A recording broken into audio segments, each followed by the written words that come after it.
Chapter 1085. Take him away. In front of the Chui residence, seeing that Wang Shi had finally agreed, Yuqi Jingda ordered his subordinates. Yes.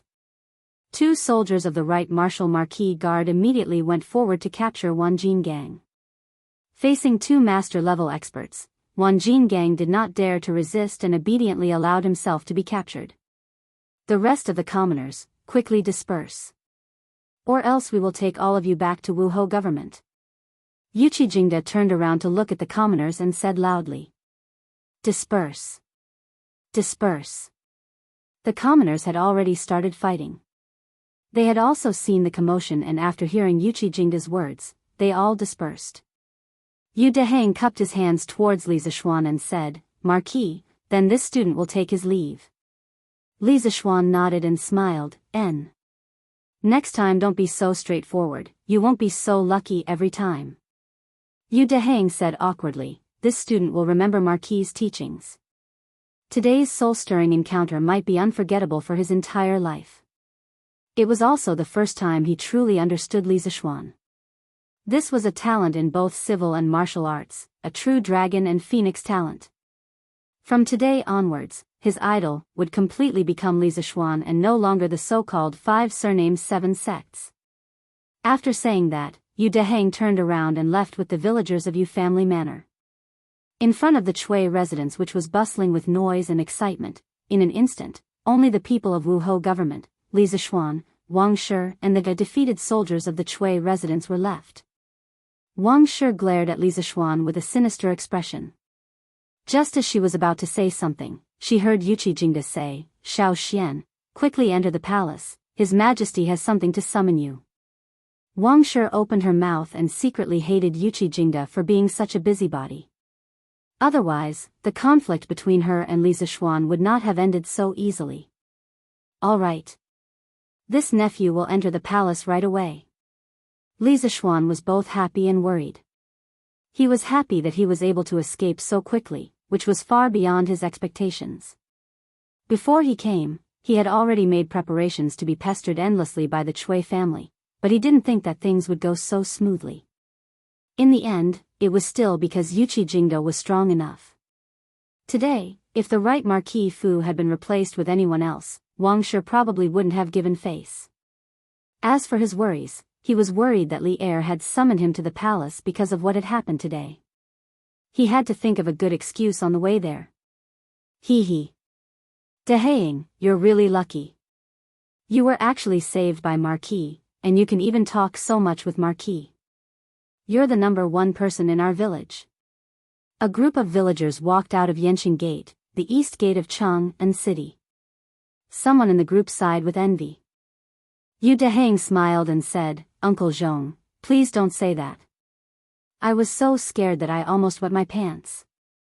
Besides, Marquis didn't come just to save me. He should have come to save all of us. If Marquis didn't come to intervene today, Uncle Zhong, do you think that Madame Chui of the Chui family would spare us? After she finished speaking, the commoners fell into silence. After a while, the burly man surnamed Zhong sighed and said, I. Marquis is a good person. I, old Zhong, have lived for decades and have seen many officials, but no matter if it's the previous dynasty or now, there is no official who loves the people as much as Marquis. The only pity is that our Yu family manor is too far north. Otherwise, it would have become Marquis fief long ago. As soon as he said that, many people agreed with him regretfully. Old Zhong is right. If our village could also be annexed to Marquis fief, that would be great. To meet such a master, don't talk about being an ox or a horse, even if he wants me to go through water and tread on fire, I will do it. Hey! Why would Marquis want you to be an ox or a horse? Marquis is very good to the commoners in his fief. Yu Deheng shook her head and said, it's useless to say more. Marquis fief is now considered to be one of the top nobles in the Great Tang. If he wants to expand his fief, Marquis will have to make more contributions. Let's quickly go back. Imperial Palace, Li Zhenghal. Li Er came here after the morning court to enjoy the newly installed heating in the Imperial Palace with Zhang Sun. In the end, someone came to report that a large group of commoners had started fighting with the Chui family's servants in front of the Chui residence. He frowned slightly and didn't say anything because he believed that Yuchi Jingda would be able to handle it himself. But not long after, the imperial guards came with another piece of news, saying that Li Zishuan had gone to the Chui residence and injured the Chui residence's guards. Only then did Li Er order Yuchi Jingda to think of a way to resolve the conflict and summon Li Zishuan to the palace.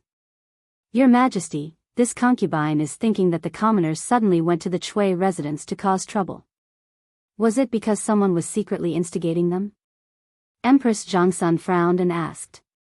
Is Guanyin trying to say that Li Zishuan was secretly instigating the commoners to cause trouble in the Chui residence? Empress Zhongsun nodded lightly and said, this concubine did suspect that. After all, the Duke of Yong'an's attitude towards the aristocratic families has never been good. Previously, the Snake King's assassination was directed at the Chui family. If not for your Majesty's mediation, I think he would have already killed his way to the Chui residence.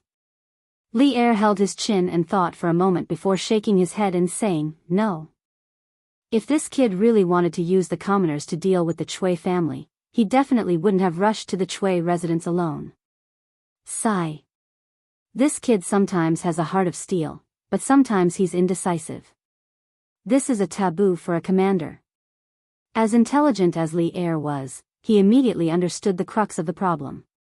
However, towards Li Zishuan's foolish action of not retreating behind the scenes and taking advantage of the situation, instead taking the lead and rushing to the front to confront the Chui family head-on, Li Er felt resentful towards Li Zishuan for not living up to his expectations.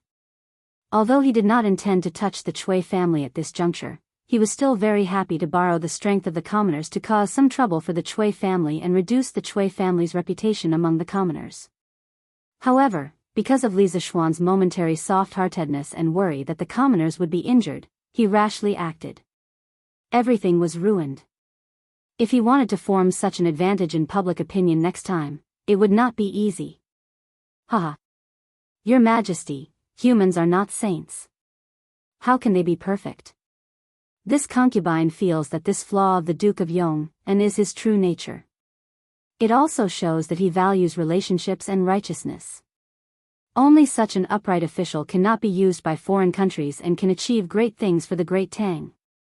After hearing Li Er's words, Empress Zhongsun pondered for a moment and quickly understood the crux of the matter.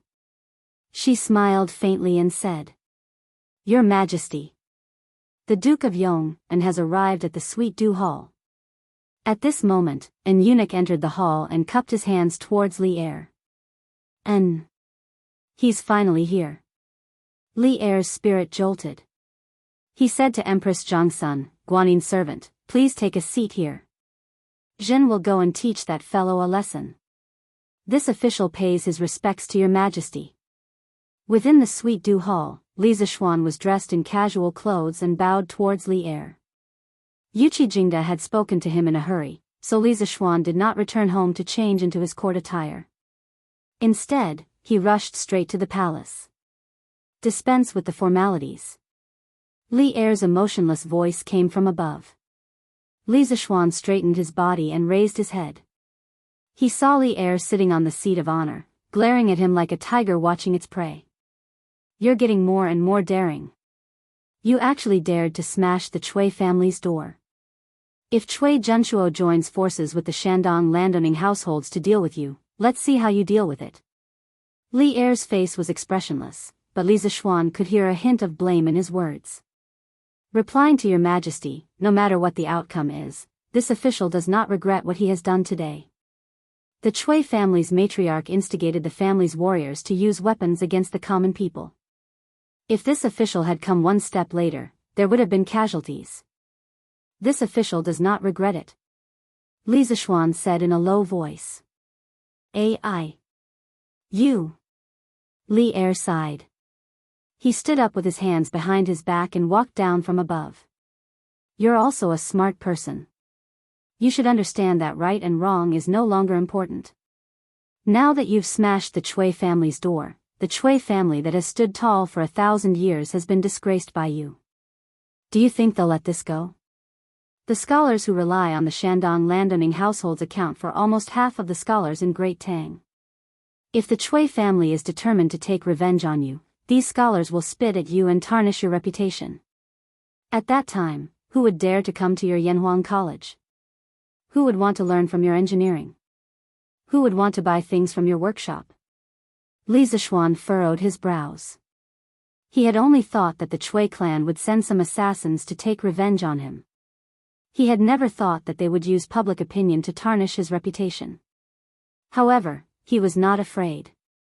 When it came to creating public opinion, no one in the Great Tang was better than him. Your Majesty. This world belongs to your Majesty, not the Chui family. It's hard to say if the Chui family can unite with the other landowning households, but even if the landowning households of Shandong work together, this official is not afraid of them. This official knows that your Majesty will support this official, and the common people will also support this official.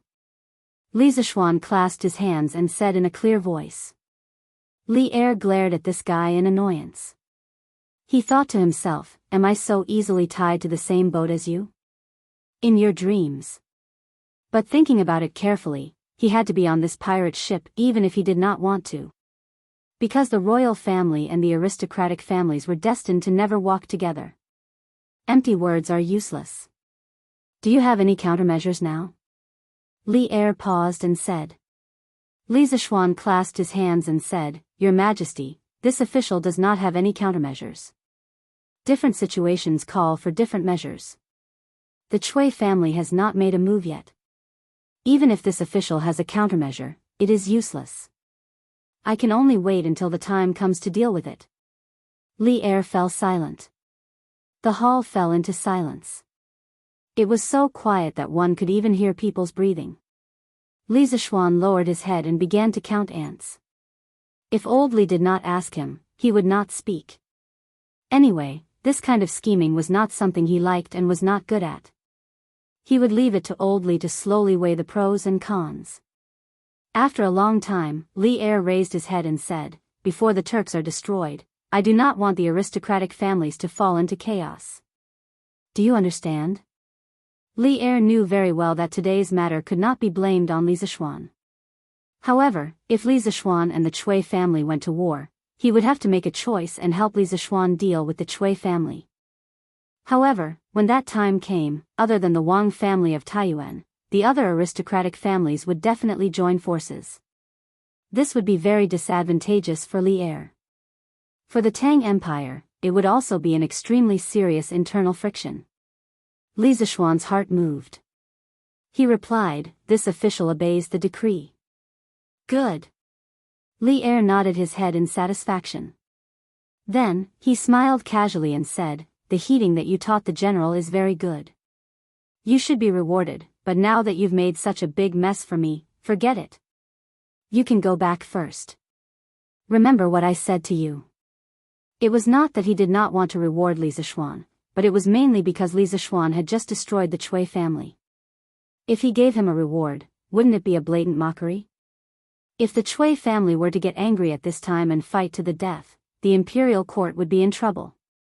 Li Zishuan curled his lips and thought that Li Er was stingy. However, after thinking carefully, he could understand Li Er's difficulties. Thus, he did not say anything and left. Pa. I'm so angry. I'm so angry. Li Zishuan is too much. In the backyard of the Chui residence, Wang Shi smashed a vase in exasperation and roared angrily. The maids and servants in the house all lowered their heads and did not dare to breathe loudly. After a while, seeing that everything that could be smashed on the table and cabinet had been smashed, the old butler of the Chui residence came forward and cupped his hands. Madam, please calm down. Anger is harmful to the body. Bang. Calm down. This Li Zishuan first forced Xian Ji back to Zhengzhou, then caused Yunhan to be sent to Cheongzhou. Now, he actually came to destroy the Chui residence. In all these years, when has the Chui family suffered such humiliation? If the old master was still in Chang'an, would he allow him to be so impudent? Wang Shi slammed the table and said angrily. Butler Wang lowered his head and said carefully, Madam, the most important thing now is not to be angry with the Marquis of Yong, but to reduce the impact of this matter on the Chui family as soon as possible. In this old servant's opinion, we should donate a sum of money to the Warm Tang Foundation as soon as possible. Otherwise, the Marquis of Yong might use this as an excuse to make a fuss. When the time comes and Datong Daily spreads the news, I'm afraid our Chui family's reputation will be ruined. It had to be said that the old butler's foresight was very accurate. Today's matter, other than hurting the Chui family's face, more importantly, it dealt a considerable blow to the Chui family's reputation. The reason why the 5 families and 7 noble families could have their current status was mainly because of the reputation they had accumulated over many years among the common people, especially among the scholars. If the Chui family were to have a bad reputation, then in the future, the Chui family would lose the support of many scholars. This was a huge matter that would hurt the foundation of the Chui family.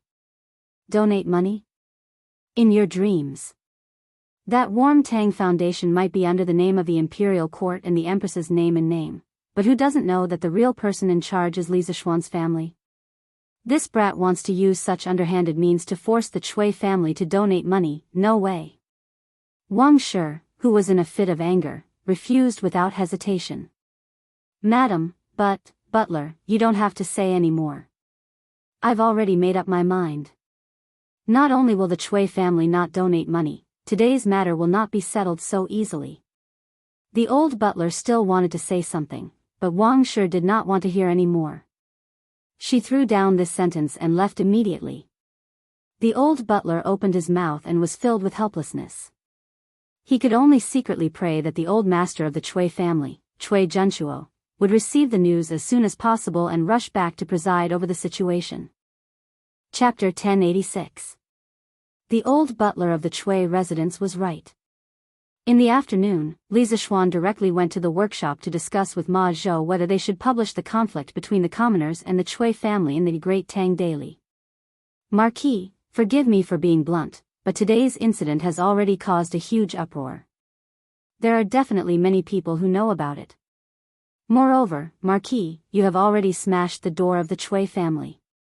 Even if we don't publish this news, the Chui family won't owe us a favor. Moreover, the people who know about it will misunderstand that we are jackals of the same tribe as the Chui family and deliberately hide the truth. In this way, it will be a big blow to the credibility of Datong Daily. After Ma Zhou listened to Li Zishuan's explanation seriously, he pondered for a moment and said, "That's right." Li Zishuan nodded and said, "Brother Ma's words make sense. If that's the case, then tomorrow's Datong Daily will publish the news of the Chui family's donation and being attacked by the people." Ma Zhou's eyes flashed with excitement. He was born in a poor family and didn't have a good impression of the aristocratic families. If Li Zishuan wanted to fall out with the aristocratic families, he would definitely support it from the bottom of his heart. Hearing this, he hurriedly said, "Yes, Marquis." Li Zishuan thought for a while and added, "But there's one thing you have to pay attention to. The news has to be realistic. We only need to report the facts and not exaggerate." Li Zishuan had listened to Li Er's previous words. He also felt that the current Tang Empire should be united against the outside world and not have too much internal friction. If they were to exaggerate and smear the Chui family in the newspaper, it might expand the conflict and damage the credibility of Datong Daily. Ma Zhou replied, "I understand. If the Chui family wants to take revenge on us, what do you think we should do?" The conversation between Li Zishuan and Ma Zhou lasted until the sky turned dark. As the future Prime Minister of the Tang Empire, Ma Zhou had a lot of unique ideas in terms of strategy.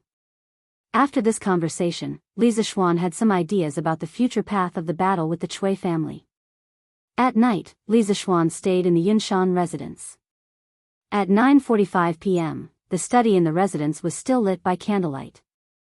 Suddenly, a big hand appeared outside the pitch-black door of the study. The big hand knocked on the door and then a voice, "Marquis, I have something to report." Judging from the voice, it was Pang Feiji. Silence. After a while, Li Zishuan's voice came from inside the room, "Come in and talk." Pang Feiji pushed the door open and entered. He saw Li Zishuan half leaning on the armchair with an unknown book in his hand. He took out a small booklet from his sleeve and handed it to Li Zishuan. Marquis, you asked me to investigate whether the Chui family had done anything illegal. After a few months of investigation, I found some things. Marquis, please take a look. At that time, Cui Yunhan brought a group of students to the Li family to cause trouble.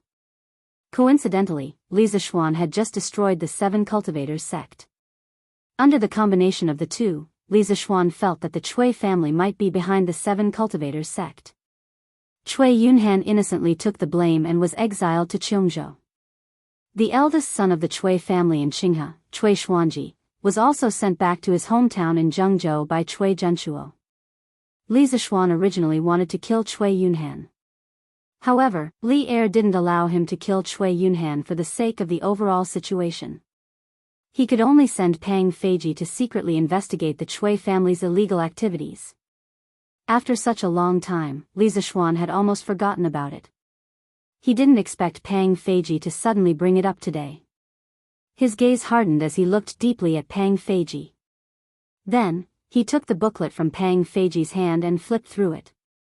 In the first year of Wuda, when the world was just settled, the Cui family cooperated with the local government in Zhengzhou and took over 30,000 mu of land from the local people.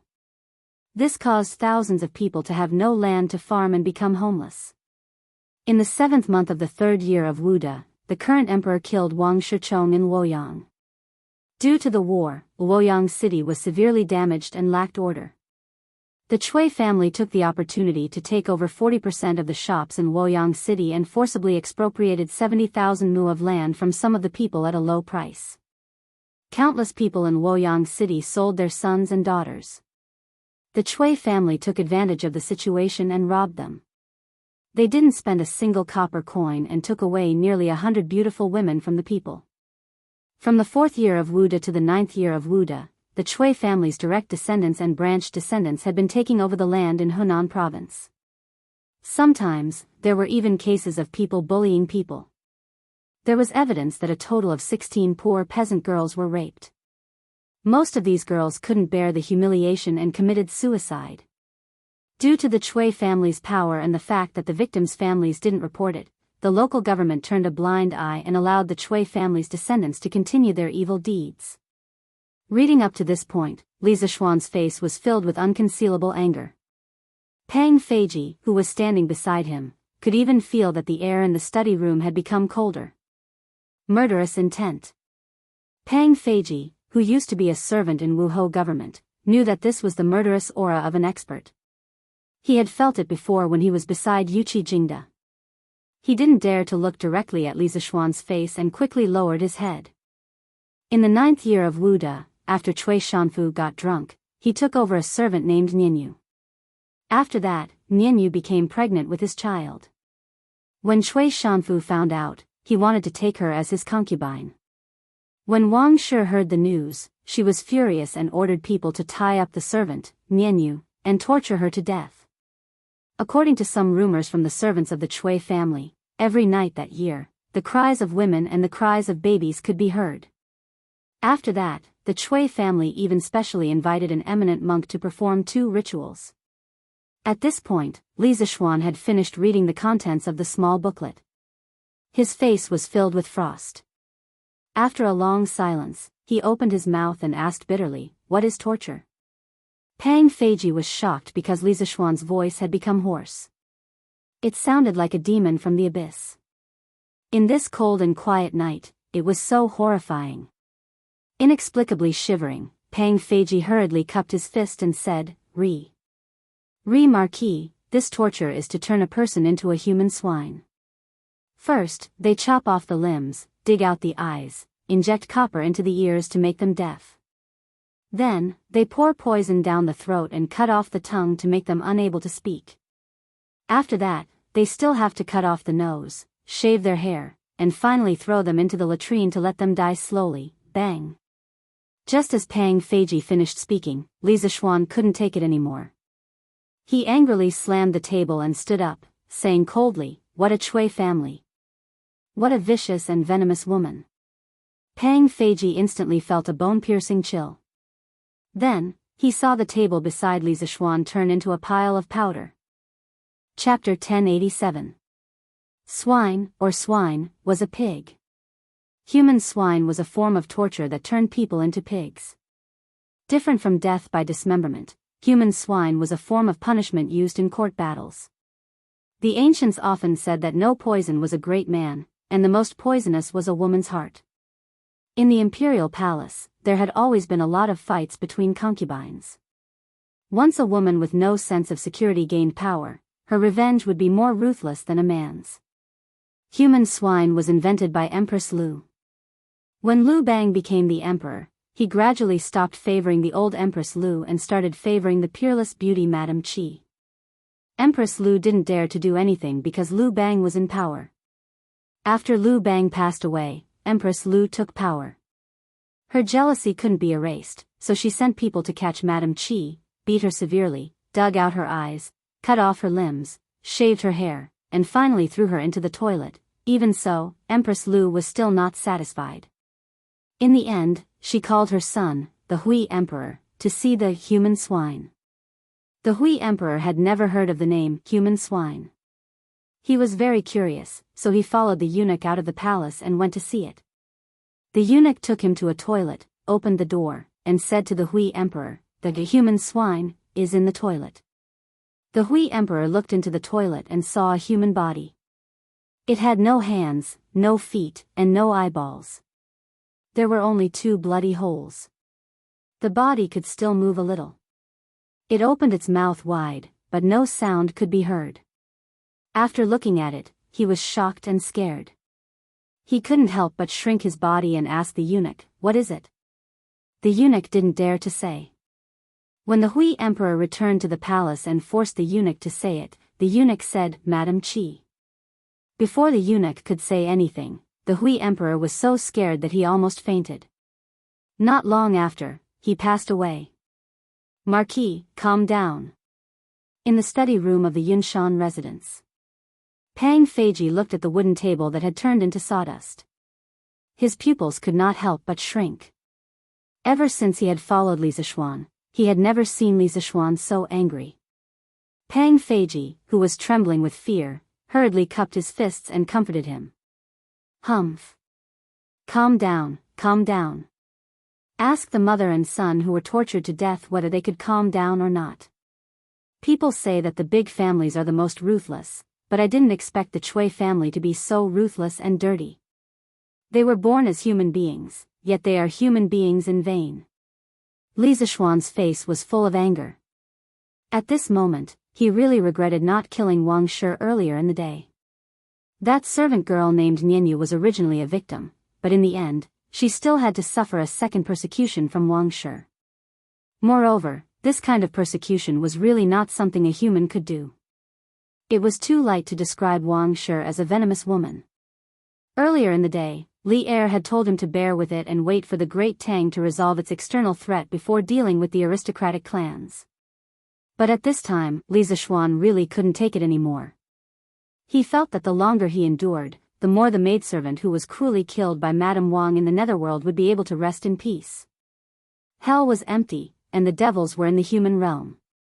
Li Zixuan couldn't tolerate a demon like the Wang Consortium, nor did he want to.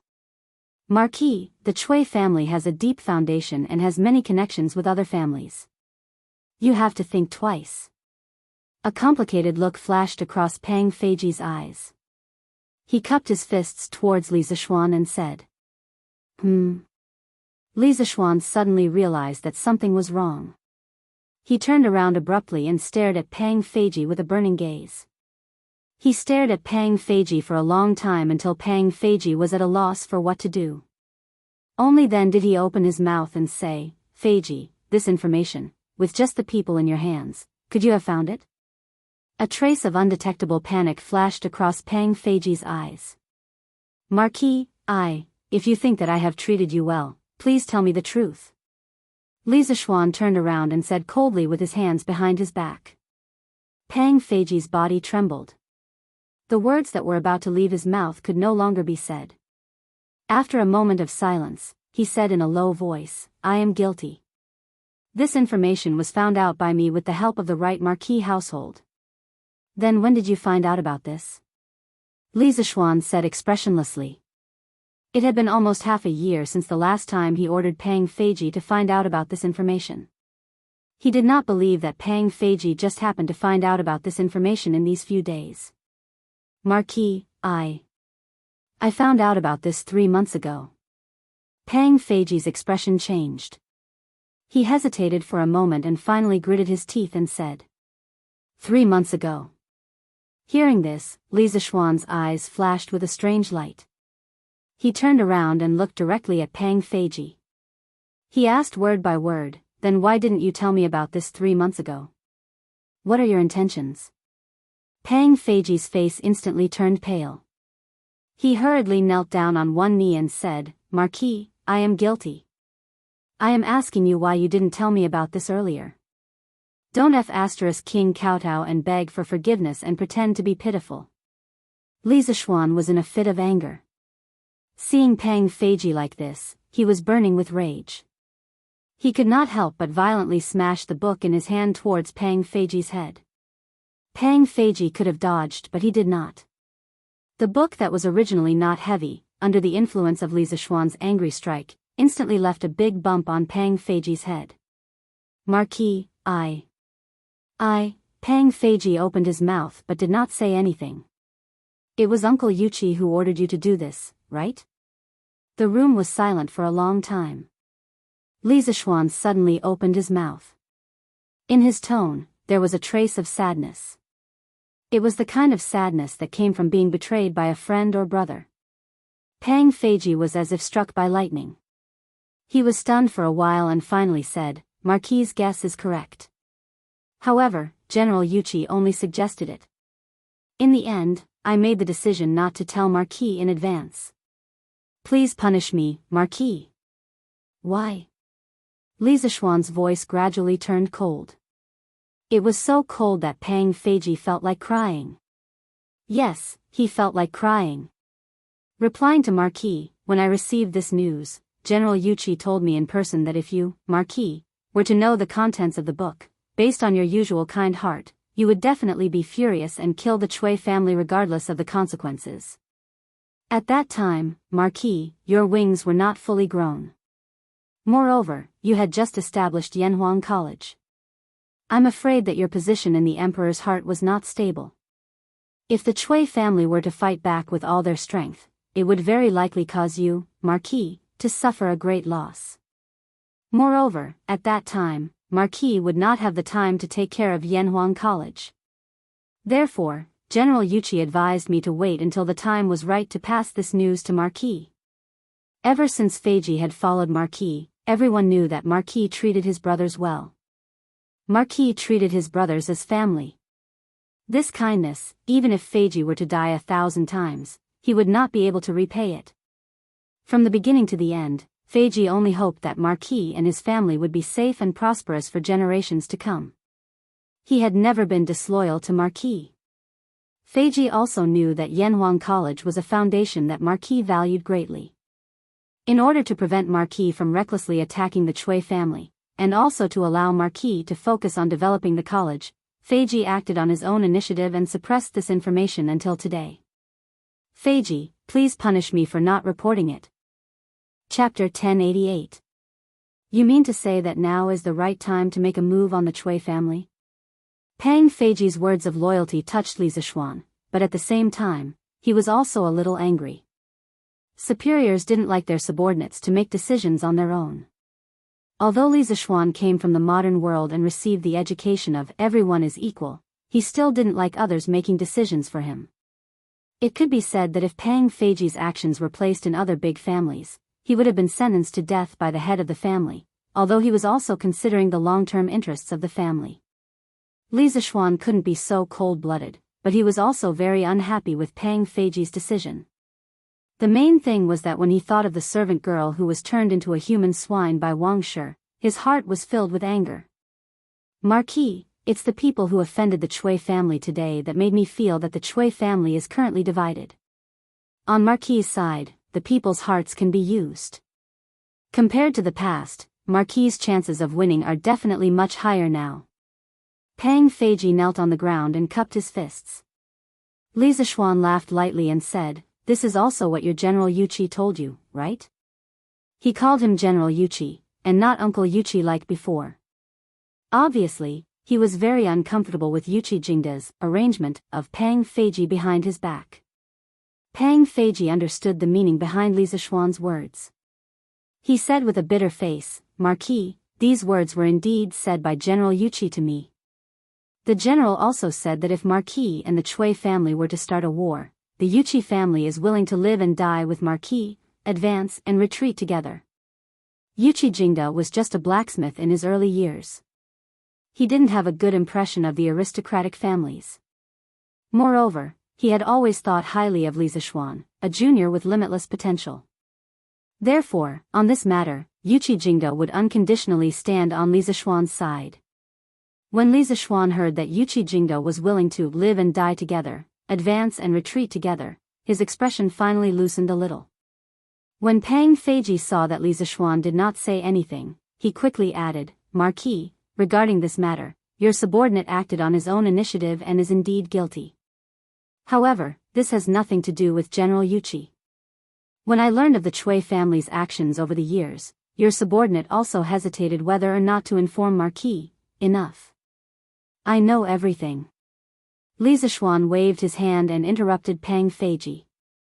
He paused and said expressionlessly, "You have participated in the military training of the academy. You should know that it is the duty of a soldier to obey orders. Regardless of whether your intentions were good or bad, your actions make you unfit to be a good soldier. From today onwards, you are no longer this Marquis personal guard. Captain. The position of captain is temporarily vacant. If you make the same mistake again in the future, this Marquis will not tolerate it. Do you understand?" Li Zishuan's words took a huge turn. Pang Feiji thought that Li Zishuan was going to expel him from the personal guard. He was so scared that a layer of cold sweat appeared on his back. His face turned pale in an instant. When he heard the second half of the sentence, he could not help but sigh in relief. He could accept any form of punishment, but he did not want to leave the Li family. "Thank you, Marquis, for your mercy. Your subordinate will definitely not make the same mistake again." Pang Feiji cupped his fists and said loudly. His tone was filled with the joy of surviving a disaster. "Enough. You may leave." "Yes, sir." After Pang Feiji left, Li Zishuan sat alone in the study room. He closed his eyes and pondered. After a long time, he heard a long sigh from the room. "The tree wants to be quiet, but the wind will not stop. I did not want to make a big deal out of this, but the spirits of hell did not agree, nor did the people of the world. This time, I really have to defy the decree." The next day, the headlines on Datong Daily became a hot topic among the people of Chang'an. The Chui family of Qinghe County did not donate. Angry citizens blocked their door and almost lost their lives. Hiss. The Chui family was blocked? When did this happen? Why didn't I know about it? TSK. Wang Huaihua, didn't you know about the huge commotion yesterday? What commotion? I went out of the city yesterday. Hey. What commotion? Don't you know how to read the newspapers? It's written clearly on there. Yo. So the Chui family never donated money to the Nguyen Tang Foundation. Isn't that too stingy?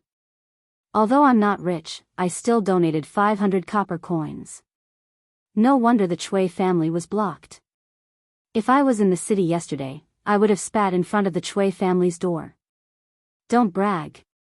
Didn't you see that a scholar was almost hacked to death by the Chui family's guards yesterday? This Chui family is too much. Not only did they not donate money, they even dared to hack people in public. Thank goodness the Duke of Yong arrived in time.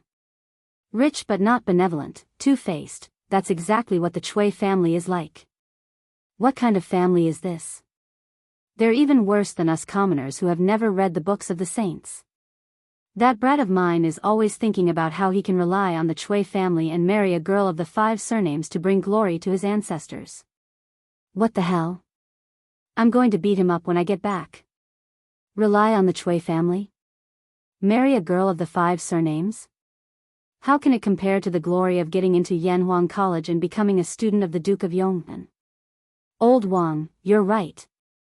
I heard that Mu Lao-san from Stone Village used to be so poor that he didn't even have a good meal.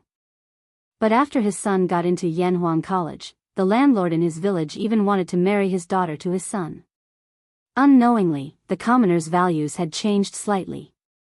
The status of the 5 surnames and 7 great clans in the past was now plummeting in their hearts.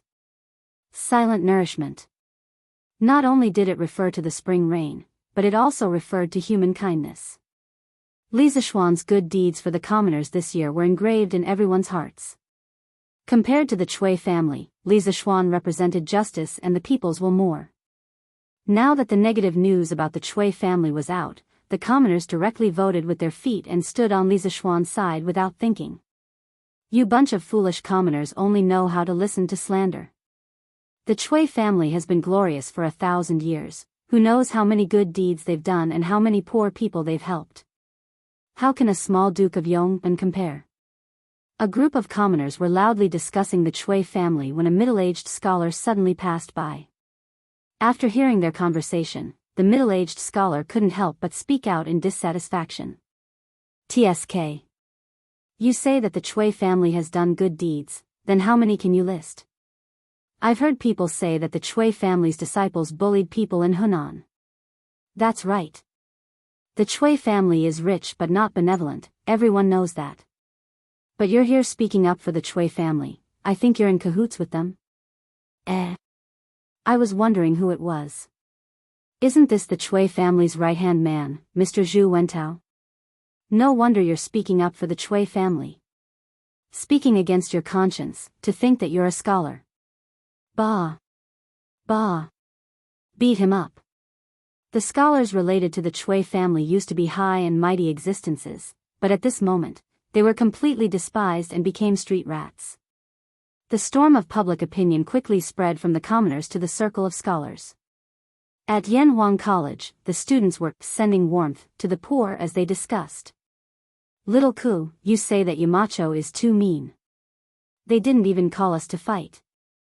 If we, the 2nd Brigade, go, who can stop the Chui family's dogs? Ching Chimo said casually to Li Ku with an unknown grass in his mouth. They had all read the newspaper when they were eating in the morning. Speaking of which, what this guy said made some sense. Since the 2nd Brigade's mission was to transport coal stoves, honeycomb briquettes, and clothes, when they were selecting members, they had picked some strong and healthy students. Compared to the members of the other brigades, the 2nd Brigade's members were undoubtedly much stronger. Li Ku rolled his eyes. After being together for a long time, he knew that Ching Chimo had a violent gene in his bones. He said angrily, Chonyo, don't you understand what Yamacho is trying to do? He doesn't want anyone to get hurt, or else he wouldn't have gone personally. Of course, he wouldn't let us go. Sigh. Yamacho smashed the Chui family's door this time, and I feel that the Chui family will not let this matter rest. Yamacho is probably in trouble. I didn't expect the Chui family to be so arrogant. Sun Zifen patted his horse's butt and sighed. Ching Chimo pursed his lips and said, TSK. Zifen, do you only know what kind of people the Chui family is? I heard that Chui Shanfu had caused trouble for Yamacho more than once. Luckily, he was sent to Lingnan, or else he would be impeaching Yamacho in court. Sun Zifen spat out a mouthful of saliva and said, Bah. What bullshit 5 surnames and 7 sects.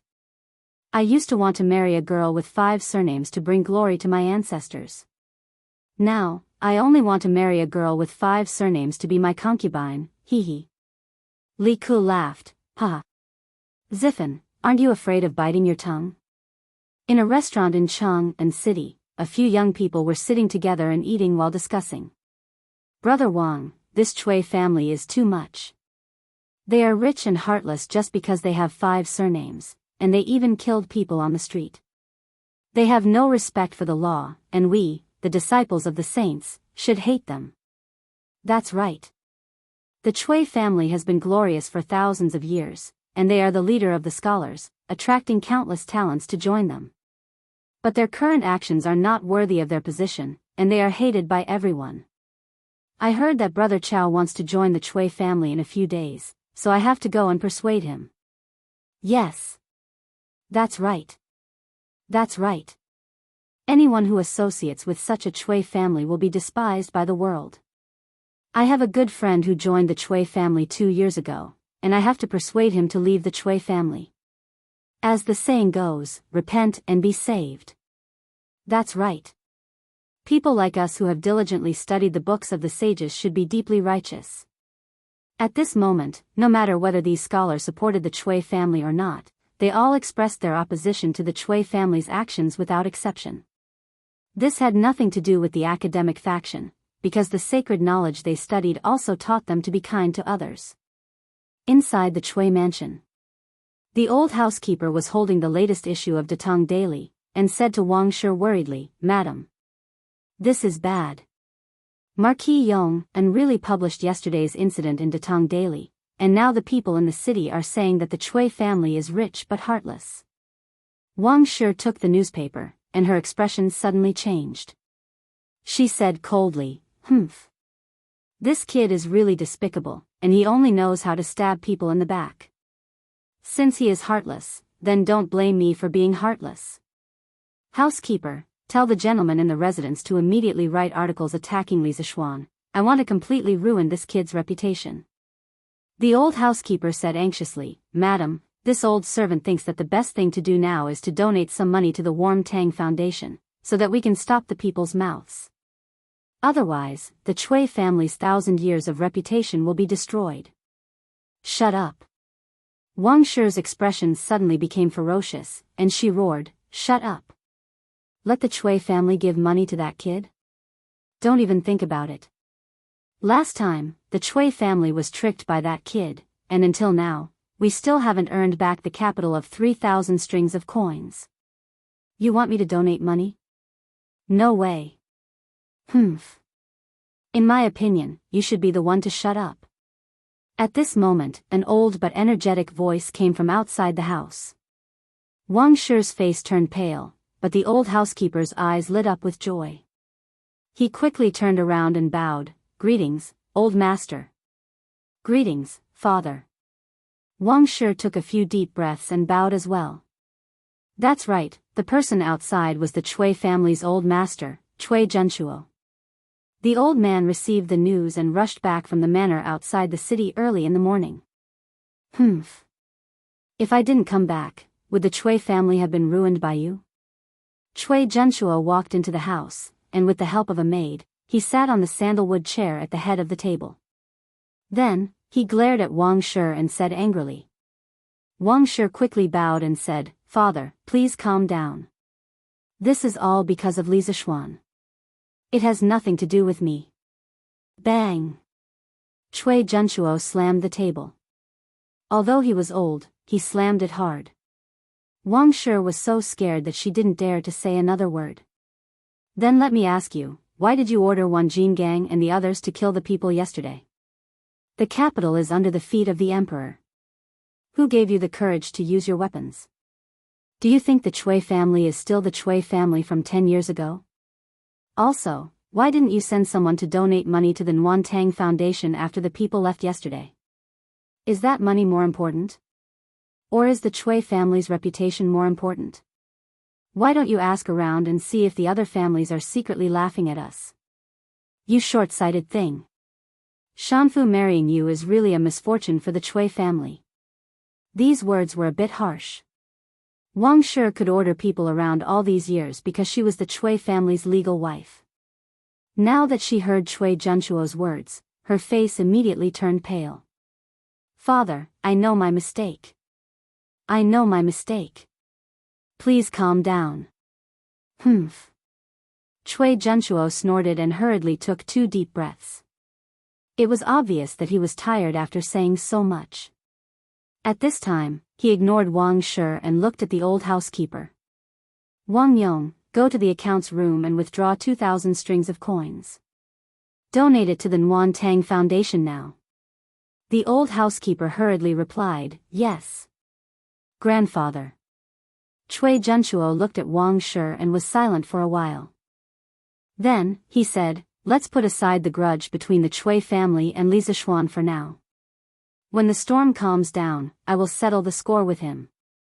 You stay at home obediently and don't ruin things. Yes. Father. Chapter 1089. Marquis, this person's mouth is very tight.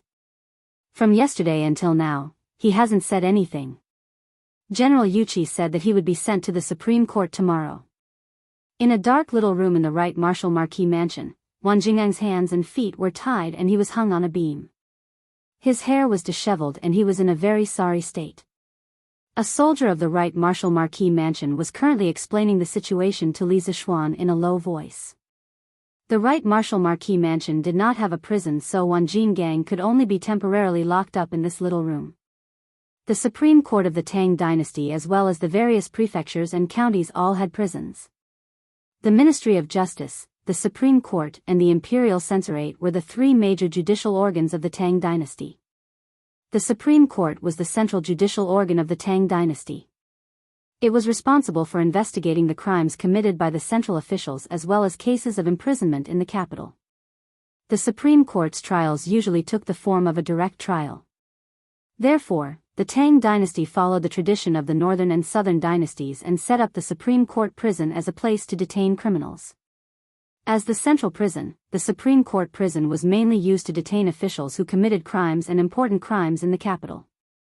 Therefore, Wang Jinggang would ultimately be sent to the Supreme Court. Apart from the Supreme Court, the Imperial Censorate of the Tang Dynasty also had a prison. At the beginning of the Tang Dynasty, the Imperial Censorate's main function was to monitor the situation. But sometimes, according to the Emperor's edict, they would carry out a trial of a criminal official and directly participate in the trial. On the other hand, the Ministry of Justice, as one of the three departments, was not an independent judicial organ. It did not set up a prison nor did it set up a warden. But the Ministry of Justice was the highest authority to manage and monitor the prison affairs of the entire country. No matter if it was the Supreme Court or the Imperial Censorate, they all had to report to the Ministry of Justice before the 25th day of every month. Li Zishuan frowned and said, "Is there any torture?" Asking this kind of question showed that he had watched too many period dramas in his previous life. As expected, the soldier's expression changed and he hurriedly looked around. After seeing that there was no one else, he hurriedly said, "Marquis, our Right Marshal Marquis mansion does not have the right to use torture. Every time we hand a criminal over to the Supreme Court, they will check if there are any traces of torture. If they discover that we use torture, they will definitely find trouble with General Yuchi." Wang Jinggang, who was hung on the beam, had a mocking smile on his face. It was obvious that this fellow had nothing to fear. "Humph. Go get a wooden bucket. Then send someone to fetch a syringe from this marquis's estate. Just tell Steward Wang directly, he will definitely understand." Li Zishuan's face turned cold as he instructed the soldier. The soldier did not understand and asked, "Marquis, what do you want the wooden bucket and the needle for?" Li Zishuan smiled coldly and said, "Since I can't torture him, then I'll give him acupuncture. Don't worry, this wound is smaller than an ant. The people of the Supreme Court won't be able to see it." The soldier still didn't understand. "Marquis, why are you giving this guy acupuncture?" A devilish smile appeared on Li Zishuan's face as he said, "This person's body has blood vessels everywhere, and these blood vessels carry the blood of the human body. In a while, this marquis will insert this needle into his blood vessels, and the blood in his body will flow drop by drop into the barrel. When the barrel is full, he will only have one breath left, and no one will be able to detect the wound. Don't you think it's very satisfying?" Woo! The soldier couldn't help but shiver, and then subconsciously retreated 2 steps, maintaining a safe distance from Li Zishuan. He then cupped his fist and said, "Ho! Marquis, this little one will go and find you a wooden bucket and syringe." Finishing, he left as if he was escaping. Because Yuchi Jingda had instructed them yesterday, that Li Zishuan was here. No matter what he instructed them, they must do it, as long as they don't tear down the Marquis government. Wan Jingang, who was hung on the beam, his face was filled with fear. The scene that Li Zishuan described was too terrifying. He opened his eyes wide and shook his head vigorously. No, no, no. Marquis Yong, you are a marquis personally conferred by the emperor. You using private punishment is against the law. When the time comes, the Chui family will not let you off. Chui family? Li Zishuan sneered and looked at Wan Jingang with ridicule. You are now just an abandoned son of the Chui family. Do you think the Chui family will care about your life and death? Oh, no, it should be said that the Chui family only wants you dead, not alive. You must know that only dead people can keep secrets the best. Wan Jingang refused to believe. No. I was recruited into the Chui family by the old grandfather. When he returns to Chang'an, he will definitely think of a way to save me. Old grandfather? You mean Chui Junchuo? Where is he now? Li Zishuan's gaze congealed as he asked. Wan Jingang suddenly came to his senses. He seemed to have confessed without being pressed. He immediately shut his mouth and did not say another word. Li Zishuan saw the situation and sneered. Humph. Looks like you still haven't recognized the reality. In a while, I will let you bleed to wake you up. Wan Jingang clenched his teeth. Humph. Let me bleed then. Do you think the amount of blood Wan Jingang, have bled these few years is not enough? He was obviously strong in appearance but weak in reality. Li Zishuan was too lazy to talk nonsense with him. After a while, the soldier from earlier brought a wooden bucket and placed it next to Wan Jingang. Li Zishuan ordered, use a black cloth to cover his eyes. I am afraid that he will not be able to take it and will scare himself to death. Yes. Marquis. The soldier and Wan Jingang shuddered. They secretly thought that Li Zishuan was really ruthless. After a while, the soldier pulled a piece of black cloth out of nowhere and covered Wan Jingang's eyes. Li Zishuan, personally cut. Oh, no, it was a needle. Fortunately, he was tall and could stand on the ground and directly insert the needle into Wan Jingang's arm. Facing Li Zishuan, a martial arts master, Wan Jingang did not make any unnecessary struggle. This was because he knew that Li Zishuan had thousands of ways to make him lose the ability to struggle. At this time, he only felt that his arm was stung by a bug. It was not painful, so he sneered. Humph. I thought it would hurt a lot. This is just scratching an itch for me, Wan Jingang. Li Zishuan was not angry. He said with a smile, this marquis goal is not to make you feel pain. This marquis wants you to experience the loss of life unknowingly. In the end, you won't even have the strength to open your eyes. During this process, you can't do anything.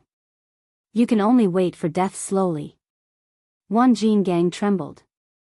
It was obvious that he had begun to feel fear in his heart. The soldier next to him saw that the light yellow rubber hose was instantly dyed dark red. Immediately after, there was a drip sound, and blood slid into the wooden bucket. Go and get a few datong daily for this marquis. This marquis will read the newspaper here today while admiring how this Wan Jingang is drained dry. Li Zishuan forcefully endured the disgust in his heart and ordered. In fact, he himself was a little scared when he heard such deliberately scary, perverted words, but in order to make Wan Jingang speak the truth, he could only suffer himself. Roar. Marquis Yong, kill me if you dare. What kind of hero are you to use such despicable means? Wan Jingang couldn't help but feel a chill run down his spine when he thought of how all the blood in his body was about to be drained dry and how there was a person admiring the process at the side. He only wished for a quick death now. The soldier of the right marquis household looked at Li Zishuan as if he was looking at a monster and thought, is this still the great philanthropist Marquis Yong, and that everyone praises? Why does he look like a demon that just came out of hell? Just as the soldier was about to give Li Zishuan the newspaper, he suddenly felt his sleeve being pulled by someone. He lowered his head and saw that it was Li Zishuan who had pulled him. He was bewildered and was about to ask when he saw Li Zishuan shove a ball of paper into his hand with lightning speed and make a shushing gesture. The soldier was also a quick-witted person. He quickly nodded and retreated. Commandant Zhou, Marquis, what's written on it? Tell me quickly. In a side hall of the Wu Marquis household, the soldier who previously served Li Zishuan was scratching his ears and cheeks as he surrounded a middle-aged man and asked anxiously. Looking at him, he was obviously illiterate. The note Li Zishuan passed to him earlier was really a waste. The general usually tells us to read more books when we have time. Shinsigi, you just don't listen. The middle-aged man surnamed Zhou pointed at the soldier and grumbled. But grumbling was grumbling. He still started to help Shinsigi read the contents of the note. A jug of water, a funnel, and 2 soldiers? Shinsigi, are you sure this is the note Marquis gave you? The content of the note was very simple. Commandant Zhou finished reading it very quickly. But he didn't quite understand the contents of the note. Shinsigi frowned and thought for a while, then said excitedly, I understand. Thank you, Commandant Zhou. With that, he ran off like a wisp of smoke. Drip drip drip drip. In a dark room, the sound of water dripping could be heard from time to time. A young man sat at the door, calmly flipping through the latest issues of Datong Daily. His face would occasionally reveal a smile. It could be seen that he was in a good mood. But the burly man who was hung on the beam was not in a good mood. His face was pale.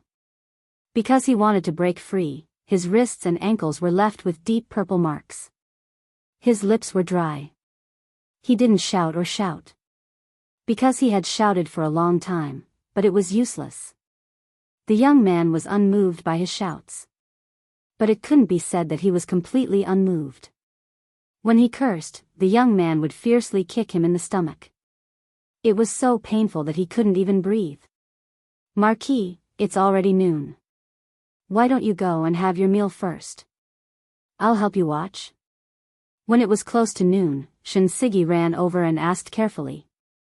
Li Zishuan put down the newspaper and replied, no need. Go to Drunken Immortal restaurant and get me a plate of lion's head, a plate of fried bean sprouts, and a small pot of immortal drunken wine. This Marquis will eat here for lunch. Let shopkeeper Lu prepare a few more portions, and let the brothers on duty in the Wuhou government have a taste. Shinsigi said in fear and trepidation, oh. Marquis, you're too kind. The brothers are on duty, how can they drink? Li Zishuan raised his eyebrows in surprise. He secretly thought that the military discipline here was quite strict. He waved his hand and said, then bring more food over. Treat it as this Marquis' reward to the brothers. Thank you, Marquis. As for this Wanjin gang, don't let him eat for lunch. Based on the speed of his bleeding, he should be able to bleed out by tonight. Letting him eat would be a waste. You, Marquis Yongin, you're too much. Ever since Wanjin gang was caught yesterday morning in Wuhou government, he had not eaten a single bite of food. And after going through Li Zishuan's torture, he felt that he was really exhausted. Hearing Li Zishuan's words, his lungs were about to explode. Ignore him. Go quickly. Li Zishuan waved his hand and said. Shinsigi obeyed and left. In the afternoon, the military officials and soldiers on duty in the right Wuhou government were considered to have freeloaded a big meal. The Drunken Immortal restaurant's top-quality food and dishes, they usually could not bear to eat a plate of it. But now they could eat heartily. In a moment, the entire Wuhou government was filled with the aroma of food. Wanjin gang, who was starving, in the aroma of the food and wine, felt that death was better than living. Every day felt like a year. Marquis, your subordinate heard a news outside. It said that the Chui family donated 2,000 strings of coins to the Nguyen Tang Foundation. Hey! Looks like they are starting to give in. Li Zishuan invited Shinsigi to have lunch at the entrance of the little black room. During the meal, Shinsigi smiled and said a piece of news. Wanjin gang heard this and could not help but frown deeply. Li Zishuan seemed to sigh carelessly and said, everyone thinks that the Chui family is high above and will never fall. Hee hee. Let's wait and see. Let's not talk about that. This drunken immortal is still the best. TSK TSK. Even an immortal would not exchange it. Goo goo. While Li Zixuan was enjoying the food and wine, Wang Jingang's stomach started growling. Li Zixuan smiled at the two soldiers who were standing beside Wang Jinggang and doing unknown things. Come, come, come. The two of you, take turns to eat. Just keep an eye on him and don't let him commit suicide by biting his tongue. The two of them looked at each other. Seeing Shen Sigi nodding at them, they replied, "Thank you, Marquis." Thus, only the sound of chewing and the very rhythmic dripping sound was left in the room. The starving Wang Jinggang was even more tormented by these two sounds. His arms and legs had already lost feeling. It was probably because he had lost too much blood. If he had a knife in his hand at this moment, his first reaction would not be to slash at Li Zixuan but his own neck. In the afternoon. After some time, the dripping sounds suddenly stopped. Li Zixuan raised his head and said, "What's wrong? Did he bleed dry so quickly? The two of you, quickly press on his arm and help him squeeze. Maybe he can squeeze out some blood. Shen Sigi, help me get another pot of wine." How can there be no wine for such an elegant thing? Haha. Wang Jingang's face turned even paler. He roared with his already hoarse voice, "Lunatic! Lunatic! You are the devil. I beg you to kill me." "Ha! You want to die? How can it be so easy? Your blood hasn't been drained yet." Li Zixuan laughed. Chapter 1090. Hearing Li Zixuan suddenly ask for wine, Shen Sigi was stunned at first, but after seeing Li Zixuan give him a meaningful look, he instantly understood and hurriedly left to carry out the order. Not long after, Shen Sigi brought over a pot of wine for Li Zixuan, and the other two martial marquis had already used all their strength to press down on Wang Jingang's arm. Immediately, the ticking sound in the room rang out again, and Wang Jingang's nightmare began again. "Kill me. I beg you to kill me. If you're a man, then give me a quick death. I beg you." His mouth kept repeating these words in a low voice. The heavens had pity on him. He had walked the Jianghu for so many years. What kind of injuries had he not suffered? He had long seen through life and death, but this kind of waiting for death, this kind of torture to his soul and his body, he really could not stand it. At this time, a quick death to him had already become an extravagant hope. Phew. The contents of these few newspapers are a little lacking. 5 in the afternoon, the sun was setting in the west. Li Zixuan stood up, sighed, and said as if he hadn't had enough. "Wang Jinggang, this marquis will give you one last chance. If you are willing to speak honestly, this marquis will give you a way out and ensure your safety.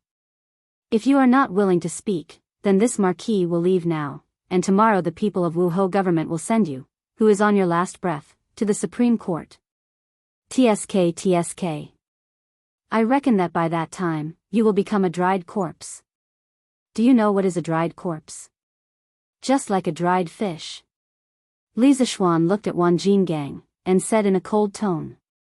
After a day of torture, Wang Jingang's spirit was already on the verge of collapse, and Li Zixuan's last words was the straw that broke the camel's back, causing his face to be filled with fear, and he shook his head vigorously, and said, "No.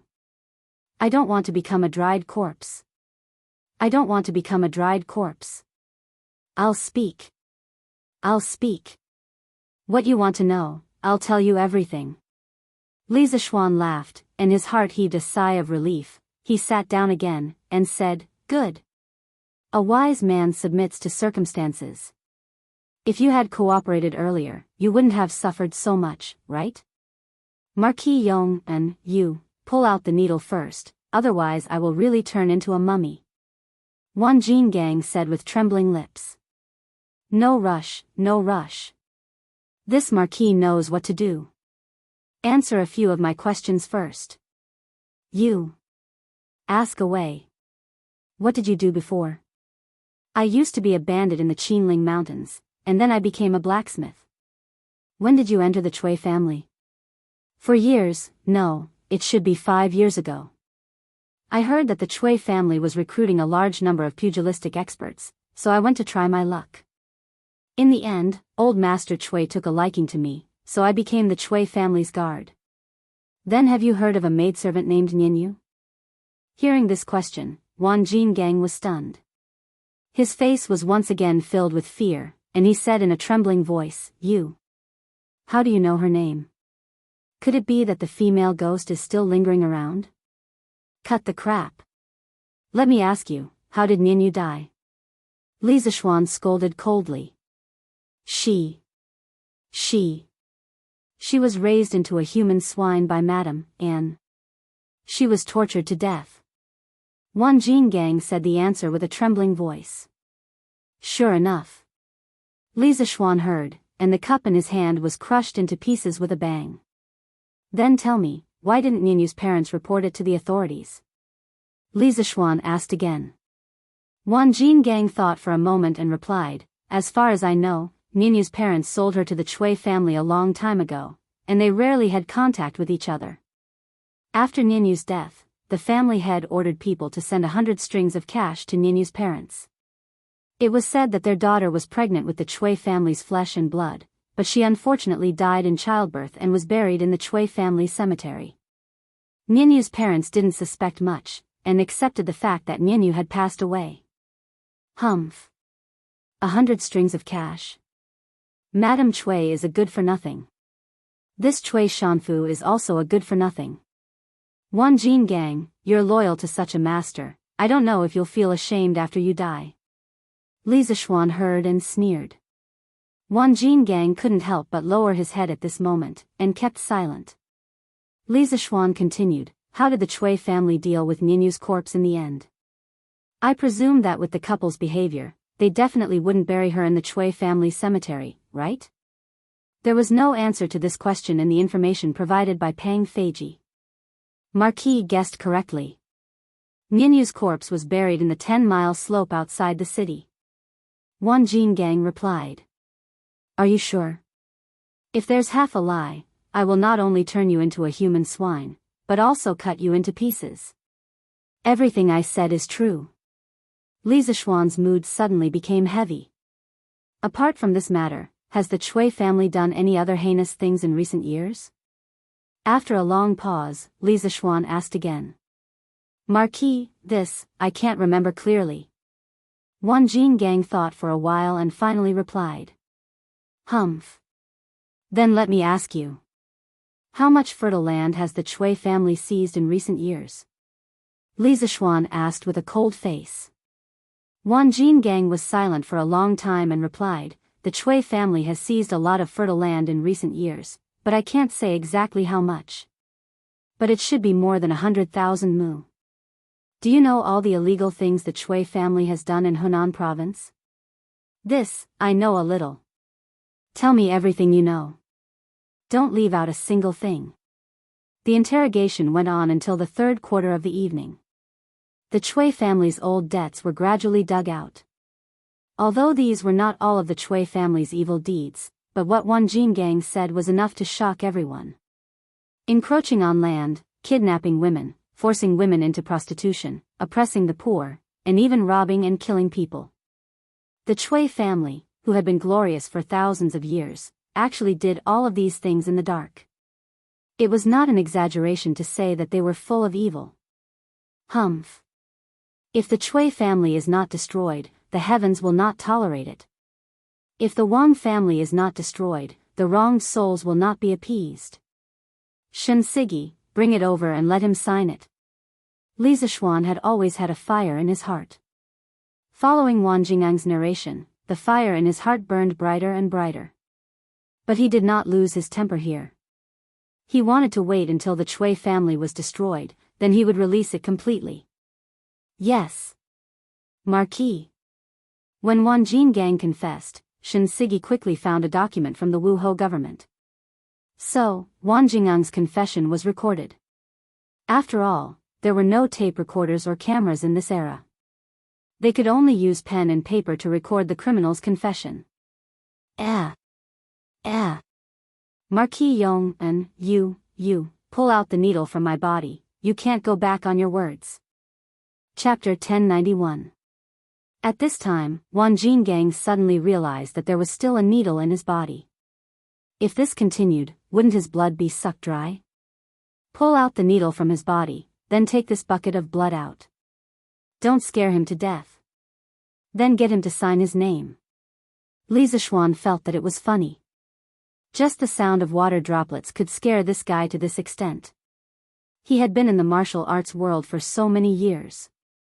That's right, the dripping sound in the room was actually the sound of water droplets.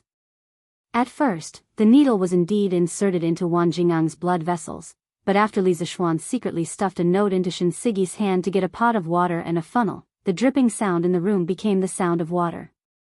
The two soldiers guarding Wan Jingang said that they were helping to watch over Wan Jingang to prevent him from biting his tongue to commit suicide, but in reality, they were just taking turns to hold the funnel filled with water. The funnel they were using had a large amount of water at the bottom, so the dripping speed was about the same as the dripping speed of blood. This was also the main reason why Li Zishuan asked someone to cover Wan Jingang's eyes. Only then would he be willing to confess. In the middle, there was a situation where the dripping sound stopped. That was because the water was used up, so Li Zishuan had Shinsigi go out and bring back a pot of wine. Inside the room, they pretended to think that Wan Jingang's blood had dried up, so they let the two soldiers guarding him go up and squeeze out the blood to further impact Wan Jingang's psychological defenses. Under Li Zishuan's direction, the four of them worked together to complete a textbook psychological warfare drama, completely breaking Wan Jingang's psychological defenses. There were no obvious injuries during the whole process, so the Supreme Court wouldn't be able to find any. Holding the confession that Wan Jingang had signed, Li Zishuan left the room and returned home. As for Wan Jingang, who was in the house, he was also a little confused. He stared at the little red dot on his arm and muttered, "Huh? Why is there so much blood on my arm? Why is there still blood on my arm? Strange, did Marquis Yong and show mercy?" Shinsigi and the other two soldiers knew the truth of the matter. Hearing this, they tried their best to hold back their laughter and quickly left this temporary prison cell. They were afraid that if they stayed here for too long, they wouldn't be able to hold it in anymore. As for the outside world, it was actually quite lively. The Chui family brought 2 carts of copper coins to donate to the Warm Tang Foundation, causing a huge commotion. Some people praised the kind Chui family for finally coming back, while others mocked the Chui family behind their backs for being forced to donate some money as a face-saving project. But no matter what, the Chui family's reputation among the common people had finally stopped falling. Grandfather. The Marquis of Yong and stayed in the Right Martial Marquis residence for an entire day and just came out. Dunhua Square, Chui's study. A black-clothed warrior walked in silently and cupped his fists at East County Duke Chui Junchuo. Marquis Tang? You're saying that Li Zishuan stayed in Marquis Tang for an entire day? Chui Junchuo's squinted eyes immediately widened. He stared at the warrior and asked. It's absolutely true. Grandfather. Right, Marquis Tang. If I'm not wrong, that kid should have gone to interrogate Wan Jingang, right? With his relationship with Yuqi Jingda, he should be able to move freely in the right Marquis Tang. Humph. Wang Shi, this stupid woman, she actually allowed Yuqi Jingda to bring Wan Jingang away. So stupid. Chui Junchuo's face showed a trace of anger. If he was present yesterday, he would not have allowed things to develop to such a stage. At the very least, he would not have allowed Yuqi Gong to bring a living Wan Jingang away. Wasn't this giving people something to hold against him? Grandfather is worried that Marquis Yong and will torture Wan Jingang and get hold of the Chui family's weakness? The black-robed warrior said in a deep voice. Chui Junchuo shook his head and said, Right, Marquis Tang only has the power to capture people and not the power to interrogate. No matter how good Yuqi Jingda's relationship with Li Zishuan is, he will not agree to torture Wan Jingang.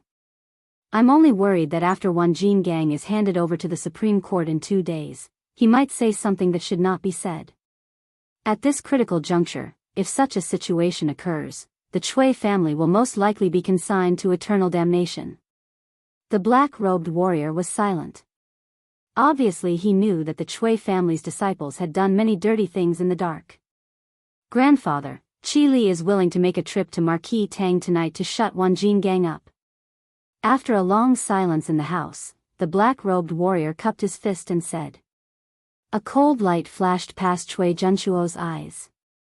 Following that, he muttered, Qi Li, your movement technique is outstanding. Logically speaking, sneaking into Marquis Tang shouldn't be a problem. But just in case, bring Mei Lian along as well. But remember, if there is an ambush in Marquis Tang, retreat immediately. Do you understand?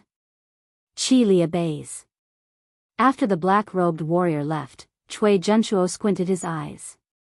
Half leaning on the couch, he pondered for a long time. Suddenly, he opened his mouth. Wang Yong. This old servant is here. The Chui family's old housekeeper walked in from outside the door. It could be seen that Chui Junchuo valued him highly. Otherwise, he would not let him serve by his side. Tomorrow, inform all the retainers in the residence to start writing articles to defame Li Zishuan. No matter if the content is true or not, write it first.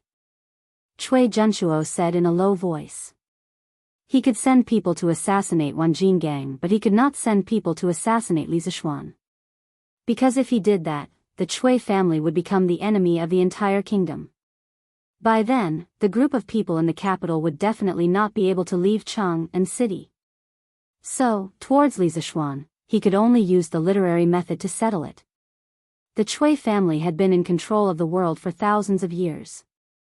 There were hundreds and thousands of scholars who relied on the Chui family. In Chui Junchuo's opinion, if he wanted to defame a person, it would be very easy. He originally planned to carry out this plan in 2 days. However, Li Zishuan's actions today made him feel a sense of crisis.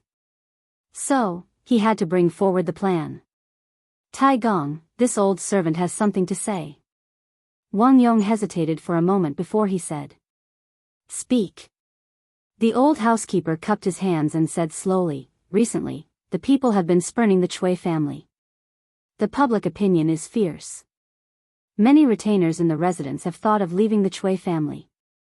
Tai Gong, what do you think we should do? Chui Junchuo's face was frosty.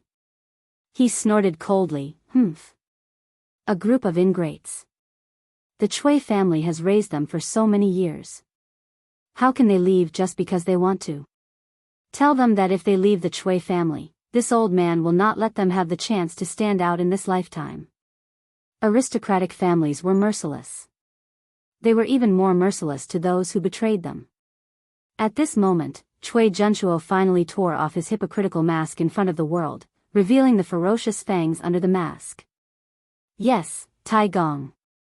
Chapter 1092. Haha. I didn't expect Xiao Xian to be so talented in interrogating criminals. I'm really curious now, is there anything in this world that can stump him? Yuqi Manor. Yuqi Jingda listened to his subordinate's report on Wuhou Manor's situation during the day. He stroked his beard and laughed. In the morning, after Yuqi Jingda finished his morning court, he went straight home. He didn't go to Wuhou Manor in the afternoon because he wanted to give Li Zishuan enough time to interrogate Wanjin gang. On the matter of Pang Feiji concealing information, Yuqi Jingda knew that Li Zishuan would have a knot in his heart. He wanted to give Li Zishuan some time to resolve the knot in his heart. So even though he knew that Li Zishuan was in the right Wuhou Manor today, he didn't show his face. I thought that Marquis was really going to drain Wanjingang's blood. I didn't expect Marquis to use such a brilliant method. This subordinate prostrates himself in admiration. Shen Sigi couldn't help but sigh. Haha. This is why Xiao Xian can become a marquis at such a young age, while you, Shen Yi, are still a small Sigi at your age. Yuqi Jingda had just learned a new interrogation method and was in a good mood. He made a small joke with his subordinate. Haha. That is. Marquis Yong and is the literary and martial star of the heavens. How can I compare? But this move of Marquis, I've learned it. In the future, when I meet a disobedient criminal, I'll scare him like this. Anyway, the people from the Supreme Court won't be able to find any flaws. Xinyi scratched his head and chuckled. Yuchi Jingda smiled and didn't care much. He walked 2 steps with his hands behind his back and suddenly said in a serious tone, Shinsigi, listen to my order. Xinyi quivered and quickly cupped his fist, I'm here. Yuchi Jingda said expressionlessly, inform General Song, order all the soldiers of the right Wuhou Manor to be on high alert tonight. They must be loose on the outside and tight on the inside. Also, prepare 300 archers for an ambush, in case experts attack at night. Xinyi was shocked. Even though he was full of questions, this wasn't the time to ask. He quickly said, I've received your order. Go. Yuchi Jingda waved his hand, and Xinyi accepted the order and left. He had a faint intuition in his heart that this night would absolutely not be peaceful. Cui Junchuo. I hope you won't disappoint me. Yuchi Jingda raised his head to look out the window and muttered. Li Zishuan, did you manage to interrogate him at the right Marshal Marquis mansion today? It wasn't just Cui Junchuo and Yuchi Jingda who were paying attention to Li Zishuan's movements. Li Er was also paying attention at all times. The main thing was that he was afraid that Li Zishuan didn't know the severity of the situation and really completely fell out with the Cui family. Imperial Palace, Suite Du Hall. After Li Er finished his dinner, he came here to work overtime. Zhao Song came over and told Li Er about Li Zishuan's movements that night. Li Er frowned and asked. Zhao Song bowed and said, Your Majesty, this old servant does not know. According to the information, there were a total of 3 soldiers who accompanied the Marquis Yong, and for interrogation. After the interrogation, they left the Marshal Marquis mansion and returned home. Li Er frowned and after a moment, he ordered, tomorrow, bring one of the soldiers present into the palace. After the morning assembly, I want to see him. This old servant obeys. Marquis, this subordinate has already sent the letter to General Dugu. Yong Le Lane, Li Mansion West Courtyard. In the study, Pang Feiji cupped his fist towards Li Zishuan. What did Dugu Xian say? Li Zishuan asked. Pang Feiji cupped his fist and said, General Dugu said that he and Fei Ying will arrive at the place that Marquis mentioned on time. During the day, Li Zishuan heard that the old master of the Cui family had sent someone to donate money to the Warm Tang Foundation. After he left the right Marshal Marquis mansion, he felt that something was wrong. He estimated that with the Cui family's power, they would definitely know that he had stayed in the right Marshal Marquis mansion for an entire day. As for the purpose of him coming to the right Marshal Marquis mansion, Cui Junchuo, that old fox, would definitely be able to guess it even with his eyes closed. Following this train of thought, the Cui family might have some ideas about Wan Jingang tonight. Hence, he asked the Dugu brothers to hide in the surroundings of the Marshal Marquis mansion tonight and help capture the assassins sent by the Cui family. He had also thought of asking the expert curly-beard guest to come over, but he felt that it was a waste of talent. No matter how deep the Cui family's background was, it would be difficult for them to send out an assassin of curly-beard guest's level. Hence, after thinking about it, Li Zishuan decided to leave the assassins that might appear tonight for the Dugu brothers to practice on. One of them was a martial arts master while the other was a flying dagger master. He believed that as long as it was not an assassin above the middle stage of a martial arts master, the 2 brothers would definitely be able to handle it. That's good. How's the workshop? According to your instructions, Marquis, the editorial staff of Datong Daily will all stay in the workshop to print all night. We expect to finish printing around midnight. Is the city gate ready? Reporting to Marquis. Fei Ying said that he could help Marquis arrange it. At that time, as long as no one wanted to enter the city, it wouldn't be a big problem. They could use some hanging baskets to transport things into the city. All right. You may leave. This subordinate will take his leave. After Pang Feiji left, Li Zishuan looked out of the window and said coldly, Tonight, the show is about to start. Translator, trans and editor, trans and the night was dark and the wind was strong. Most people in Chang and had already fallen asleep except for the playboys in Peace Square. Swish swish. 2 black shadows dashed out from Dunhua Square. They ran along the roofs of rows of houses, avoiding the patrolling Wuho mansion while dashing towards the right Marquis mansion. Leaping onto roofs and vaulting over walls, these two people had performed these 4 words to the extreme. 6 minutes later, on a roof opposite the Wuho mansion, there were 2 black-clothed men. One of the shorter black-clothed men glanced at the situation in the Wuho mansion and said softly, "Big brother, with just these few Wuho mansion, with our skills, it would be easy to sneak in without anyone noticing. Isn't Taigong being too cautious? It's obvious that any one of us can do it, why must he send us all at once?" His words were filled with contempt for the enemy and confidence in himself.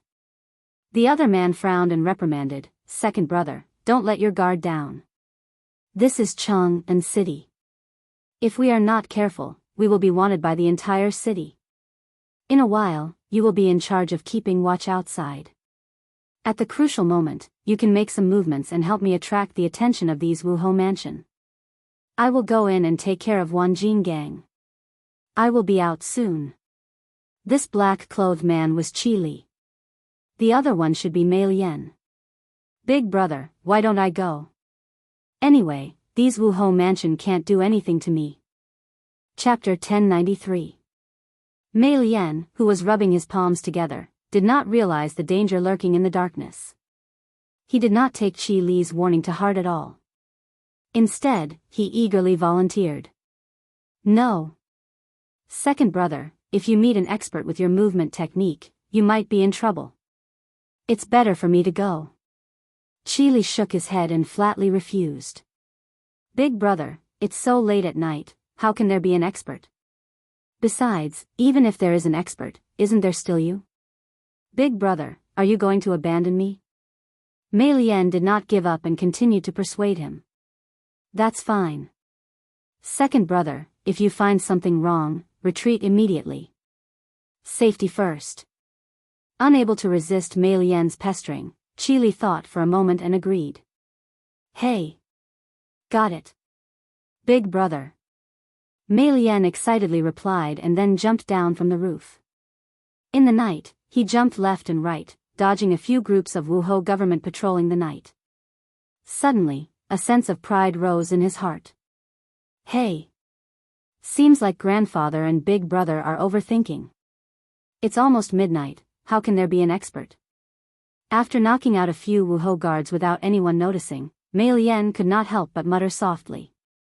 At this time, he was less than 20 feet away from the small house where Wanjin gang was locked up. Wanjin gang.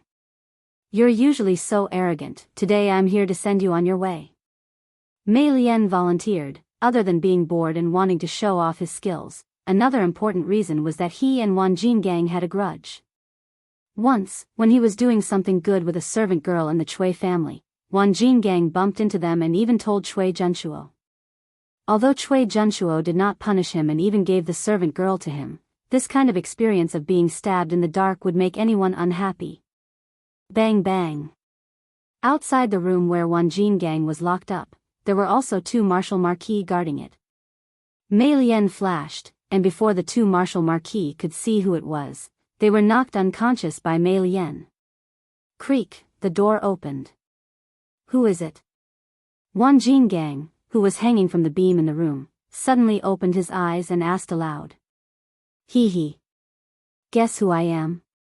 Mei Lian let out a sinister laugh, which was particularly eerie in the dark night. "Mei Lian? It's you? Did grandfather send you to save me?" Wanjin gang was overjoyed. Clang. Mei Lian suddenly pulled out the dagger from her thigh and sneered, "Heh. In your dreams, brat. Grandfather sent me here to shut you up forever." Wanjin gang was furious and said in disbelief, "Bullshit. Mei Lian, you faked Taigong's orders. When I get out of here, I will definitely complain to my grandfather." Tisk. Mei Lian was even more furious. He sneered and said, "Complain. Wanjin gang, since you like to complain so much, go complain to the king of hell." As soon as he finished speaking, he dashed towards Wanjingang's throat with the dagger in his hand. Swish swish. In the blink of an eye, Just as Mei dagger was about to touch Wang Jingang's throat, he suddenly heard the sound of something tearing through the air behind him. His many years of combat experience told him that someone was shooting at him from behind. If he insisted on killing Wang Jingang now, he would definitely be hit by 2 arrows. How could he do something that would hurt both sides? You have a death wish. Mei Lian roared angrily. He quickly turned around and waved his dagger. With 2 clanging sounds, the arrows were pushed to the side by him. Taking advantage of this gap, he realized that there were 2 martial marquis standing outside the door with bows in their hands. Humph. You overestimate yourself. Mei Lian's journey tonight had been smooth sailing. Even now, he looked down on all the martial marquises here. When he saw that someone was shooting at him, his first reaction was not to run but to take the initiative to attack. He wanted to kill the person who shot him to vent his anger. His figure changed, and he rushed out of the room in an instant. Then, he went straight for the 2 soldiers who were holding the big bows. Swish, swish, swish. However, the moment he dashed out of the room, dozens of soldiers suddenly appeared from under the tables, cabinets, and bookshelves leaning against the wall. Dozens of arrows were shot at him at the same time. It's an ambush. No matter how dumb Mei Lian was, he knew that he had fallen into an ambush. He was shocked and ran out of the door without thinking. Despicable. Shameless. I'll kill all of you the next time I come. Mei Lian was too fast, even faster than the arrows. In the blink of an eye, he had knocked away a few soldiers and dashed out of the door. As he left, he did not forget to leave a threat. Fire. A general brought 300 archers and rushed to the outside of Wuhou government. The general pointed at the direction where Mei Lian had fled and shouted. Swish, swish, swish. With 300 people shooting at the same time, no matter how fast Mei Lian was, it was difficult for him to dodge all the arrows. Clang. Second brother, be careful. Just at this moment, Qi Li, who had been lying on the roof opposite Wuhou government, upon seeing this, immediately pulled out her sword, and in a flash, she flew over. Her speed was more than 30% faster than Mei Lian. Ding, ding, pang, pang. In the blink of an eye, Qi Li was beside Mei Lian.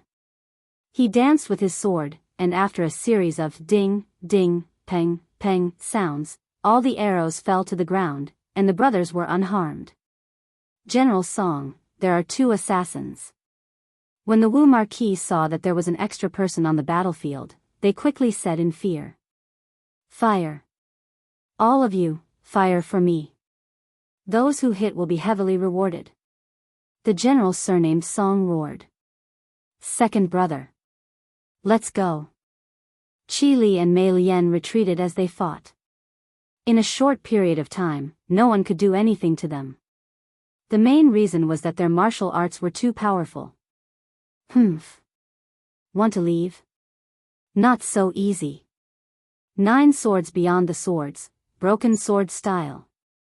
Even the archers could not do anything to these 2 experts.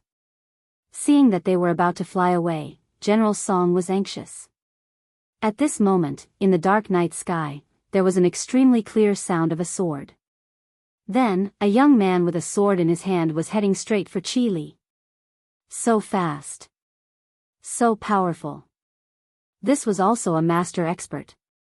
General Song was overjoyed, but Qi Li was shocked because he realized that when facing this sword, it was as if his hands and feet were tied, and there was nowhere for him to hide. Although the other party was also a master expert, his strength could completely suppress him. This made him realize that Wu Marquis government had already set up an inescapable trap, waiting for them to come in. Qi Li had no choice but to fight with his sword. Big brother, let me help you. Mei Lian also pulled out his long saber, wanting to help his good brother, but who knew that 2 flying daggers would whiz towards his face. Haha. Where are you going? Your opponent is me. Chapter 1094. It's General Dugu. General Zhou, who was on night duty in the Right Marquis mansion, also recognized the 2 brothers from the Dugu family. He exclaimed and quickly said, "Soldiers, listen to my order.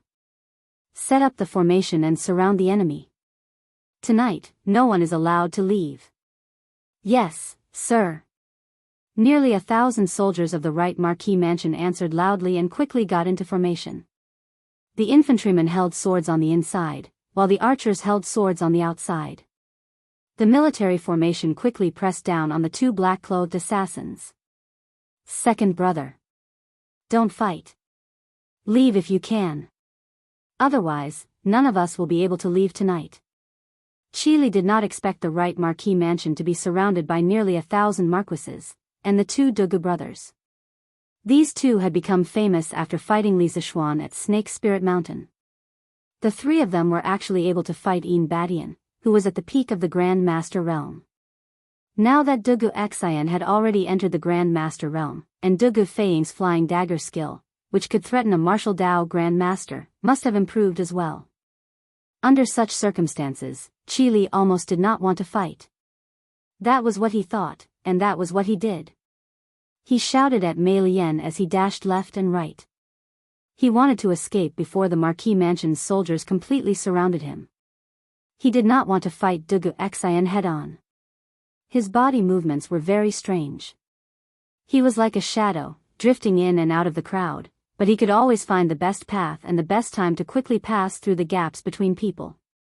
It was like a scene of 100 flowers passing through, but not a single leaf touching the body.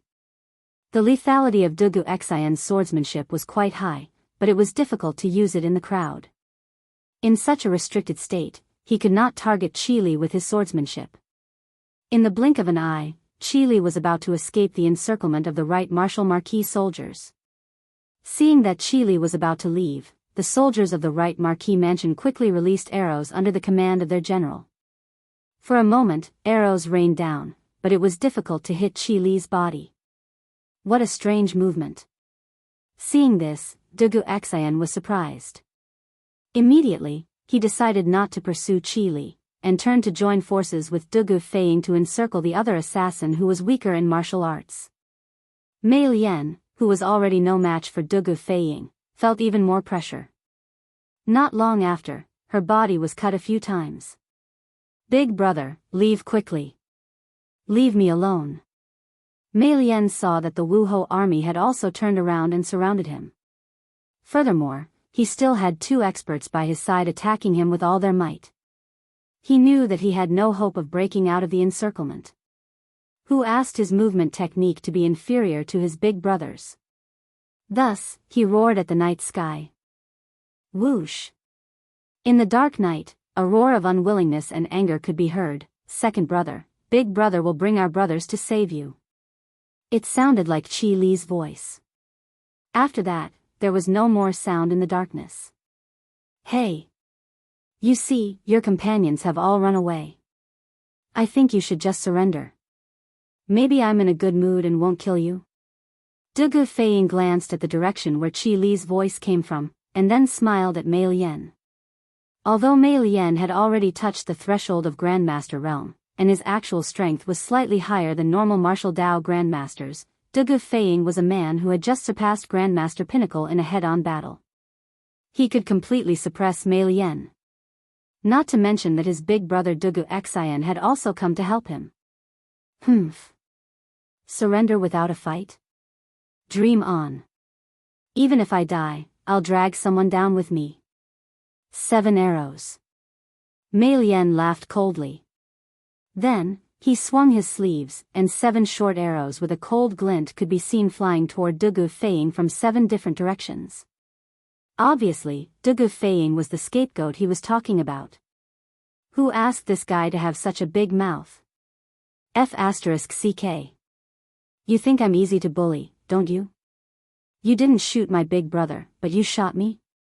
Dugu Feiying was hopping mad. Previously, when they were fighting Badian at Snake Spirit Mountain, Badian had used him as a breakthrough point and attacked him with all his might. Now that Mei Lian, a weakling, who was weaker than him, had used him as a breakthrough point, how could he tolerate this? Feiying, be careful. There's poison on the arrows. Dugu Xian roared, wanting to save Dugu Feiying, but it was obviously too late. 7 arrows were flying in 7 different directions, taking into account Dugu Feiying's possible escape routes. If it was an ordinary person, they would definitely be dead. But Dugu Feiying was not someone who could be judged by common sense. The more dangerous the situation, the more his potential would be stimulated. As he controlled his body to retreat quickly, he pulled out 7 Xian Li flying daggers from his thigh belt at lightning speed and sent them toward the 7 arrows.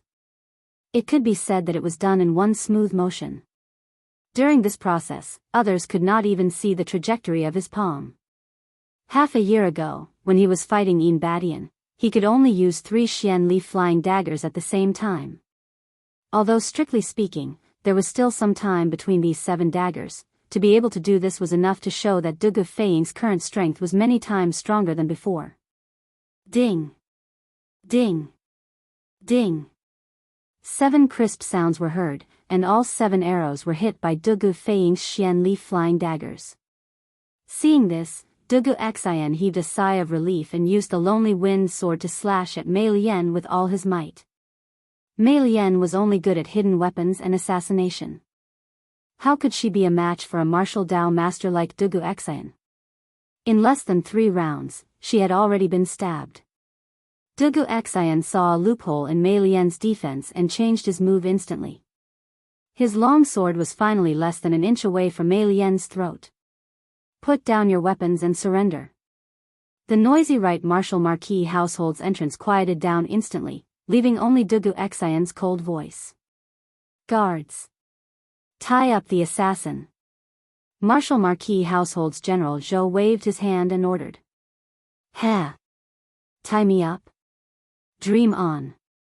Mei Lian, the wild beast that everyone thought was trapped in a cage, laughed evilly and then charged at Dugu Xian's long sword without hesitation.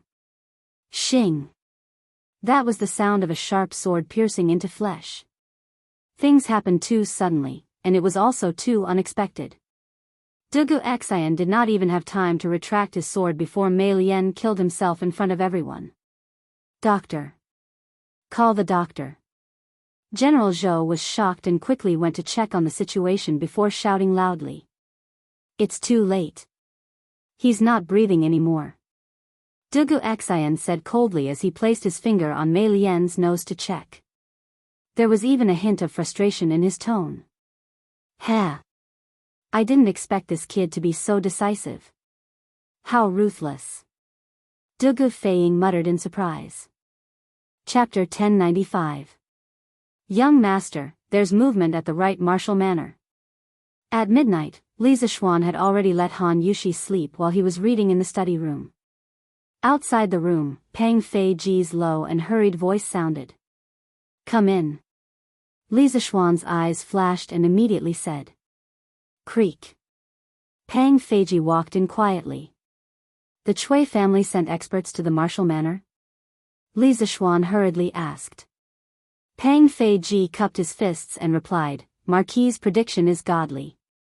Just 3 minutes ago, an expert infiltrated the martial manor and was discovered by the martial manor on duty. However, that person's martial arts were exceptionally high. Even though General Yuchi had placed 300 archers in ambush in the Wuhou government, they were unable to harm him in the slightest. Thus, the 2 Dugu generals who were guarding outside hurriedly joined the battle. Only then was the situation reversed. It must be said that he used to mingle in the right martial manner. If not, for him to wander around the streets in the middle of the night, it would be strange if he wasn't captured by the patrolling martial manor. How was the battle situation? Did you manage to capture the assassin? Li Zixuan expressionlessly asked. Marquis. After the assassin who had infiltrated the Wuhou government was surrounded, everyone then realized that there was another assassin outside who was secretly providing support, but the assassin's movement technique was too brilliant, General Dugu was unable to catch up, and let him escape. Although the remaining one's martial arts were not bad, he was not General Dugu's opponent. After he was defeated by General Dugu, everyone thought that he would surrender. But who would have thought that he would directly crash into General Dugu's sword and commit suicide? Committed suicide? Li Zixuan frowned and secretly cursed his bad luck. He had painstakingly set up a trap. In the end, one escaped and the one left behind was a corpse. This was really fate making fools of people. Peng peng. Suddenly at this time, there was a series of knocks on the door. In the middle of the night, it would definitely not be someone from the Li Manor knocking on the door. It could only be someone from outside the manor. Li Zishuan gave Pang Fei-ji a look. Pang Fei-ji approached the door and carefully opened a crack. When he saw the person outside, he immediately opened the door completely. It's Xan. Seeing that it was Dugu Xan, Li Zishuan stood up in shock. Little Xian, you should know about tonight's matter, right? Dugu Xan nodded and walked forward. I know. Fei-ji has already told me about it. Xan, sit down and rest first. Li Zishuan smiled. Dugu Xan said, Little Xian, I'm sorry. We Xian did not want Xian's alive. Even if we suspect that the Chui family sent them, we have no proof. Li Zishuan wanted to deal with a 1,000-year-old family like the Chui family. The Dugu family had no objections. One of them represented the nobles of Shandong, while the other represented the old aristocratic families. Moreover, since the Sui and Tang dynasties, the Dugu family's glory had always been closely related to the emperor of that time. It could be said that they were the unwavering royalists. In addition, Dugu Xan and Dugu Feiying had always been on good terms with Li Zishuan.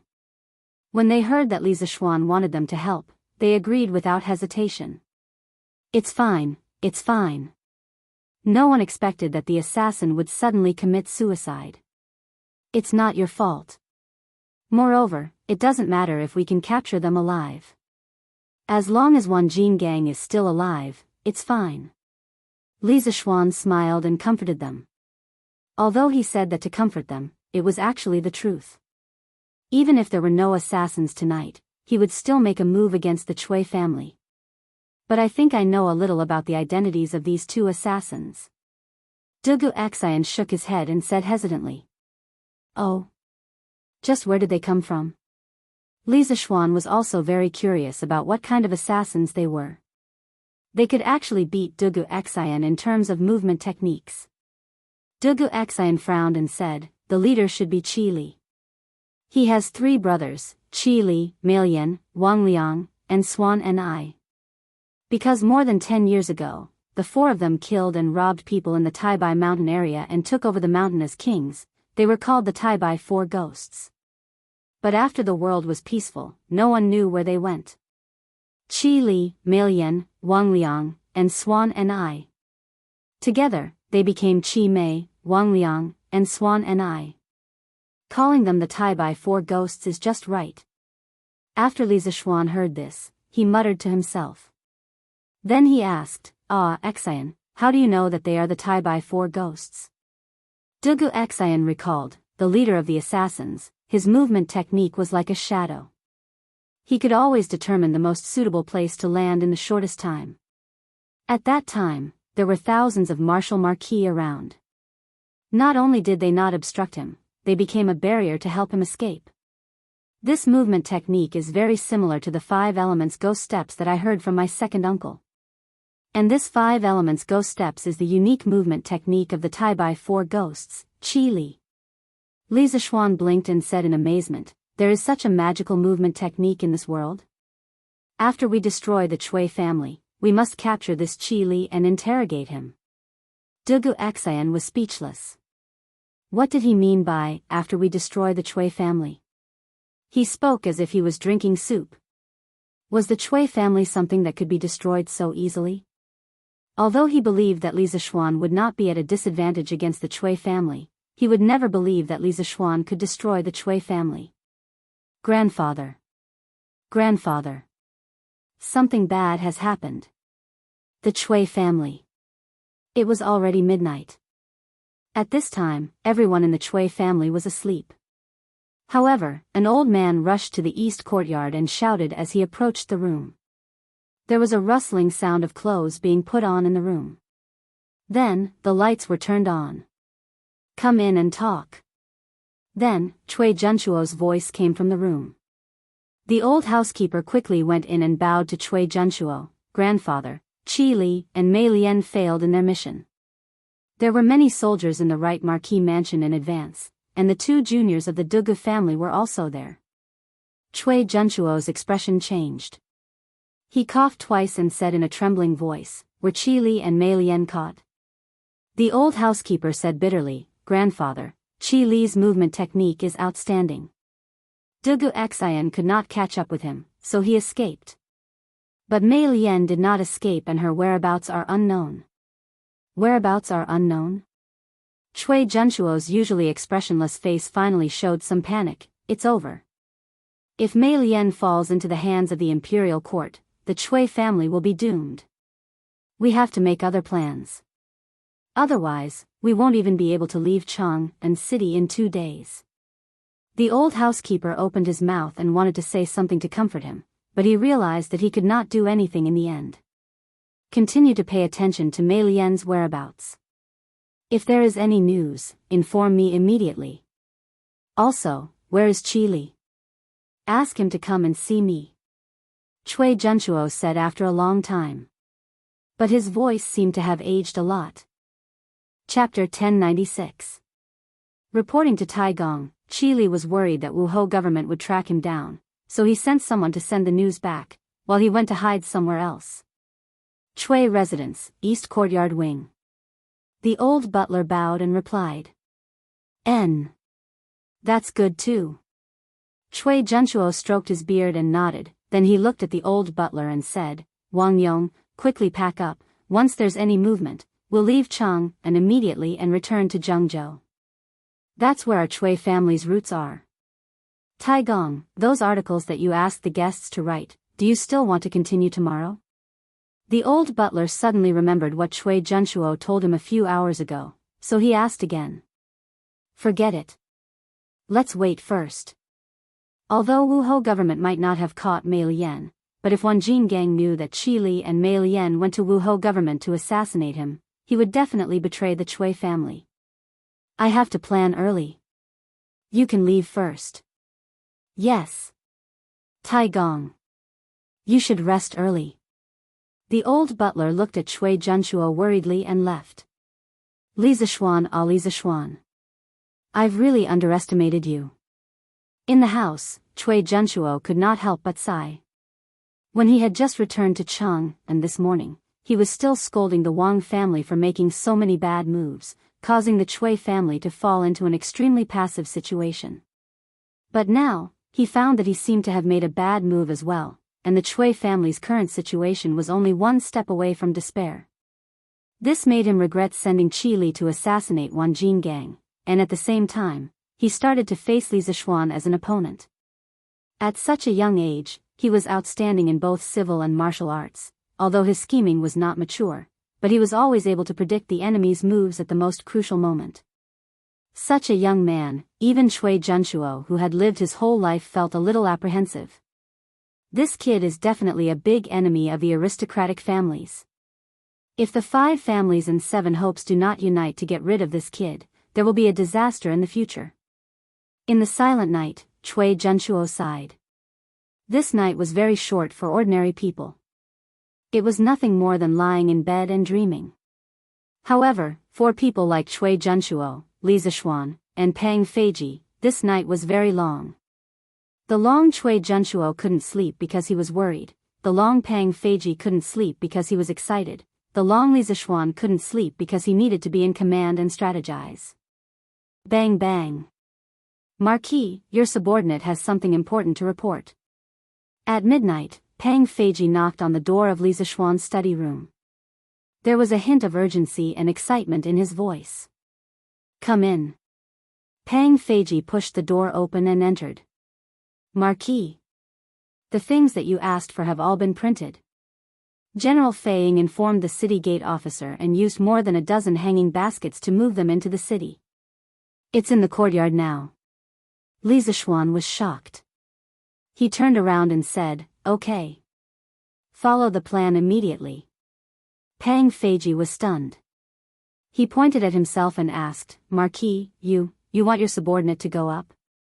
Li Zishuan kicked him in annoyance, and said, "Nonsense. If you don't go up, do you want me to go up? It's not like you don't know how to use it. Go quickly. Okay. Your subordinate will go right away. Pang Feiji laughed and covered his butt as he went out. It was obvious that he was very happy. Half an hour later. Marquis, if your subordinate can't get down later, what should I do? Li Residence West Courtyard. Pang Feiji was about to take off in the basket of the hot air balloon. However, at this moment, he suddenly felt a little scared. After all, the ancient people were very respectful of the sky, and he was about to fly. While he was excited, he couldn't help but feel nervous. Cut the king crap. How can you not get down? Won't you come down when the kerosene on the lamp runs out? Li Zishuan stepped forward and kicked Pang Feiji's butt again. Pang Feiji almost cried when he heard this. Marquis, if the kerosene runs out, won't your subordinate fall from the sky and die? Although he was stupid, he wasn't stupid. He could still understand this kind of thing.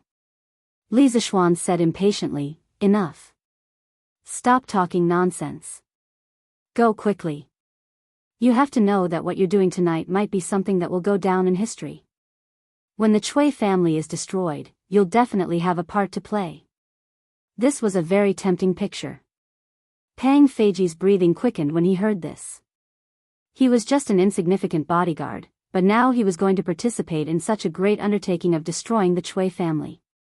He might even be able to leave his name in history. It was hard not to be excited. Okay. Marquis. Watch carefully. Your subordinate will definitely make it snow in Chang'an tonight.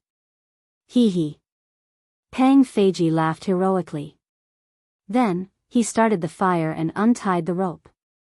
His movements were smooth, and it was obvious that he had practiced before. After a while, the hot air balloon carrying Pang Feiji slowly left the ground. The rest of the bodyguards in the courtyard looked at Pang Feiji enviously. Their eyes were also filled with anticipation because they were going to fly up in a while. Snow? Wouldn't it be more fitting to call it, Heavenly Maiden Scattering Flowers? Looking at Pang Feiji who was gradually ascending, Li Zishuan's lips curled into a smile as he muttered to himself. According to the plan, Li Zishuan would hand over the confession signed by Wan Jingang to the workshop. The workshop would work overtime to make hundreds of thousands of copies and send them to Chang'an. Then, Pang Feiji would bring the hundreds of thousands of copies up into the sky. Then, he would scatter the confession to all the people in Chang'an. When the people woke up in the morning, they would be surprised. As for why he didn't go up and asked Pang Feiji to go up, it was because he was tired. A piece of paper was about 0.01 millimeters thick. 100,000 pieces of paper piled up together would be 10 meters. A few 100,000 pieces of paper would be tens of meters. It would probably weigh a few tons. It wouldn't be easy to scatter the confession all over the city. The hot air balloon would have to make more than 10 trips up and down. Of course, Pang Feiji wouldn't be able to handle such a huge workload alone. Tonight, almost all of Li Zishuan's bodyguards would have to take turns going up. Walala. Pang Feiji, who was floating in the sky, immediately began to scatter the flowers. Luckily, the wind wasn't strong that night. At this time, almost all the people were asleep. Otherwise, if people saw him scatter the papers in the sky, they would think that he was crazy or was in the middle of a funeral. The hot air balloon today, after Li Zishuan's improvements, was equipped with flapping wings in all 4 directions. It could now turn around, front, back, left, and right. It didn't need to be like before, where it needed to be laboriously punched in the opposite direction. Therefore, Pang Feiji could control the direction and scatter the papers at the same time. It was quite easy for him. F***ck. This bastard. Doesn't he know how to throw it further away? Throw it all back to me. Li Zishuan took down the confession that was covering his forehead and complained with a little annoyance. Chapter 1097. Extorting a confession, rubbing, setting up an ambush, scattering flowers. Too many things had happened on this day. Li Zishuan had basically filled the entire day to the brim. Even his sleeping time had been arranged by him. It looked like he was racing against time. That's right. He was indeed racing against time. The Chui family had a rich heritage and many capable people. In terms of manpower, material resources, and financial resources, Li Zixuan was no match for the Chui family. If he couldn't destroy the Chui family in the shortest time possible and turn to a war of attrition, Li Zixuan would only be on the path of failure. In addition, as the ruler of a country, Li Er had many spies under him. It wouldn't take long for him to know that Li Zixuan had interrogated Wan Jin gang in the right marquis household. When that time came, old Li would definitely come over to stop Li Zixuan's plan against the Chui family. Therefore, no matter what the reason was, Li Zixuan had to start this plan in the shortest time possible. Husband, you haven't slept yet. Li Zixuan instructed his personal guards to look for him immediately if there was an emergency. Then, he returned to his room. Perhaps the sound of the door opening woke Han Yushi from her sleep. She rubbed her eyes and looked at Li Zixuan with sleepy eyes. Did I wake you up? Li Zixuan stroked his wife's smooth hair and said apologetically. No. Husband. It has nothing to do with you. Han Yushi quickly said, Husband, are you done with your work now? Li Zixuan smiled knowingly and said, I'm done. I'll sleep now. There's a good show tomorrow. Li Zixuan had told Han Yushi about the plan to deal with the Chui family. So, Han Yushi understood what Li Zixuan meant by a good show. She said with anticipation, after tomorrow, the people will see the Chui family under the mask. Good and evil will be repaid. The Chui family should pay for what they have done all these years. Not only did Han Yushi know about the plan to deal with the Chui family, but she also saw Wan Jingyang's confession. So, she didn't have a good impression of the Chui family. As kind as she was, she also hoped that the evil people of the Chui family would receive their retribution. Wife. Let's sleep early. Li Zixuan took off his coat, got into the bed, and hugged his wife. Very quickly, the two people in the bedroom fell into a deep sleep. Outside, Pang Feiji, the poor child who was handing out flyers in the sky, was still enjoying the cool breeze. The next day. The sun, the sky Chang, the sky, the sky, the sun, the sky. For the hardworking commoners, a new day of life had already begun. Mother. Is it? What are you? Of? It was fine yesterday. How could it possibly snow today? Mother. Quick, look. It's white outside, just like snow. In a residential area in Chang'an City, a little boy woke up early and found a lot of white paper in the yard. He shouted excitedly into the house and then rushed to the white paper in the yard. Ah! The father of the child. Come and see. There's a lot of paper in the yard. I don't know where it came from last night. A woman came out to take a look and exclaimed. Soon, a man in his 30s came out of the house. Father. Mother. There are words on the paper. Also, I recognize the 3 words on it. Read, confession, book. The little boy looked at the content on the paper and read it out loud proudly. A child at such a young age could read. It could be seen that this family was an intellectual family. Confession? Father, why do we have a confession? The woman was puzzled. Yulin. Show father the paper. The man's expression changed. He quickly walked to the boy and took a piece of paper from the boy's hand. He began to read it seriously. Gradually, his face was filled with anger. But then, a trace of fear appeared on his face. Father, what's written on it? The woman saw the man's expression change several times and could not help but ask. Mother, quickly collect all the papers in the yard. If these things get out, our family will be in big trouble. The man said with difficulty. Husband, what happened? Don't ask. Go. Sigh. Forget it, I'll go myself. The man did not want to explain and went to the yard himself. Wow. Father. Mother. Come out and take a look. There's a lot of paper in our yard. At this moment, the words similar to what the little boy said came from the yard next door. The middle-aged man was stunned. The woman came up and asked, "Husband, I don't think we're the only ones who have this.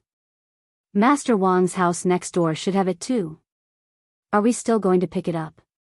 No. He wasn't going to pick it up. Chang and city is going to change. The man muttered absent-mindedly. Bastard. This Madame Chui is really a good-for-nothing. Bah. The Chui family likes to bully the common people and bully men and women. They should be struck by lightning. Bah. Yesterday, I saw the Chui family donate money to the Nguyen Tang Foundation and thought they changed their mind. Now it seems that the Chui family is not good people. We should report them to the authorities and arrest them. They're worse than pigs and dogs. This Madame Chui is worse than pigs and dogs. How could he do such a deranged thing that would incur the wrath of both man and God? She's really a vicious woman. If she's not killed, the heavens will not tolerate it.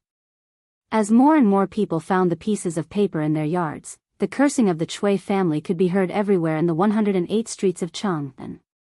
Obviously, these common people had seen the crimes committed by the Chui family over the years from the pieces of paper. Master. Where did these pieces of paper come from? Is the content on these pieces of paper real or not? The Fang estate. Fang Xianling tidied up his clothes and was about to go to the morning court when the servant suddenly brought a few pieces of paper over, saying that they were found in the courtyard. He and his wife each took a piece of paper and looked at it carefully. After a while, Lady Fang put down the paper and said with a puzzled expression. Fang Xuanling's face was solemn. He waved his hand and said, "Madam, something big is going to happen. I have to go to the palace quickly. I'll tell you in detail when I come back." Okay. Master, be careful on the road. Although Lady Fang had a jealous personality, she usually listened to Fang Xuanling's words on important matters. Fang Xianling nodded and quickly walked out of the room. The servants outside had already prepared a carriage for him. The Chui family. Someone wants to touch the Chui family. At this juncture, alas. I hope Chang and city won't fall into chaos. In the carriage, Fang Xianling tightly held the confession letter, frowned, and sighed with a worried expression. Chapter 1098. What? Assassins infiltrated the Right Marquis household last night? Is it possible to capture the assassins? In the west court of the imperial palace, Li Er was dressed in his imperial robe and crown under the service of a palace maid. He was about to go to morning court when Zhao Song suddenly came to report that the Right Marquis household had encountered 2 assassins last night. Old Li instantly lost his composure. In the capital, assassins actually appeared under the emperor's feet. Furthermore, the assassins attacked the imperial court's official residence. Wasn't this openly challenging his dignity as the emperor? Zhao Song replied, "Your Majesty, last night Dugu Xian and Dugu Feiying happened to be present. Of the 2 assassins, one escaped and the other was killed on the spot. Their bodies are still in the Right Marquis household." Oh. Dugu Xian and Dugu Feiying were also present? Why didn't they capture them alive? Li Er frowned and asked curiously. Zhao Song bowed. This old servant does not know why the 2 Dugu generals happened to be present. But it was said that the assassin had already been defeated by Dugu Xian. But no one expected him to seek death and directly collide with Dugu Xian's sword. Li Er's heart sank. Rather die than surrender. This kind of assassin obviously had an unusual background. Recalling that Li Zishuan went to the Right Marquis household yesterday, his face darkened. Investigate. Investigate the assassin's background.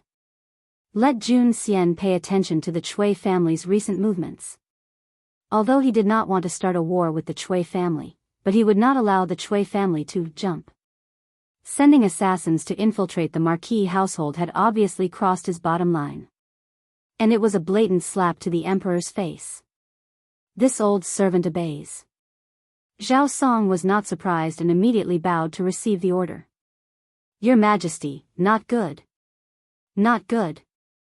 Just at this moment, a servant ran in frantically with a piece of paper in his hand. Li Er frowned. What's the matter? That servant raised the paper above his head and said, Your Majesty, this morning, outside the imperial palace, there were white pieces of paper. The content of the paper was a confession written by a person named Wan Jingang. As this matter concerns the Chui family, the courtiers are all waiting outside the Taiji palace to see His Majesty. Li Er's expression changed greatly. He personally went up and took the document from the eunuch's hands and read it with furrowed brows.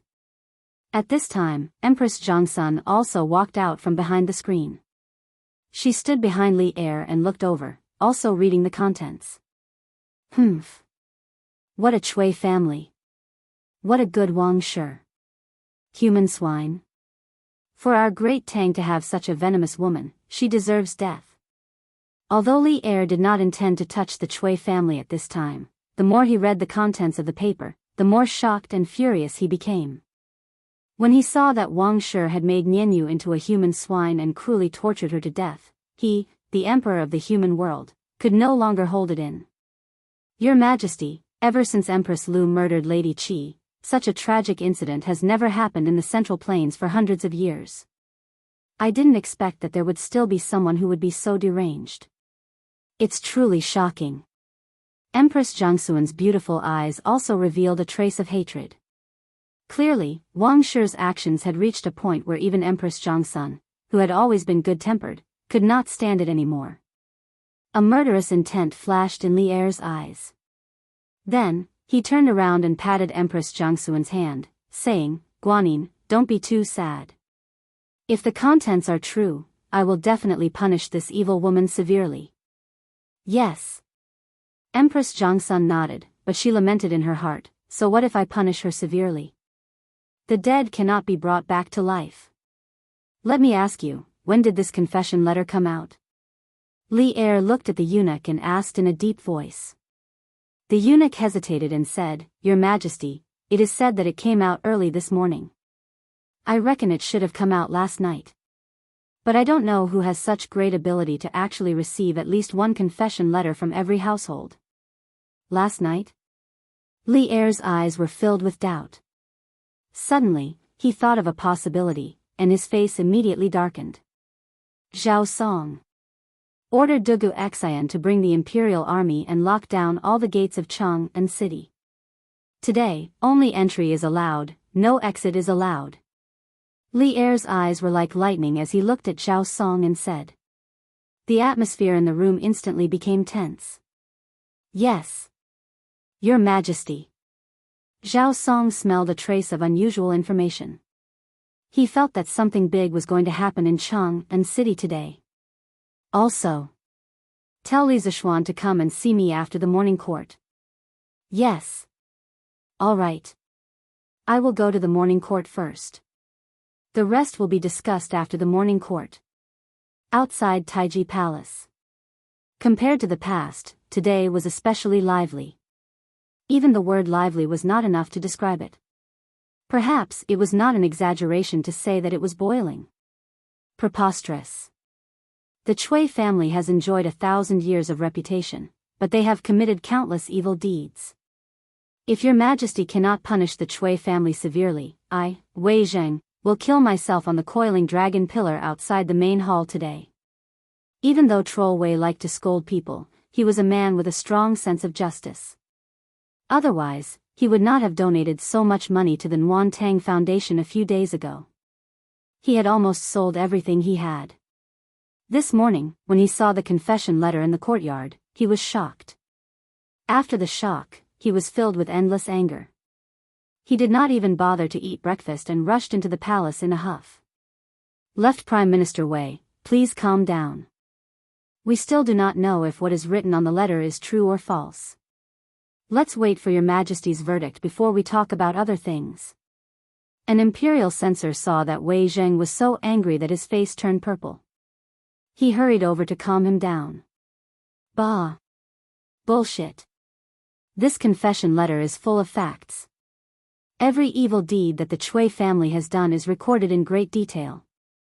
Even Wang Jingang's signature has been copied. How can it be false? Besides, this Wang Jingang is now being held by the right marquis household. We will know when the trial begins. Cheng Yaojin spat a mouthful of old phlegm at the place where the imperial censor was standing and shouted at the top of his voice. He did not have a single good impression of the Chui family. He would not let go of this opportunity to beat a drowning dog. General Yuchi? This Wang Jingang is really in the right marquis household? Towards Cheng Yaojin, this shameless old man spitting at him, the imperial censor was of course cursing in his heart. However, he knew that he could not argue with this old hooligan. Thus, he found Yuchi Jingda to ask. Yuchi Jingda stroked his beard and said, Jijia is right. Wang Jingang is indeed in the right marquis household. In a while, he should be handed over to the Supreme Court. This confession letter was also personally signed by him. Only, I do not know how it spread throughout the entire city. This last sentence was half true and half false. He knew that this was arranged by Li Zishuan. However, he did not understand how Li Zishuan was able to spread the confession letter to every corner of Cheng and city in one night. At the same time, he did not expect that Li Zishuan would make a move on the Chui family so quickly. Chapter 1099. After Yuchi Jingda admitted that the confession was written by Wang Jingang, the officials outside the Taiji Palace were in an uproar. It's true. Under the glory of the heavens, such a dark and filthy thing actually happened. As an important official of the empire, I'm ashamed to face the people. Wei Zheng opened his mouth and pounded his chest as he lamented bitterly. This Chui family is so despicable, they did so many filthy things. If we don't punish them severely, the people won't be angry. That's right.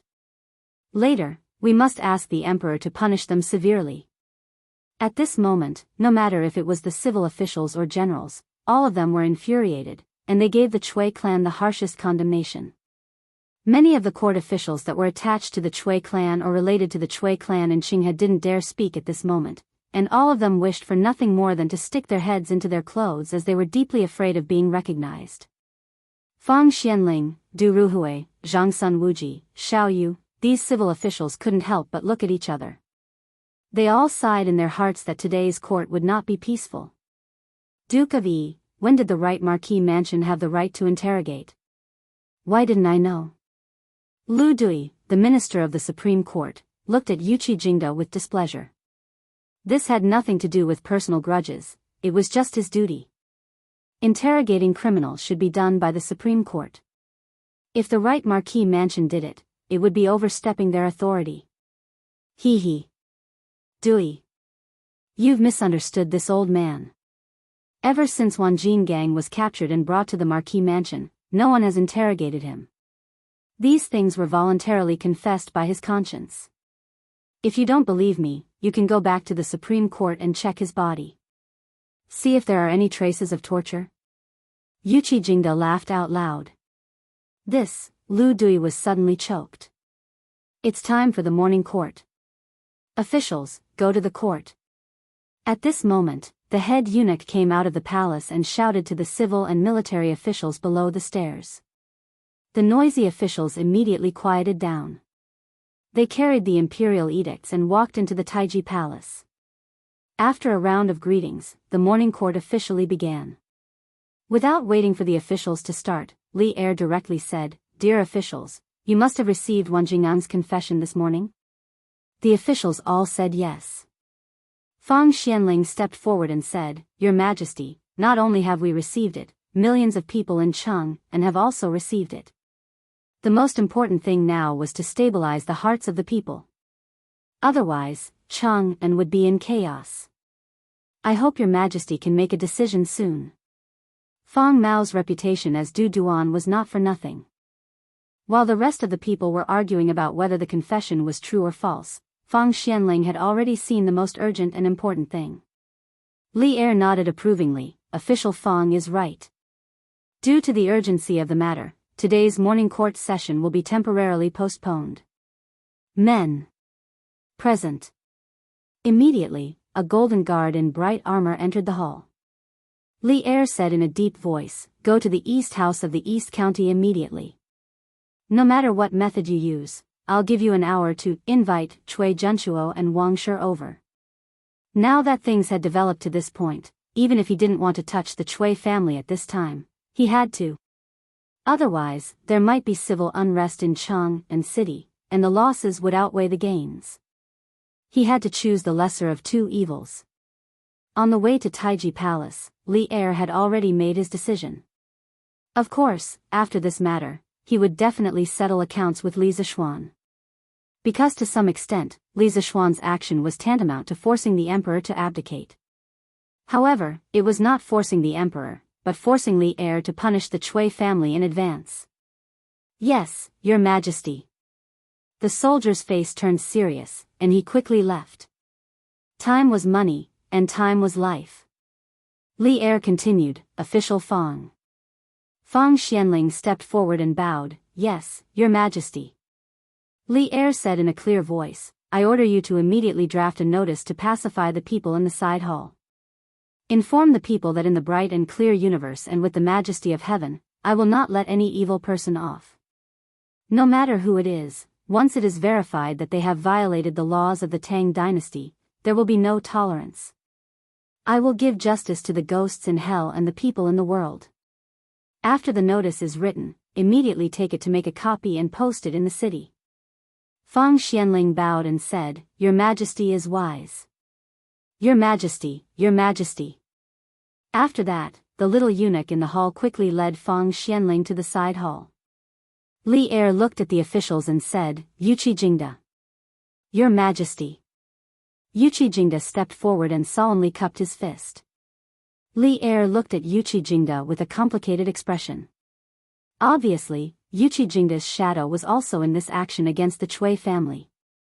Yesterday, he wanted to call the two soldiers who were present when Li Zixuan interrogated Wan Jingang to the palace for questioning, but now it seemed that there was no need to ask. In the whole matter, even if Yuqi Jingda did not add fuel to the fire, he still turned a blind eye. Otherwise, how could Li Zixuan interrogate Wan Jingang so easily? Is Wan Jingang in the right marquee mansion now? Li Er put away his complicated thoughts and then asked. Yuqi Jingda replied, "Your majesty. Wan Jingang is still in the right marquee mansion now. But last night, there was an assassin who wanted to kill him. Fortunately, your majesty had arranged for 300 archers in advance and the two generals of the Dugu family to arrive in time. Otherwise, the consequences would be unimaginable." Once this was said, the civil and military officials were shocked again. There was actually an assassin who dared to sneak into the yamen to carry out an assassination right under the emperor's nose. We already know about this matter.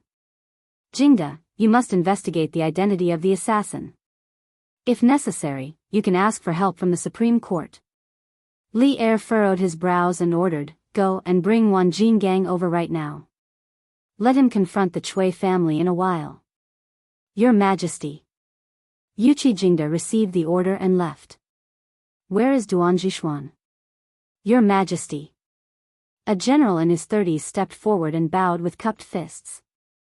"You are ordered to lead your subordinates, Zhou Xiao Wei, to patrol the city to prevent the people from causing chaos." "Your majesty." Duan Zixuan also received the order and left.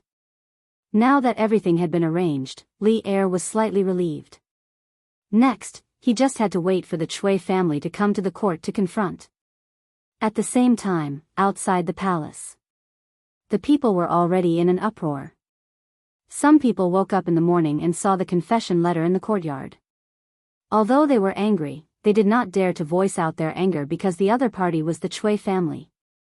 Hence, many people's first reaction was to hide the confession letter and not let the Chui family know that the confession letter came from them.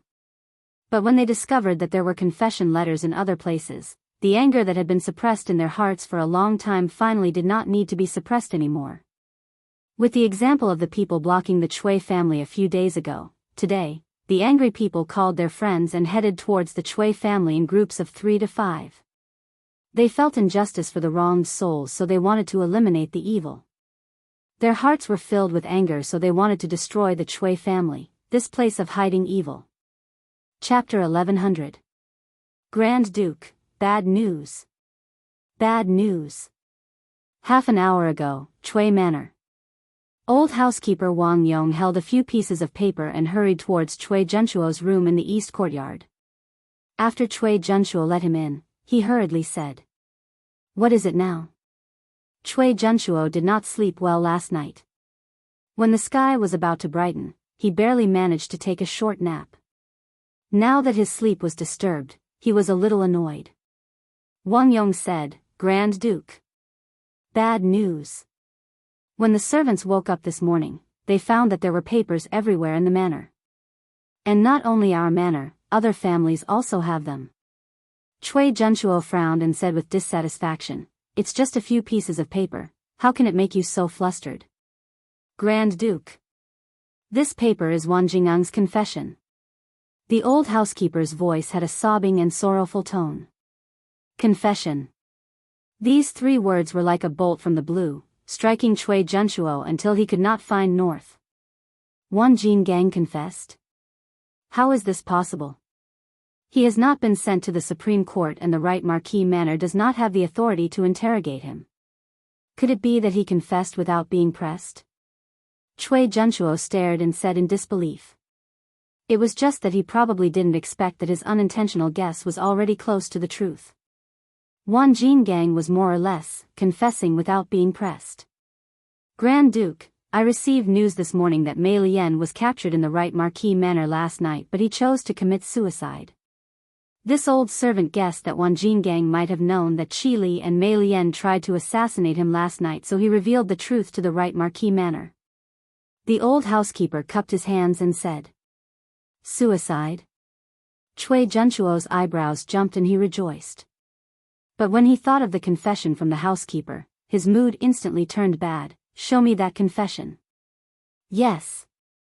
Taking the confession from the old housekeeper, Chui Junchuo frowned and looked at it carefully. After a while, he angrily snorted, "Good Wan Jinggang. I really hate that I recruited this ingrate into the Chui family." The old housekeeper carefully said, "Grand Duke, now that the confession is everywhere, this old servant is worried that as more and more people read the confession, there will definitely be many people coming to the Chui Manor to cause trouble. Furthermore, there would definitely be officials in the imperial court who would impeach the Chui family. You should have made plans earlier." Hearing this, Chui Junchuo's expression changed. If the old butler could think of it, how could he not? However, the current situation was extremely unfavorable to the Chui family. It could be said that the current situation was worse than the worst that he had expected. He didn't expect Wan Jinggang to confess so quickly. He also didn't expect Li Zishuan to make a move on the Chui family so quickly. He also didn't expect Li Zishuan to use such a method. This was forcing the emperor to destroy the Chui family. After a long time, Chui Junchuo let out a long sigh. Yes, yes. What should he do now? The public was furious, and the officials in the imperial court were eyeing the Chui family like a tiger watching its prey. The Chui family was facing a great calamity, and they could only do their best to reduce the Chui family's losses. As long as we can leave behind a bloodline, the Chui clan will definitely rise again. The old housekeeper was shocked. He had never seen Chui Junchuo so dispirited.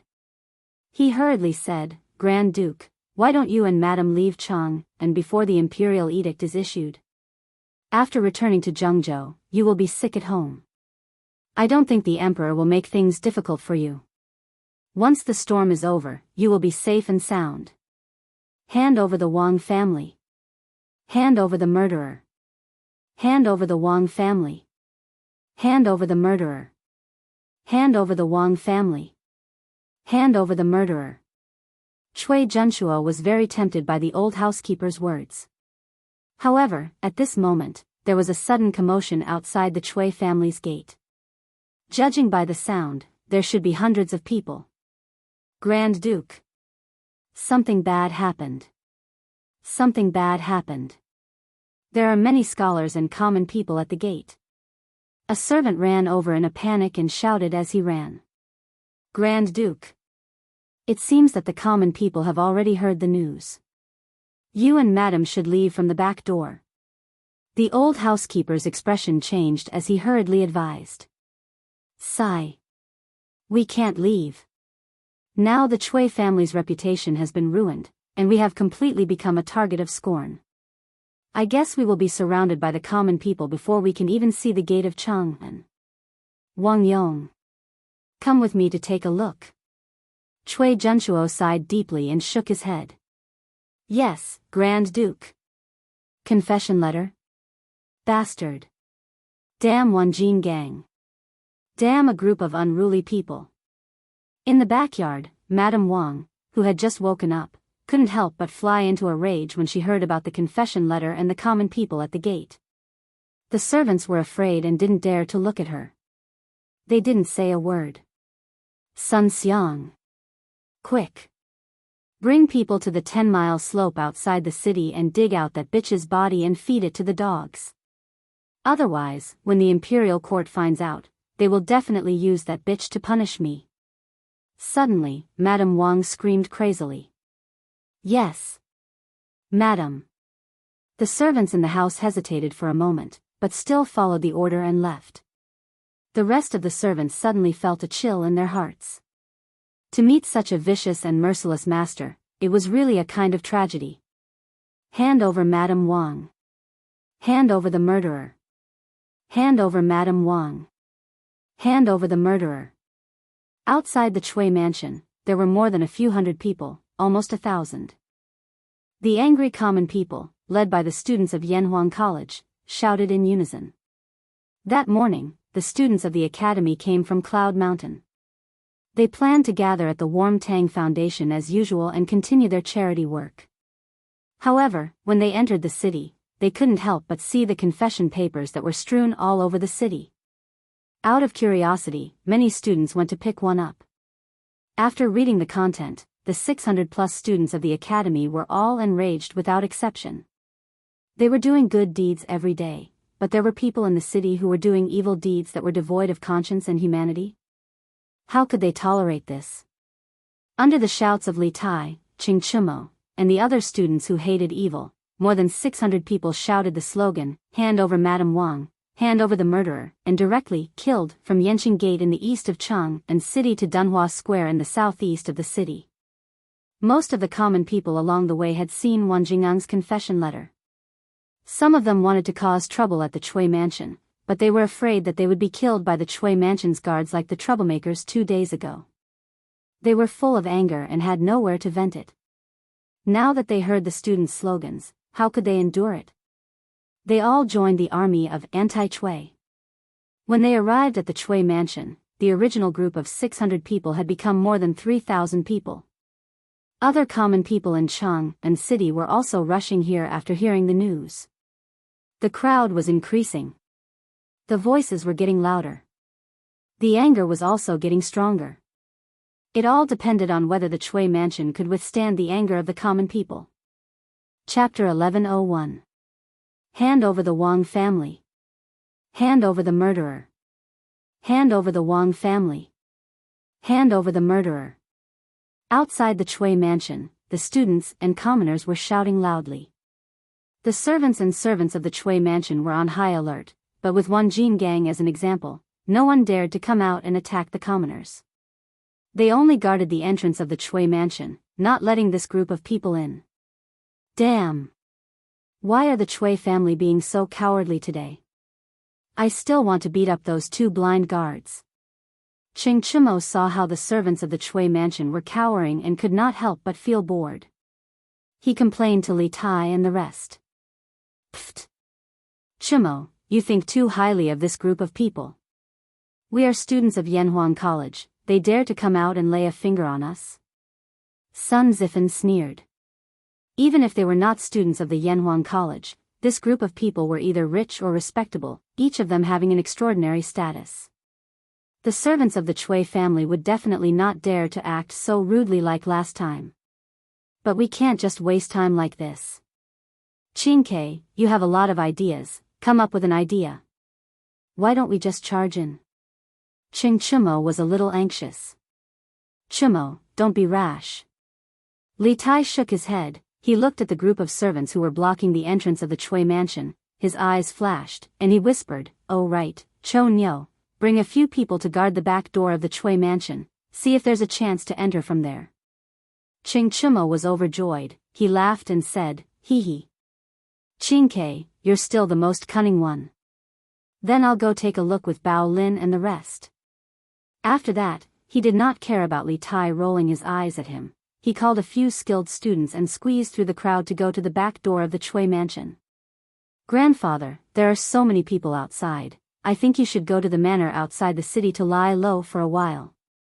At the entrance of the Chui manor, Chui Junshuo peeked through the crack of the door and looked at the densely packed crowd outside. He couldn't help but feel his scalp go numb. Because he felt that those angry commoners outside looked like they wanted to eat people, eat their Chui family's people. To think that he, Chui Junshuo, had lived a glorious life. Now that he was old, he had to suffer the curses of the people. It was truly a pity. Wait for the imperial edict. It should be soon. We can only wait for His Majesty's decision. Chui Junshuo sighed, and with her hands clasped behind her back, she walked into the manor with a desolate face. The Chui family has occupied fertile land, oppressed the common people, abducted common women, and tortured and killed the maidservants. Hand over the Wang family and the murderer. Hand over the Wang family and the murderer. Outside the Chui manor. As more and more people came, more and more people came. In less than 15 minutes, more than 2,000 people came. Naturally, the cries of the people became louder and louder. Towards the end, the students of the academy did not even need to organize them. They spontaneously began to shout slogans over and over again. Ever since the establishment of the Tang Empire, there had never been such a grand event in Chang'an City. However, today's grand event was indeed a funeral for the Chui family. It was also a matter of life and death for the Chui family. "You better behave yourself. Get over here. Don't even think about running. Come. Kneel. Hey. Make way. Make way." At this moment, a group of people slowly squeezed from the back of the crowd. After a lot of effort, they finally squeezed into the group of Yanhuang College students. "Cho Nyo. What are you doing?" Li Tai saw Ching Chumo, who had gone to the back door of the Chui manor to look for an opportunity, come over with 2 servants of the Chui manor. He could not help but ask with a puzzled face. "Hey. Qingke. Ziffin. Ku. I just caught 2 sneaky and shifty-eyed servants of the Chui family at the back door. After questioning them, I actually got a big piece of news." Ching Chumo made the 2 unlucky servants kneel down and then smiled proudly at Li Tai and the rest. "What news?" Li Ku asked. Ching Chumo did not directly answer. Instead, he kicked the servant in front of him and said, "Hey. Sun Xiang, right? This person in front of you is His Highness King of Han, and this is His Highness King of Wei. Hurry up and tell them what your mistress wants you to do. Only then will you be safe. Otherwise, no one will be able to protect you." When he heard that the 2 young men in front of him were both kings, the servant was first afraid. Then, he seemed to see some hope. The Chui family was now in a precarious situation. If he could cling on to the thighs of these 2 kings, he might really be able to survive. Thus, he quickly said, "Young Master Cheng. I'll talk. I'll talk." Ching Chumo nodded his head in satisfaction. Then, he turned around and looked at the people behind him. He used his internal energy and said loudly, "Everyone quiet down. I just caught a servant at the back door of the Chui manor. Everyone quiet down and listen to what this servant has to say." Ching Chumo's voice was mixed with internal energy and transmitted to everyone's ears. The noisy crowd immediately quieted down. "Sun Xiang. Mistress has always treated you well. How can you do something that betrays her?" A servant guarding the entrance of the Chui manor couldn't help but shout at this moment. "Noisy."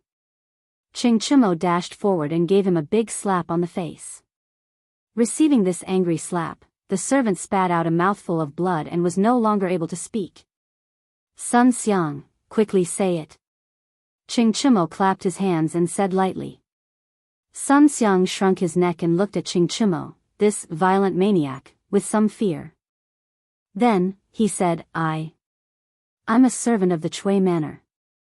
This morning, after Mistress found out that the entire city was filled with Master Wan. No, the entire city was filled with Wan Jingyang's confession. She was worried that the imperial court would find Miss Nianyu's body based on the clues in the confession. Thus, she ordered me to go to the 10-mile slope outside the city, to the 10-mile slope to dig out Nianyu's body and feed it to the dogs. Wow! After hearing this, the crowd was in an uproar. The people who were already angry became even angrier. When their anger couldn't be tolerated, they could only explode. She didn't even let go of a dead person. This mistress of the Chui family is so cruel. Beast. She's worse than pigs and dogs. Wang deserves to die.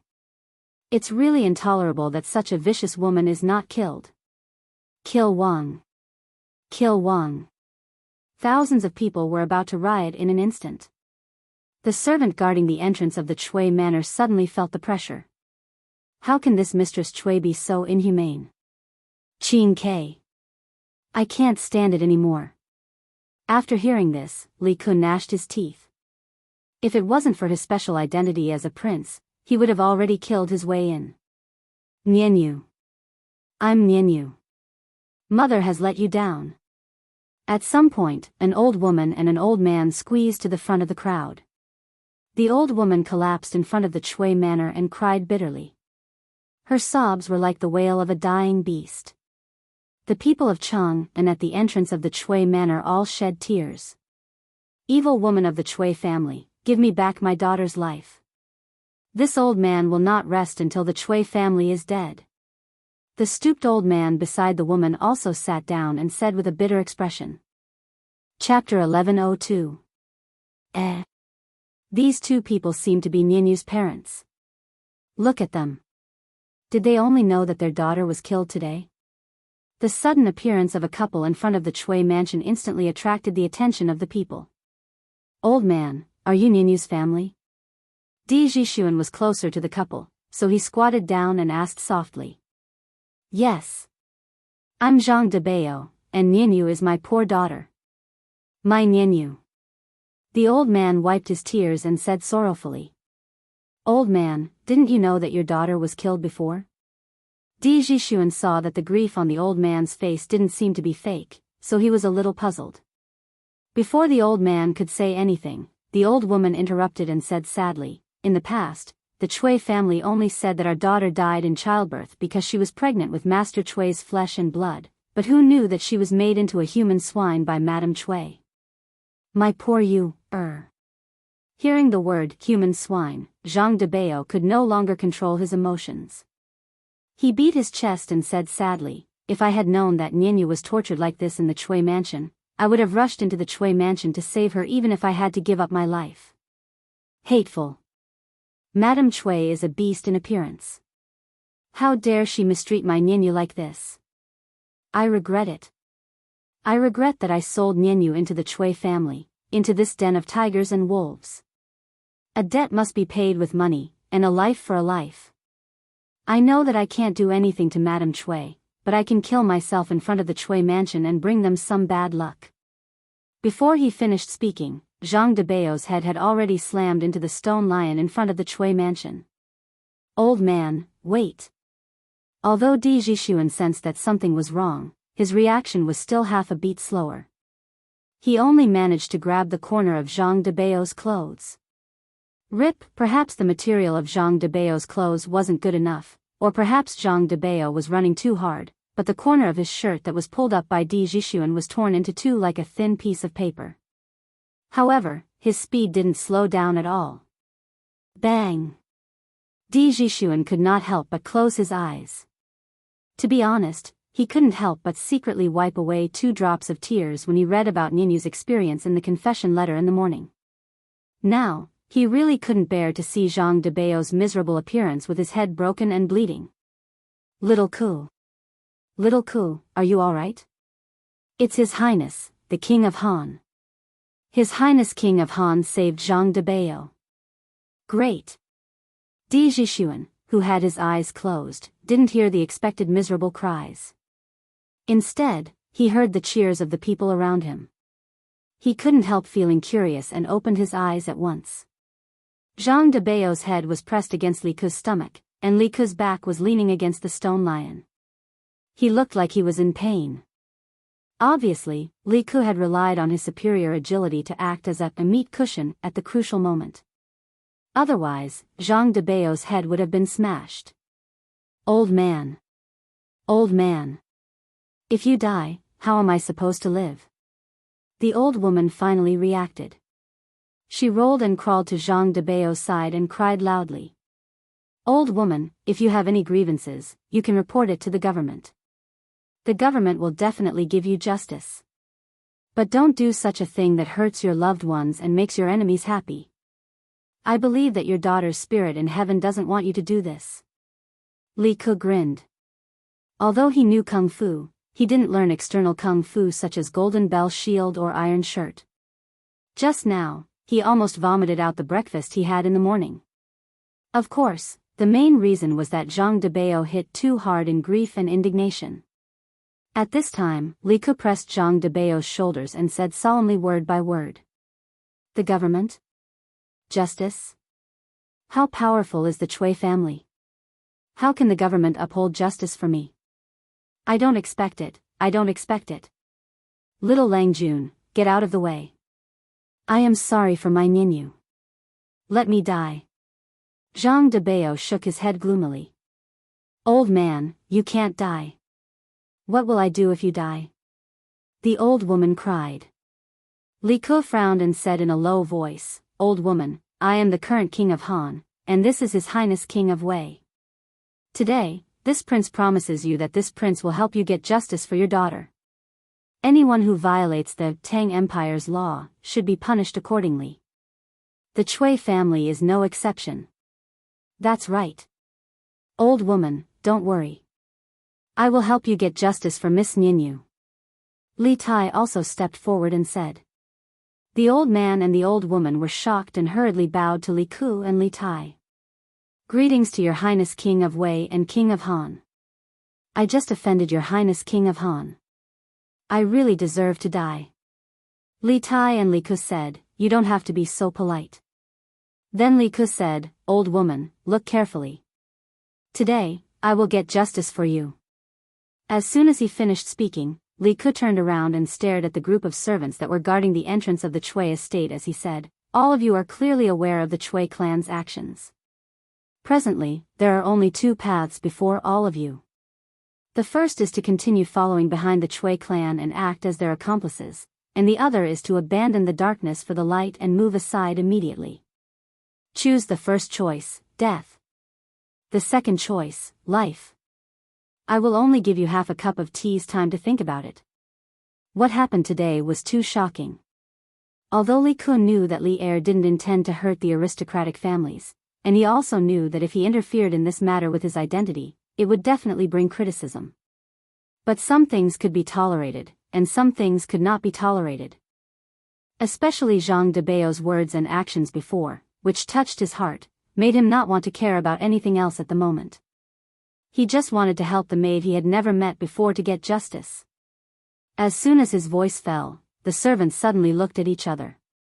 But even after half a cup of tea's time, they still didn't move. Perhaps they believed that the Chui family, which had been glorious for thousands of years, would not fall just like that. Li Ku sneered and shouted to the people behind him, Good. Today, the lady of the Chui family, Wang Shi, is vicious and merciless. She cruelly killed the maid Ninyu and turned her into a human swine. This is really shocking and infuriating.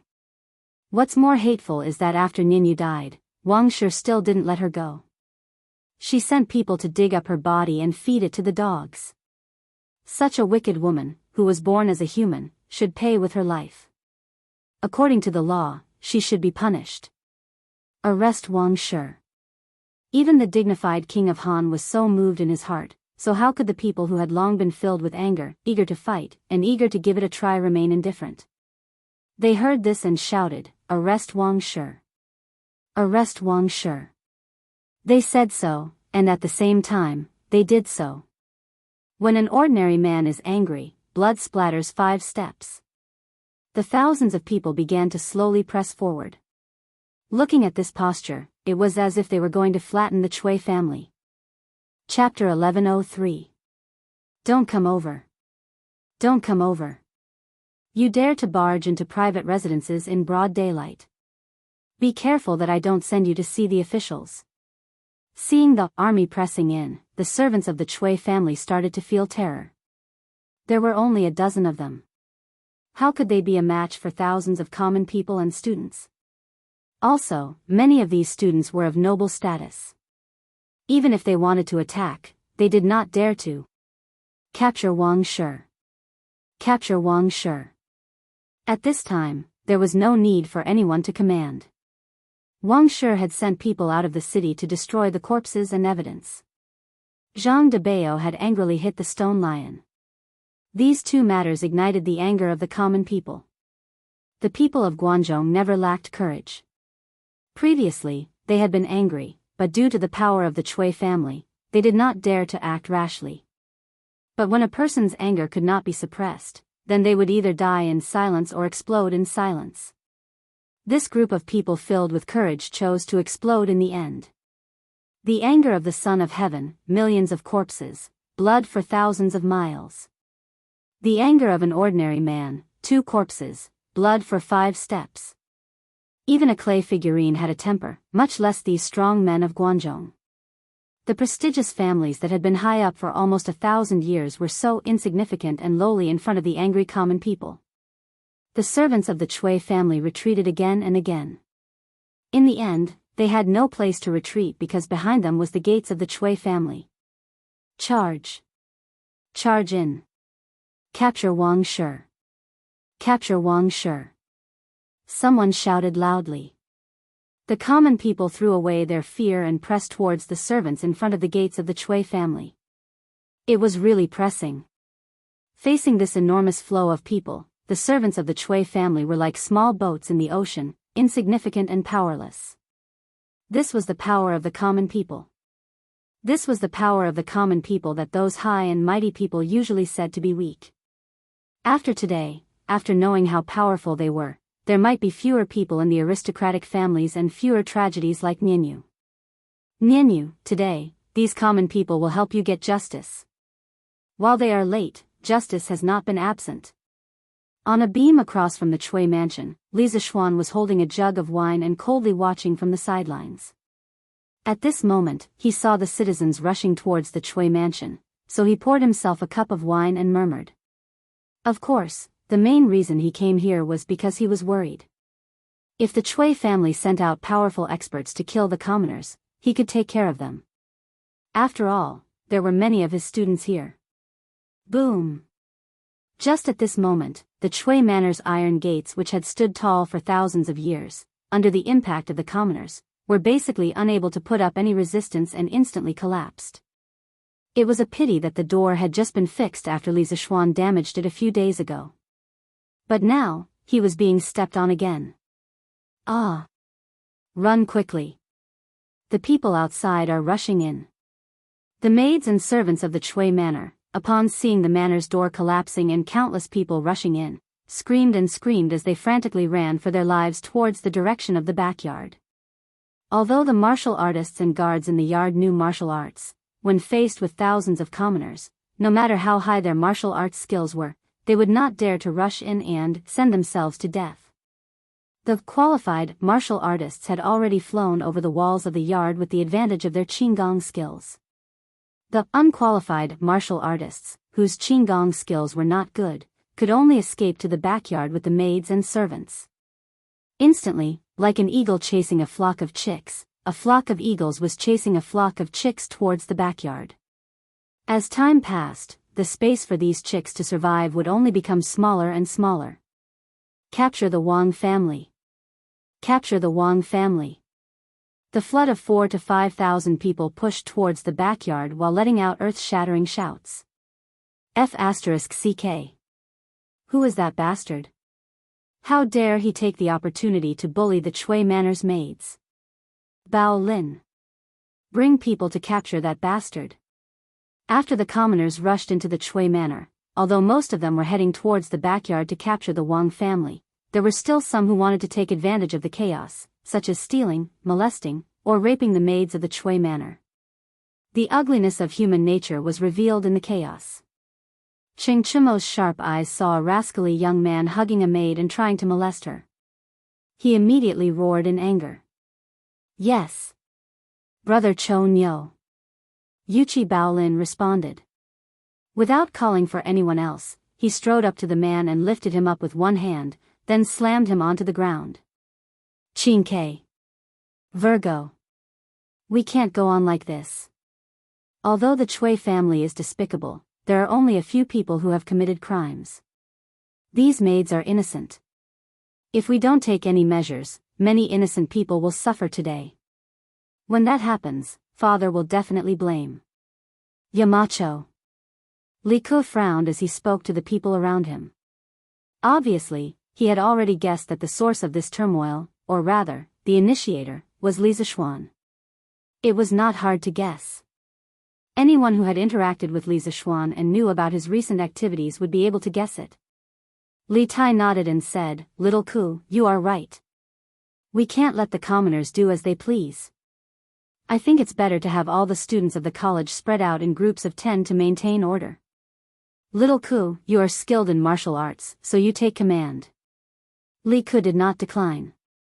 Under his command, the people from the Yanhuang College immediately split into over 60 small teams. They spread out in groups and scattered around the Chui residence. If they saw anyone doing something illegal, they would go forward to stop it. They were from the college and represented Yanhuang College. Normal hooligans would not dare to do anything to them in front of so many commoners. As a result, the number of rapes and thefts was greatly reduced. These unruly commoners. These unruly commoners are really lawless. Guards. Call the guards. Call the martial artists. Call the martial arts experts in the Chui Manor. Let them kill all these unruly commoners. Kill them all. The backyard of the Chui residence was in a mess. Wang Shi was in a state of madness. She was throwing things at the servants while shouting incoherently. Trash. You are not allowed to run. The Chui family has always provided you with good food and drinks. Now, all of you. Otherwise, you will not be fed in the future. I will turn all of you into human swine. At this moment, Wang Shi saw a group of maids and servants escaping from the front yard. She took out a sword from somewhere and slashed at those people. Ah! The maidservants and servants hurriedly scattered in all directions. Wang Shi wanted to chase after them, but she couldn't. She could only stand there and curse. Capture Wang Shi. Turn Wang Shi into human swine. At the door of the backyard, the commoners finally appeared. When Wang Shi heard that the commoners wanted to turn her into human swine, she was so scared that her legs trembled. Unruly commoners. A bunch of unruly commoners. Guards. Whoever can kill these unruly commoners, I will give you 10,000 strings of cash. No. 100,000 strings of cash. Wang Shi held her sword and retreated. Her eyes were wide open and her face was full of fear. Chapter 1104. 100,000 strings of cash. If this were any other time, many people would be willing to help Wang Shi kill someone for 100 strings of cash, let alone 100,000 strings of cash. But now, even if they were offered 1,000,000 strings of cash, no one would be willing to help her at this time, let alone 100,000 strings of cash. Look. That's Wang Shi. It didn't take long for the citizens to swarm into the backyard.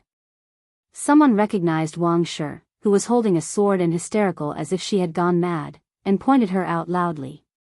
Catch Wang Shi. Make her into a human swine. Yes. We have to let this evil woman have a taste of being made into a human swine. The citizens roared one after another. Don't come over. Don't come over. When had Wang Shi ever encountered such a situation before? With a panicked expression, she actually placed the sword against her own neck. She retreated while speaking in fear. The maids and servants around her had already run far away from her. Even when they saw her move, no one came to stop her. Look! The old master of the Chui family is here. At this moment, someone shouted, and the citizens immediately quietened down. The crowd opened up a path, and Chui Junshuo walked over with more than a dozen armed guards. Ah! Don't come over. I don't want to be made into a human swine. Don't come over. At this moment, Wang Shi's mind was no longer that of a normal person's. Chui Junshuo and the others walked toward her, but she mistook them for citizens who wanted to kill her. Her body trembled, and she didn't even notice that the sword had left a bloody mark on her neck. Wang Weizhu. Take a good look. I'm here.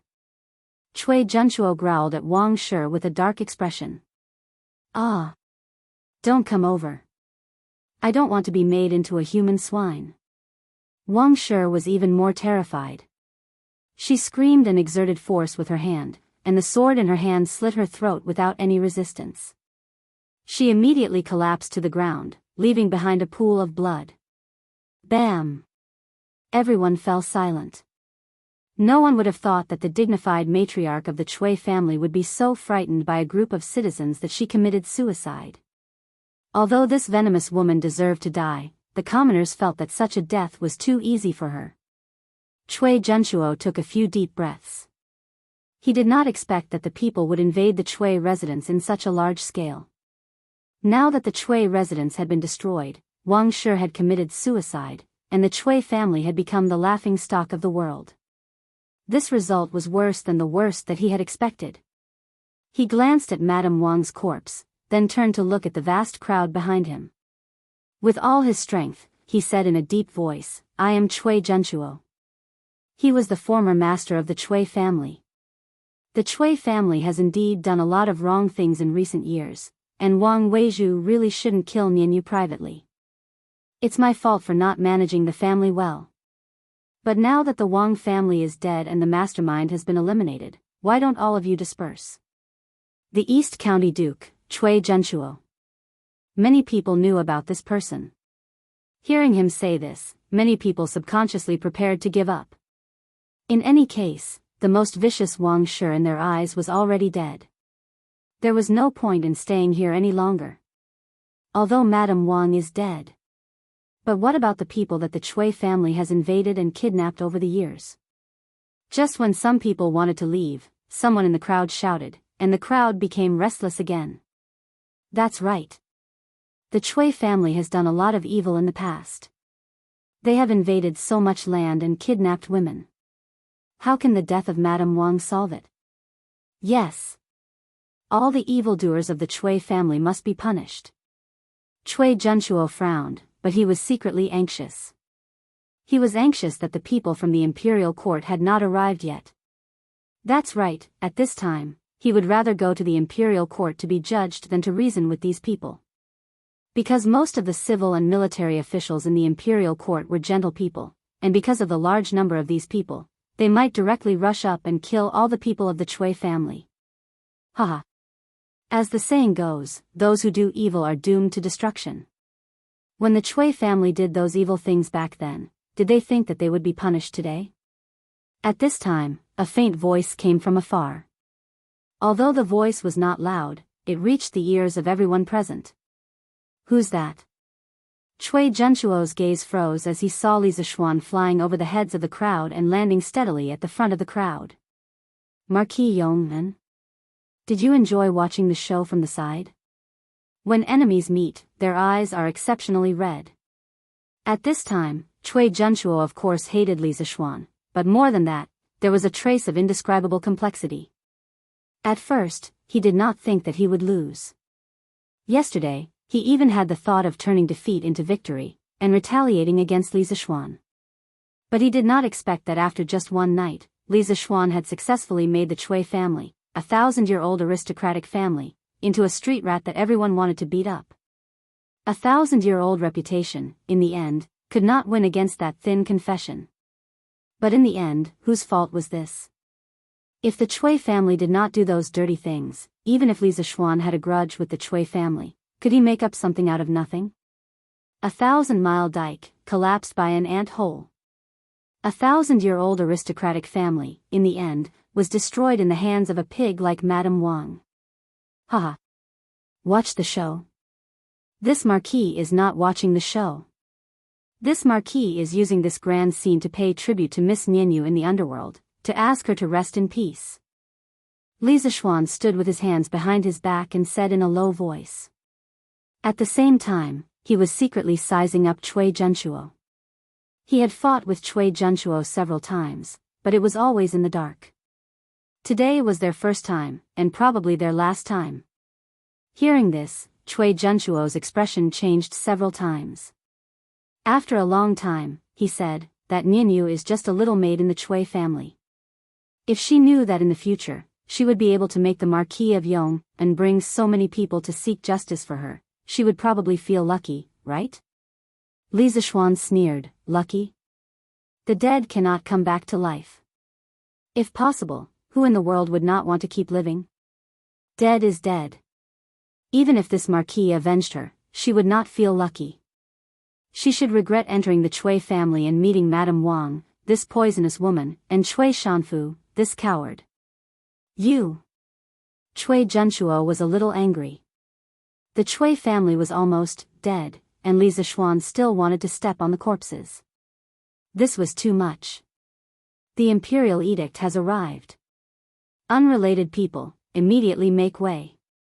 At this moment, a group of imperial guards rushed into the Chui family and rushed into the backyard. Then, they spread out and barely surrounded the people in the backyard. Why was it barely? This was because there were too many people in the backyard.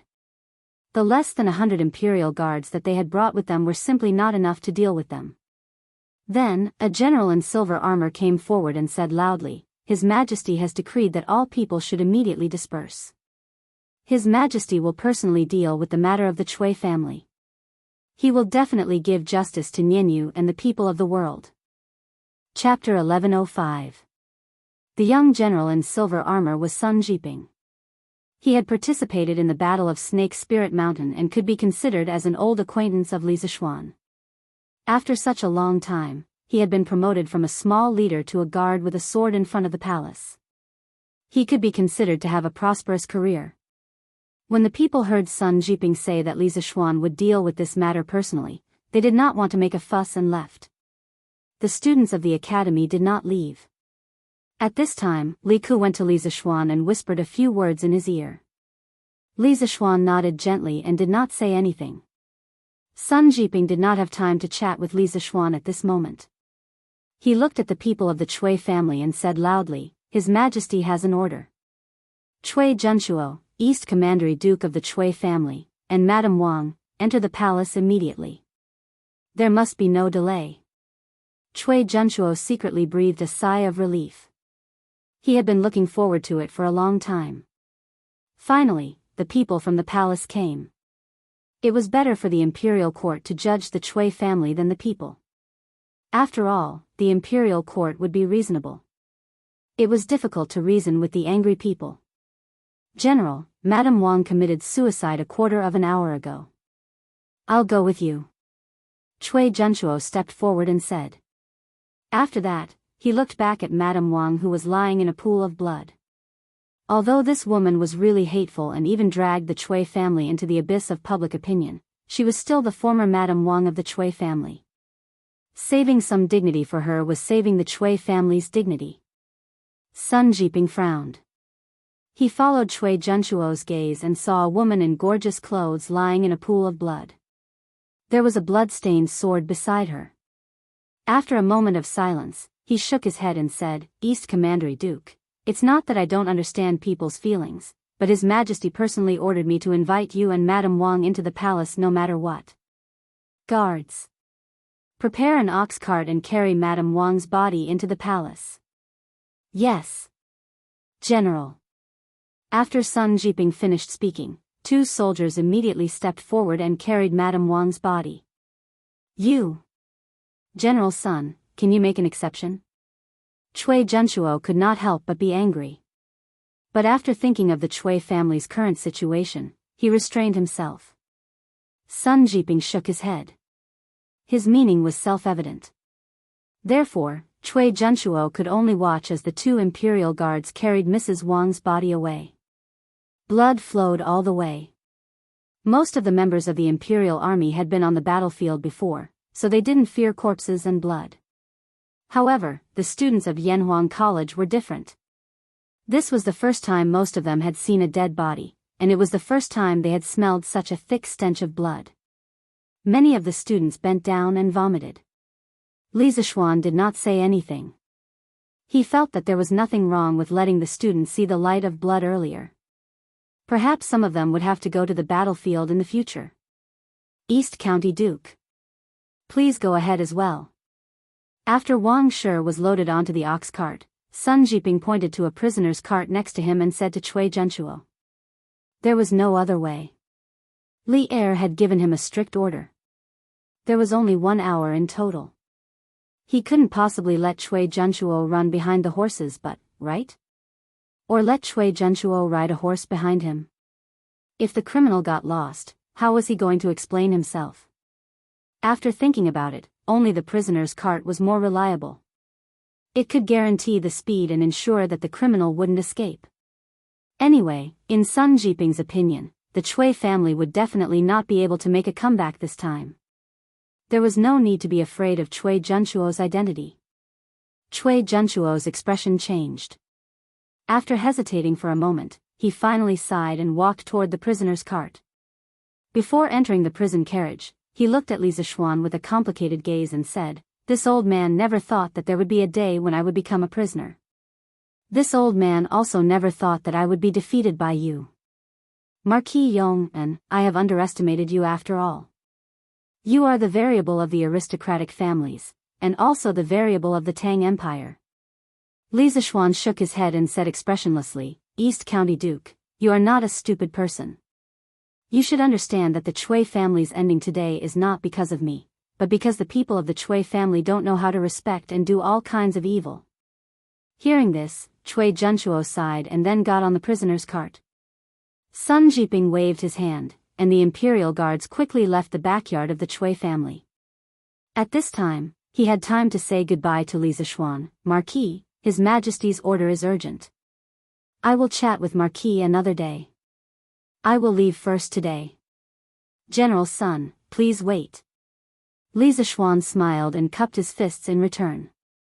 He pointed to the dozen or so commoners who were tied up in the corner of the courtyard and said, "These people are all criminals who took the opportunity to steal property and molest maids in the chaos just now.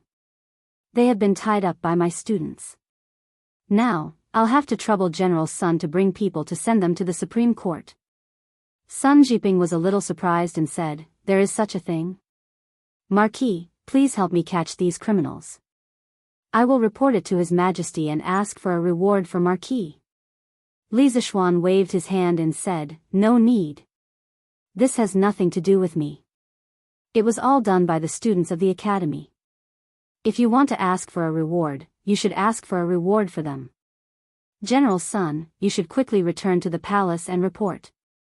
Sun Jiping suddenly woke up and quickly said, "Then I will leave 20 imperial guards to help Marquis take these criminals to the Supreme Court. I will take my leave first." "Okay." Li Zishuan nodded. Sun Jiping took Cui Junchuo and Wang Shi's corpse and rushed to the palace. Cui Junchuo, who was standing in the prisoner's cart, might be thrown vegetables or rotten eggs by the people on the road. Li Zishuan didn't care about this. What he needed to consider now was the problem of dealing with the aftermath. "Today, you all performed very well. If it wasn't for you stopping these people from doing evil, more innocent maids would have been harmed today. At that time, I would have become a sinner. I am very pleased that you all were able to plan and act according to the situation. I am very satisfied with this batch of students from Yanhuang College. You are the pride of the academy." Li Zishuan turned around and looked at the group of travel-worn youths. He thought that if it wasn't for them organizing at the last minute to maintain order, those ruffians who had mixed into the crowd would have taken advantage of the chaos to do whatever they wanted. Once those people lost the restraint of the rules, they could do anything evil. Therefore, he said to the students with a gratified face. He wasn't being modest, nor was he being pretentious. He was sincerely grateful to this group of students. Without them, today's good thing would have turned into a bad thing. He would also blame himself for the innocent maids for a long time. Yamacho, you are too serious. These are all things that we should do. Li Ku said with a smile. That's right. Yamacho. These are all things that we should do. The rest of the students said one after another. Today's experience filled them with a sense of accomplishment. They would probably never forget it for the rest of their lives. Thank you Marquis Yong, and thank you all young gentlemen. At this time, the Chui family's maids spontaneously came over and bowed to Li Zishuan and the students to express their gratitude. Chapter 1106. All right. You can all go about your own business. I will personally send these rascals to the Supreme Court. In the backyard of the Chui residence, after receiving the heartfelt gratitude from the maids of the Chui residence, this group of young lads who were in the middle of puberty suddenly felt a little smug. Li Zishuan hurriedly waved his hand and chased them away. Hee hee. Yamacho, why don't we help you send these people to the Supreme Court? Sun Zifan chuckled. Li Zishuan slapped the little fatty's head and said crossly, I think you're just trying to slack off and not work, aren't you? Quickly go to the foundation and help. Yamacho, you are wrongly accusing a good person. I am just afraid that you will be tired. Sun Zifan shouted mischievously. The students laughed, but they still followed Li Zishuan's request and returned to the Warm Tang Foundation. Li Zishuan watched the students leave with a complicated gaze. He was about to order the guards to take away these rascals when the Chui residence's servants all knelt down in front of him. Marquis, now that the Chui family is gone, please take us in, Marquis. We are all able to endure hardships. The other servants were also eager to try. Li Zishuan's family treated the servants well. This was basically known by everyone in Chang'an. For these servants, to be able to enter the Li residence was tantamount to entering heaven. Li Zishuan frowned and said, this Marquis' residence does not lack servants. Moreover, the emperor has not made a decision on how to deal with the Chui family. You should wait a little longer. Even if the Chui family is really gone, you can go back to your hometown and find other ways to make a living instead of continuing to be servants.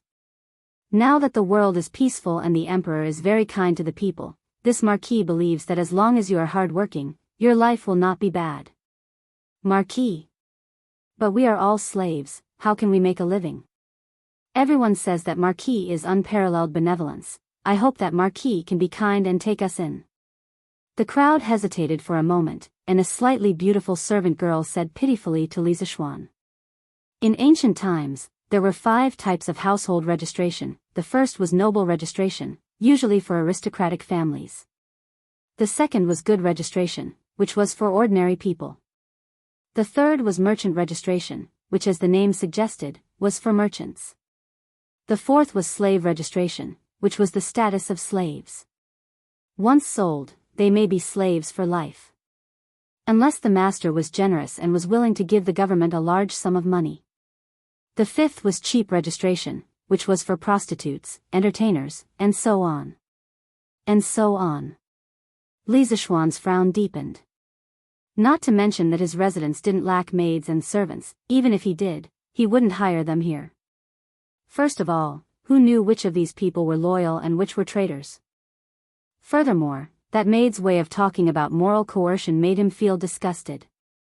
If the Chui family really falls apart, this Marquis will petition His Majesty to abolish your slave status and return you the status of good citizens. As I said before, the world is peaceful now. As long as one is diligent, one will definitely not starve. Li Zishuan said expressionlessly. After saying that, he turned around and called for a group of imperial guards to pick up the thugs in the corner. They left the Chui residence and headed in the direction of the Supreme Court. After transmigrating to the Tang dynasty, although Li Zixuan had become a high-ranking official, this was the first time he went to the Supreme Court. Speaking of which, if it weren't for a few imperial guards leading the way, he probably wouldn't have known which direction the Supreme Court's door was facing. Who asked him to be an otaku?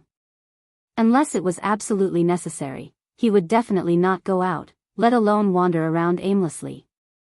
If it was someone else who transmigrated, they would definitely tour the entire Cheng and city in less than a week. After all, this was a traditional Tang dynasty building. The Supreme Court was located in Yining Lane. Yining Lane was beside the Kaiyuan Gate, in the northwest corner of Cheng and city. The Chui family was located in the southeast corner of Cheng and city. From the southeast corner of Cheng and city to the northwest corner of Cheng and city, the journey was about 30 kilometers. Luckily, the imperial guards found a horse and a few ox carts from the Chui family. A group of people rode on the horses and tied the criminals to the ox carts. The speed was much faster than walking on foot. Otherwise, if they were to walk on foot, it would probably take half a day. Even so, Li Zixuan's group still had to spend nearly 2 hours to reach the Court of Justice in charge of the Great Tang's prisons, the Court of Judicial Review. If one were to compare it to the modern system, the Court of Judicial Review was equivalent to the Supreme Court. Normally, when there was a major case, the Supreme Court, Ministry of Justice and the Censorate would send people to try it together. It was called the Three Departments Trial, but later on, it had a more popular name, Three Departments Trial. Greetings, Marquis Yong-en.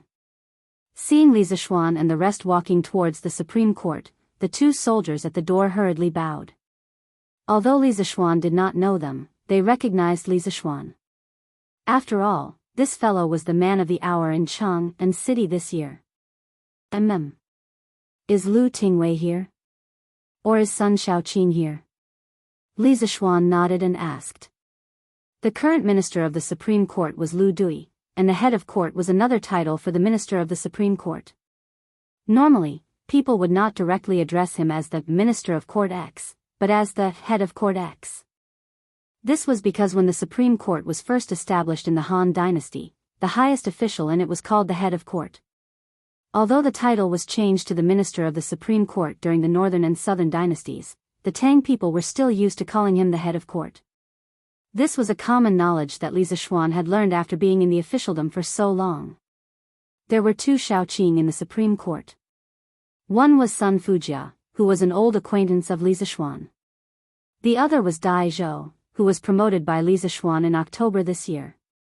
Li Zixuan had never met him before, but he had heard of him in his previous life. Replying to Marquis, Lu Tingwei and the two Shaoqing are not in the office. They should still be in the morning court. The soldier cupped his fists and replied. They are still in the morning court? Li Zixuan could not help but mutter. It was almost 5 in the morning. According to the usual practice, the morning court should have ended by now. It seemed that today's morning court would be very lively. These people have committed the crime of theft and indecent assault. Lock them in the prison first. When Lu Tingwei returns later, I will explain to him in detail. Li Zixuan pointed at the people who were tied up behind him and said to the soldier. Yes. Marquis. The soldier shouted. Immediately, more than a dozen yamen runners ran out to help. A moment later, all the criminals were brought in. After everything was done, the soldier saw that Li Zixuan still had no intention of leaving. He could not help but feel puzzled. However, Li Zixuan's next sentence scared him out of his wits. This Marquis Li Zixuan incited the people to riot in a fit of anger. This crime is unforgivable. I surrender myself to the Supreme Court and ask the Supreme Court to take me into custody. This Marquis will wait in the prison for the Emperor's judgment. Chapter 1107. Under Li Zixuan's strong request, the Supreme Court soldiers could only fearfully invite Li Zixuan to the cleanest prison cell in the Supreme Court. The blanket was changed to the newest one, and they even brought over a table, a few copies of Datang Daily, and some teapots and wine cups. It could be said that all the conveniences they could provide were provided. Li Zixuan's prison cell just happened to be the prison cell that he sent in today. Seeing that Li Zixuan's prison cell was as comfortable as an inn, the group of people's eyes turned red with envy. But they also knew that they would not receive such treatment, so they could only sit on the floor and wait for the Supreme Court's judgment. Other than this new blanket, take away the rest. This marquis is here to go to prison, not to stay in an inn. This marquis appreciates the intentions of these few little brothers. What was surprising was that Li Zixuan actually rejected the special treatment given by the officials, and requested for the Supreme Court's officials to take away all the things. As for leaving the new blanket behind, it was really because he could not stand the dirty and hard blanket from before. But then again, as a big brother, it was reasonable for him to ask for a new blanket, right? Marquis, you are still innocent, you don't have to torture yourself like this, right? The soldier had a difficult expression on his face. They knew that Li Zixuan was a good official who wholeheartedly served the people, otherwise they would not spend so much effort. I have already made up my mind, there is no need to persuade me anymore. Just do as I say, and then go do your own things. Li Zixuan waved his hand and said. He did this not to put on a show, nor was it purposely pretentious. It was because the current era that he was in required him to do so. This time, although he had used the power of thunder and successfully pushed the Chui family into a state of eternal damnation, but the method he used was somewhat taboo. Because he had used the public's will. In this era where the imperial power was greater than the heavens, you, as an official, actually dared to use the public's will to force the emperor to do something he did not want to do. Today you forced the emperor to deal with the Chui family, then tomorrow you would use the public's will to force the emperor to abdicate the throne. In the era of imperial power, whether the emperor's mind was big or small, he would not like such an official. The big-minded ones might tolerate you for a period of time, but the small-minded ones would directly kill you, a potential threat. Therefore, Li Zixuan didn't have anything else to do today. Instead, he took the initiative to turn himself in. He had to show this attitude. Now, he was still in charge of his family. Even if he didn't think for himself, he had to think for his family, right? Seeing Li Zixuan's insistence, the soldier had no choice but to remove the things from the prison cell. Li Zixuan sat cross-legged on the couch and closed his eyes in deep thought.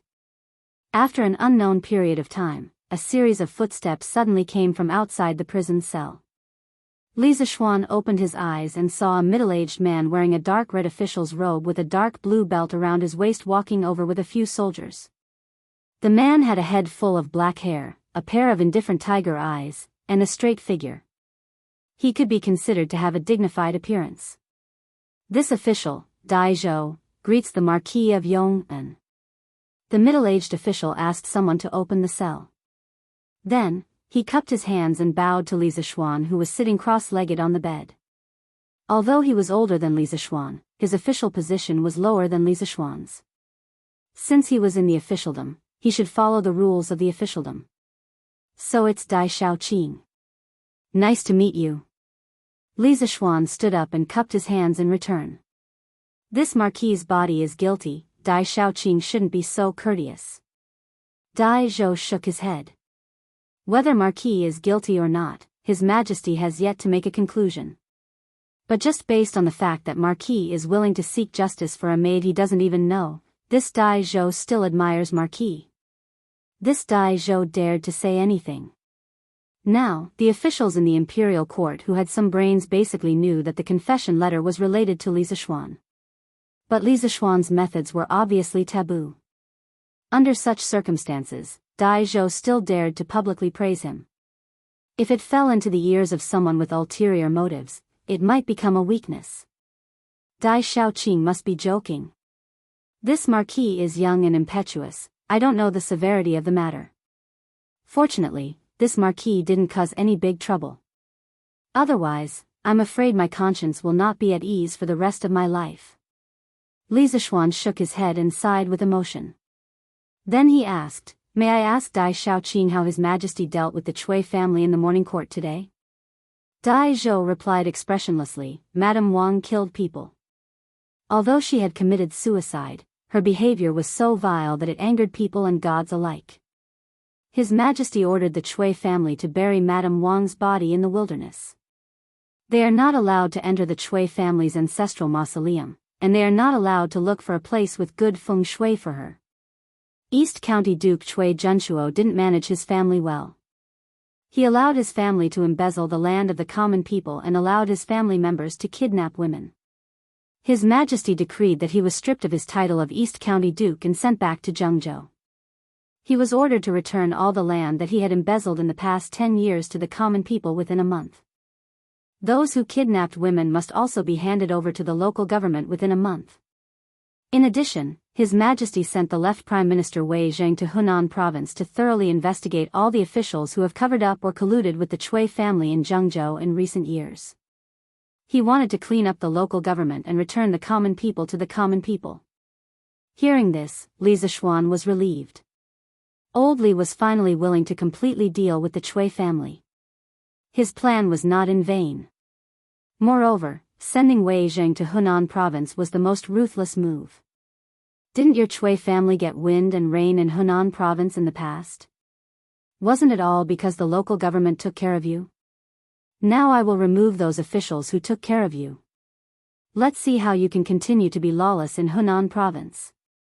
His Majesty is wise. In this way, Miss Ningyu can finally rest in peace. Li Zishuan murmured. Marquis, I have something to say, but I don't know if it's appropriate. Dai Zhou hesitated for a moment and asked. Li Zishuan's first impression of Dai Zhou was not bad. Hearing this, he smiled slightly and said, Vice Minister Dai, please. Dai Zhou waved his hand and dismissed his attendants. Then he looked at Li Zishuan with shining eyes and said, I believe that with Marquis's wisdom, he must have known that this method would hurt the enemy 1,000 times and hurt 800 times. But why did Marquis still use this method? Just for an unknown little maid, is it really worth it? Li Zishuan was silent. After a moment of silence, he said, some things can't be measured only by whether it's worth it or not. Since I encountered this matter, I must take care of it. If I don't do anything, I will feel guilty for the rest of my life. And in my opinion, conscience and justice are not silent. They know it's impossible and do it. The Chui family is powerful and seemingly invincible. But the sword of justice is not forged for the strong, it is for the weak. If I don't stand up today, there will be more wronged souls in the netherworld. I will never regret what I did today. Chapter 1108. The news of Li Zishuan being imprisoned in the Supreme Court quickly reached the palace and Li Er's ears. Humph. Who is he putting on an act for? Let's ignore him and see what tricks he has up his sleeves. Li Er's gaze was as cold as ice. After listening to Zhao Song's report, he paced back and forth in the main hall in frustration.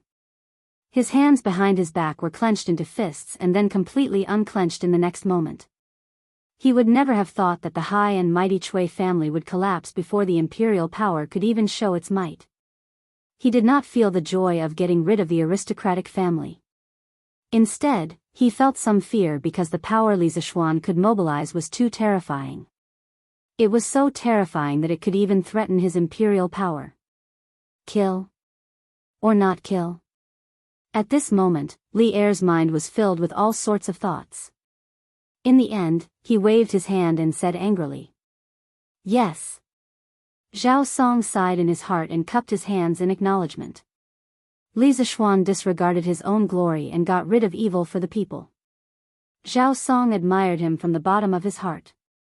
However, in the end, he ended up in prison. Zhao Song was both regretful and vexed. Vexed that Li Zishuan was so foolish. Yongla Lane, Li Mansion. Mother, why isn't brother back yet? Lan is hungry. The whole family was waiting for Li Zishuan to return for lunch.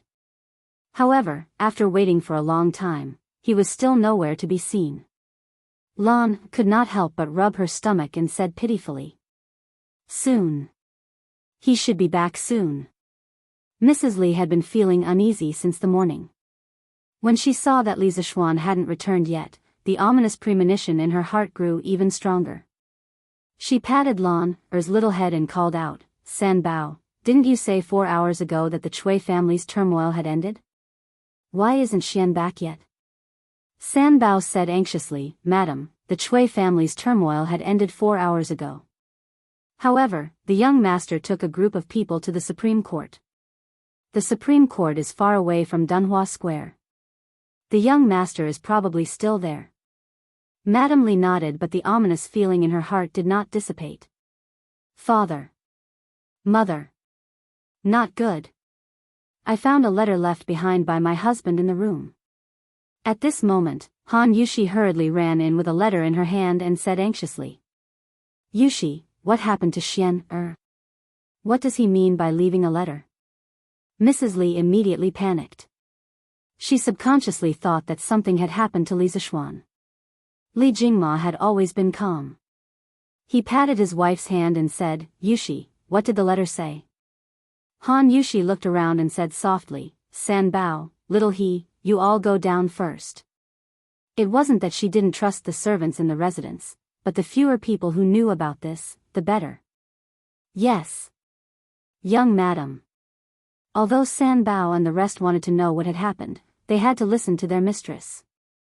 After all the servants in the hall left, Han Yushi said, Father, mother, grandfather, grandmother, my husband said in his letter that he will go to the Supreme Court to reflect on himself for a few days. As long as we don't think about it, and don't tell anyone about it, he will be back in less than 10 days. Reflect on himself for a few days? Why would Xian go to the Supreme Court to reflect on himself? Old master, did something happen to Xian? To ordinary people, the Supreme Court wasn't a good place to go.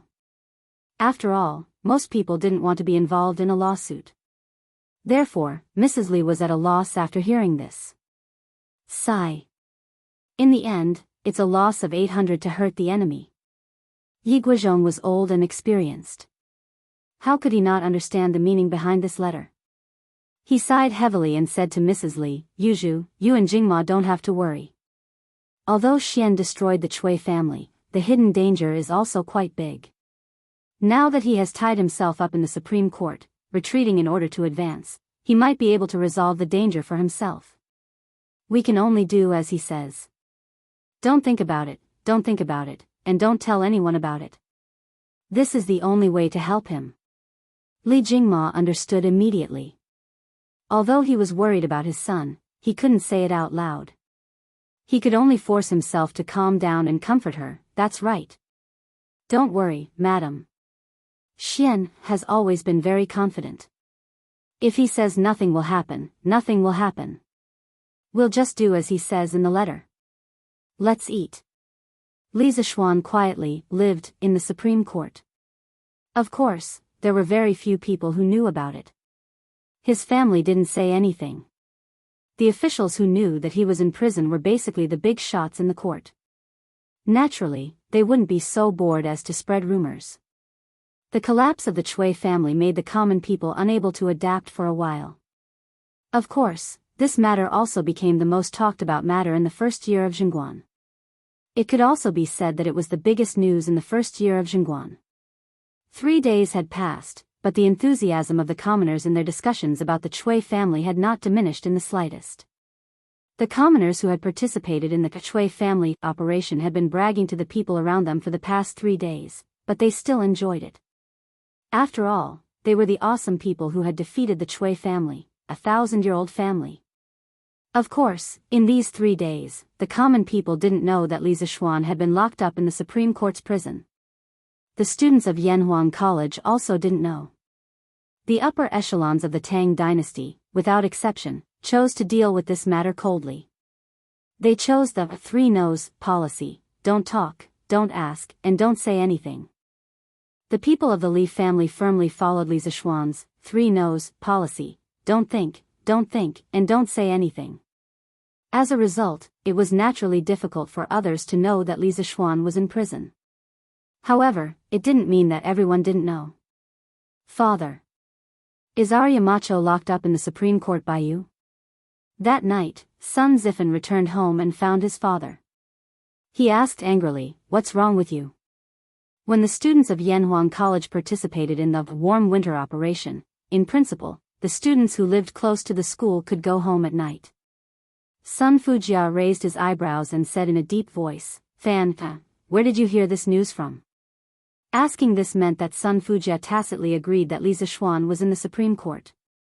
Sun Zifen couldn't help but open his eyes wide and said, It can't be. Father? You guys really locked up Yamacho? No, Yamacho is such a good person, why do you guys want to lock him up? Sun Fujia knew that he had misspoken and scolded with a straight face, You're just a child, so don't interfere in this matter. It's because the Marquis of Yong is too good a person that he has to stay in the Supreme Court's prison for the next few days. This is to help him get rid of a disaster. If you really want what's good for your Yamacho, then keep this secret for this old man.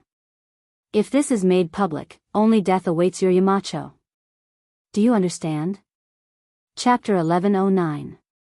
An entire night had passed, but Sun Zifen's mind was still replaying the words his father said to him last night. He did not understand why good people had to go to jail if they were too good. He did not understand why he could not spread the news that Li Zixuan was in jail and get more people to help. He also did not understand why Sun Fujia refused his request to visit the prison. He didn't sleep much the entire night because the person he respected and admired the most was still locked up in prison. He felt very uncomfortable. Chinke, you're right. The mountain elder was really locked up in the prison. Sigh. In the morning, Sun Zifen did not eat breakfast at home and went straight to the Warm Tang Foundation. The students had just come from Yunshan and were eating breakfast there. He, Li Tai, and Li Ku squatted under a tree and ate steamed buns while speaking gloomily. Don't worry. Yamacho will definitely be fine. My father will not do anything to Yamacho.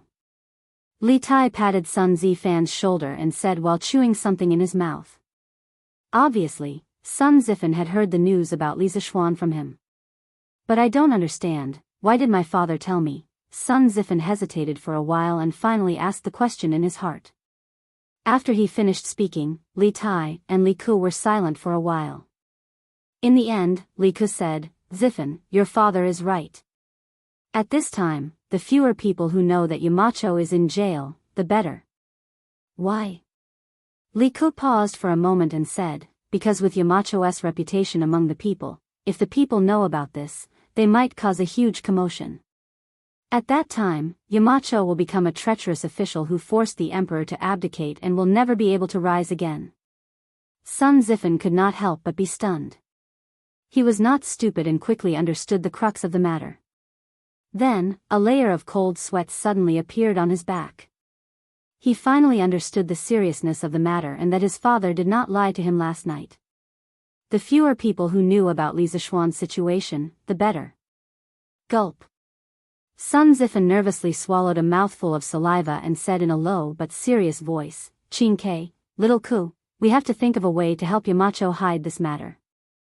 In the future, if the students ask where Yamacho is, we will say that Yamacho is in seclusion writing books. Yes. Writing books in seclusion. What do you think? Li Tai nodded and said. Let's say that. But in my opinion, Yamacho will not stay in the Supreme Court for long. He will definitely be out in a few days. Sun Zifen sighed worriedly, I hope so. Zhao Si, are you sure you want to go that way? I'm not sure. Marquis, please allow me to think about it. You wish. As the saying goes, do not regret your moves. With your chess skills, how can you play chess? In the Supreme Court's prison, Li Zixuan and a soldier sat opposite each other. There was a chessboard on the stone table between them, and they were playing chess. In the past few days, Li Zixuan had been either playing chess with others or writing books. Coincidentally, the reason that Sun Zifen had used to fool people had actually come true. Li Zixuan was really in seclusion writing books. He was writing the Academy's teaching materials for next year. However, his seclusion was too unprofessional. Who would find someone to play chess with during seclusion? At this moment, the officer named Zhao Si opposite Li Zixuan looked like he was about to cry. He thought to himself, since you don't want me to regret my move, why did you ask before? Smack. Haha. I checkmate you. Li Zishuan's single carriage directly attacked the root of the problem, checkmating Zhao Si. Checkmate again? Zhao Si scratched his head, looking depressed. He stared at the chessboard without blinking, thinking of a way to break the game. Li Zishuan saw this and laughed. Haha. No need to look anymore. You have nowhere to go. Give me the money. Zhao Si looked at it again, unwilling to give up. In the end, he still couldn't see a way out. He could only take out a copper coin from his pocket and put it in Li Zishuan's hand. Unconvinced, he said, again. This time, I'm so close. Next time, I'll definitely beat Marquis. 1 copper coin per game. Oh, no, to be precise, if Zhao Si lost, he would give Li Zishuan 1 copper coin. If Li Zishuan lost, he would give Zhao Si 100 copper coins. In order to attract people to play chess with him, Li Zishuan set up a bet where one put in twice the effort and 100 times the return. In the past few days, he had actually won a few dozen copper coins. He was truly a heartless abuser. In his previous life, Li Zishuan was not a chess expert. It was mainly due to the influence of the elders in his village that he started playing chess when he was young. Later on, when he grew up, he knew how to use the computer. He also often went to penguin games to abuse or be abused by experts. Occasionally, he would study a few endgames online. To modern professional chess players, he was very noob. However, to the people of the Tang dynasty who had not experienced the information explosion era, he could already be called an expert. At least, it was not much of a problem for him to completely abuse the people in the Supreme Court prison. Scram. Brat, you only have that little bit of skill, and you still have the nerve to show it off? Let me do it. Just at this moment, Dai Zhou silently arrived behind Zhao Si and fiercely kicked Zhao Si's butt as he said. This prison cell was very special. It was not locked, so Dai Zhou was able to silently walk in. Hey! This subordinate greets Dai Xiaoqing. Dai Xiaoqing, please. Zhao Si rolled and crawled up from the ground. Not only was he not angry, he even smiled cheekily at Dai Zhou. If this was in the modern world, he would definitely be a bootlicker. Marquis Yong, and how about this Dai play a few games with you? Dai Zhou smiled. Li Zishuan had a good impression of Dai Zhou. This was a rigid but humorous person. Thus, he smiled and said, since Dai Xiaoqing is in the mood, how about we play a few games? Dai Zhou smiled even more happily. He did not clean up the chessboard, but said, then this bet, I wonder if you can raise it by 10 times? Li Zishuan was stunned. He could not help but laugh, haha. Looks like Dai Xiaoqing wants to earn money from this marquis. But this game has not even started yet, and Dai Xiaoqing is so confident that he can win? Dai Zhou waved his hand, so what if I can't win? It's just 10 coins for a game. But if I win, this Dai can get 1,000 coins. This kind of deal is worth it. This Dai does not believe that I can't win 1 out of 100 games? This fellow did not hide his intention to earn some extra money from Li Zishuan. Hearing this, Li Zishuan felt both angry and amused. 100 games is definitely not enough. This marquis will play 3 games with Dai Xiaoqing. Li Zishuan smiled slightly. If he remembered correctly, Dai Zhou was a good official and an honest one. If this person really had the ability, Li Zishuan didn't mind losing some money to Dai Zhou to supplement his family. But if he really was a noob, then Li Zishuan wouldn't purposely go easy on him. Chapter 11:10. In the Supreme Court's prison cell. The most popular Marquis Yong, and was actually playing chess with the Supreme Court's newly promoted vice minister. They were even gambling. If news of this got out, it would probably shock everyone to the core. Dai Zhou sat opposite Li Zishuan. At this time, he had already put away his smile. After a moment of deep thought, he started with a move, horse 2 into 3. Li Zishuan was naturally not to be outdone. His counterattack was a pawn 2 into 5. Generally speaking, the openings of Chinese chess were similar. They could be divided into two types, the defensive type and the offensive type. For example, Dai Zhou's opening was, in a strict sense, a cautious defensive type, while Li Zixuan belonged to the aggressive offensive type. Li Zixuan relied on some of the combinations he learned from the internet in his previous life. In the early stages of the game, he slaughtered his opponents. On the other hand, although Dai Zhou lost a lot of pieces, he was not anxious at all. He continued to follow his own train of thought and slowly deployed his own defensive circle. The two of them moved to the middle of the game and gradually entangled with each other. In this kind of entanglement, the side with the sharper attack should have the greater advantage. However, from the current situation, it seemed that Li Zixuan was gradually at a disadvantage. Li Zixuan could not help but frown. He had underestimated Dai Zhou's ability. In terms of chess style, Li Zixuan's chess style was extremely bold and fierce. His footwork was wide, and it seemed like he wanted to fight to the death. He often liked to pursue thrilling situations in his games. From the standpoint of a bystander, watching his games was the most satisfying. To sum up his style of chess in one sentence, it could be called infinite scenery at the perilous peak.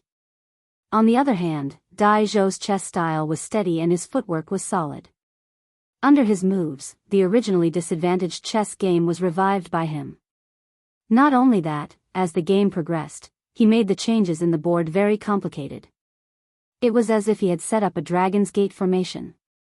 It was both real and fake, and it confused Li Zixuan many times. Time and time again, he set up ambushes to lure the enemy deep. Dai Zhou quickly killed Li Zixuan's carriage and horse. The scales of victory were slowly tilting towards his side. Gulp. Zhao Ci's eyes almost popped out of their sockets as he watched from the side.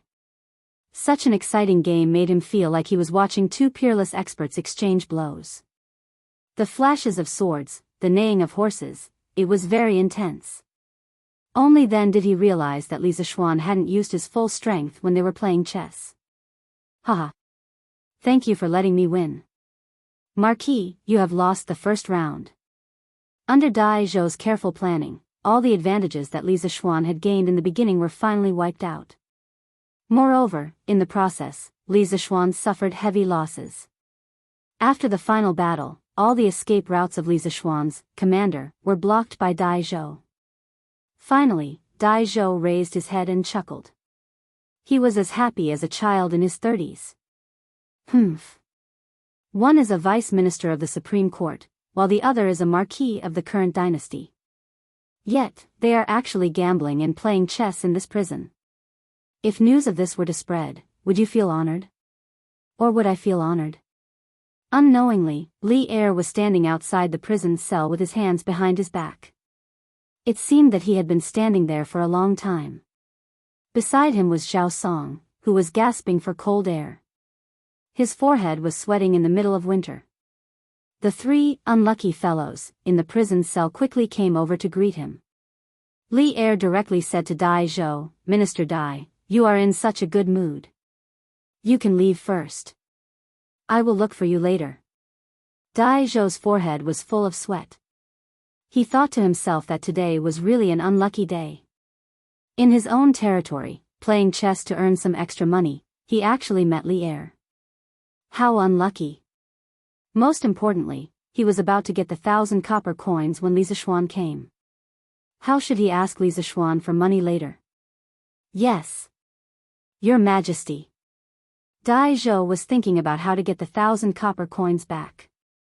He saluted Li Er and left with Xiao Ci.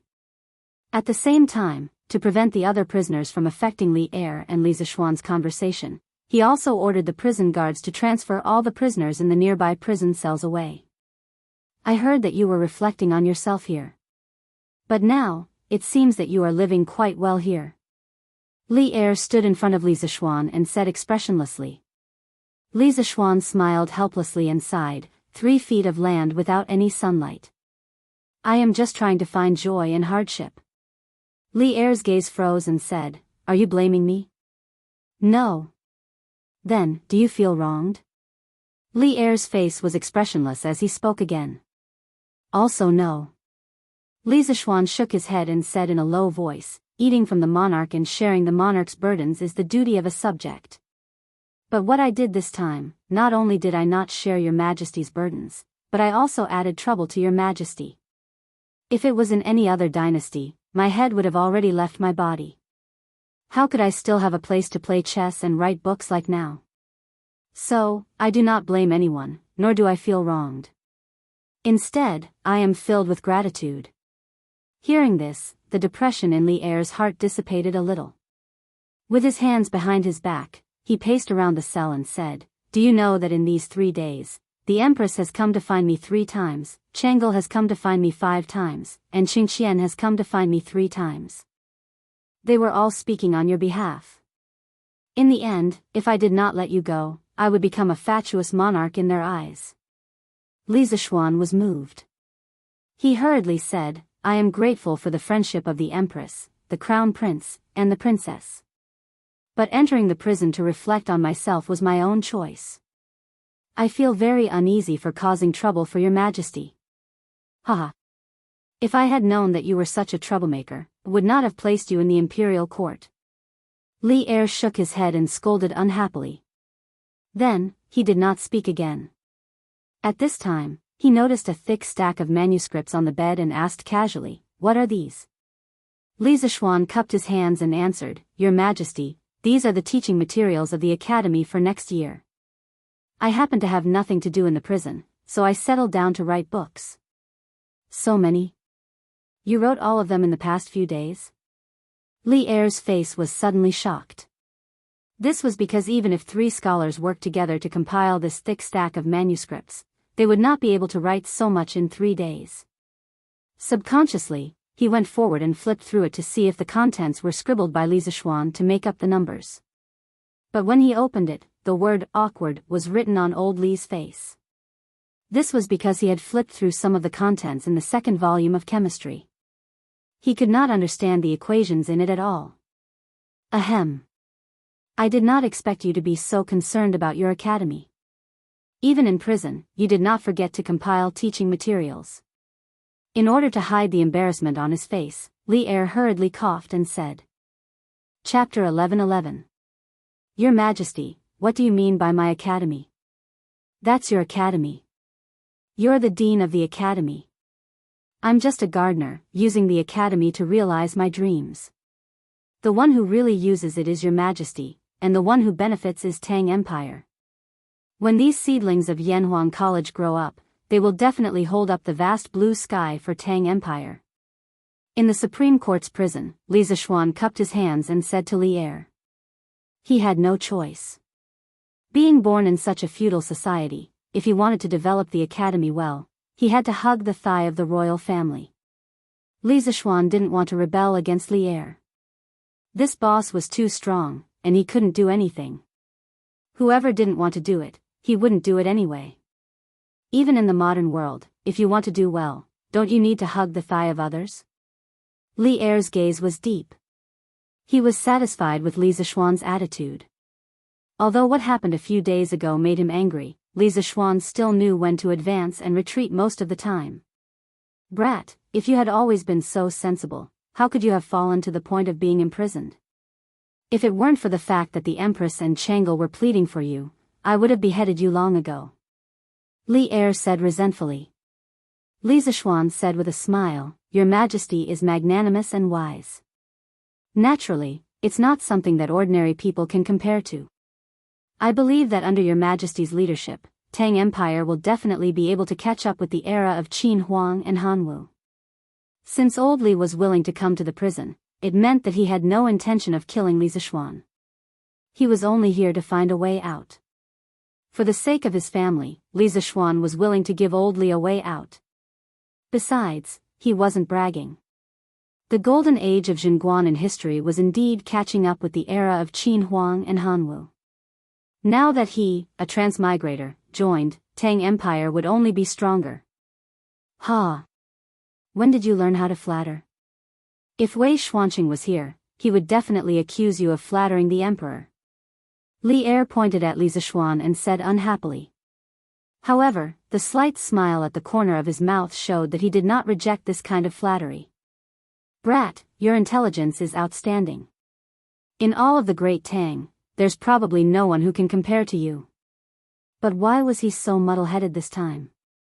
I've repeatedly ordered you not to touch the Chui family, but you've caused me such a big mess in one night. You can't even bear it for a year or two. After rambling for a long time, Li Zixuan finally got to the point. Li Zixuan could not help but heave a sigh of relief.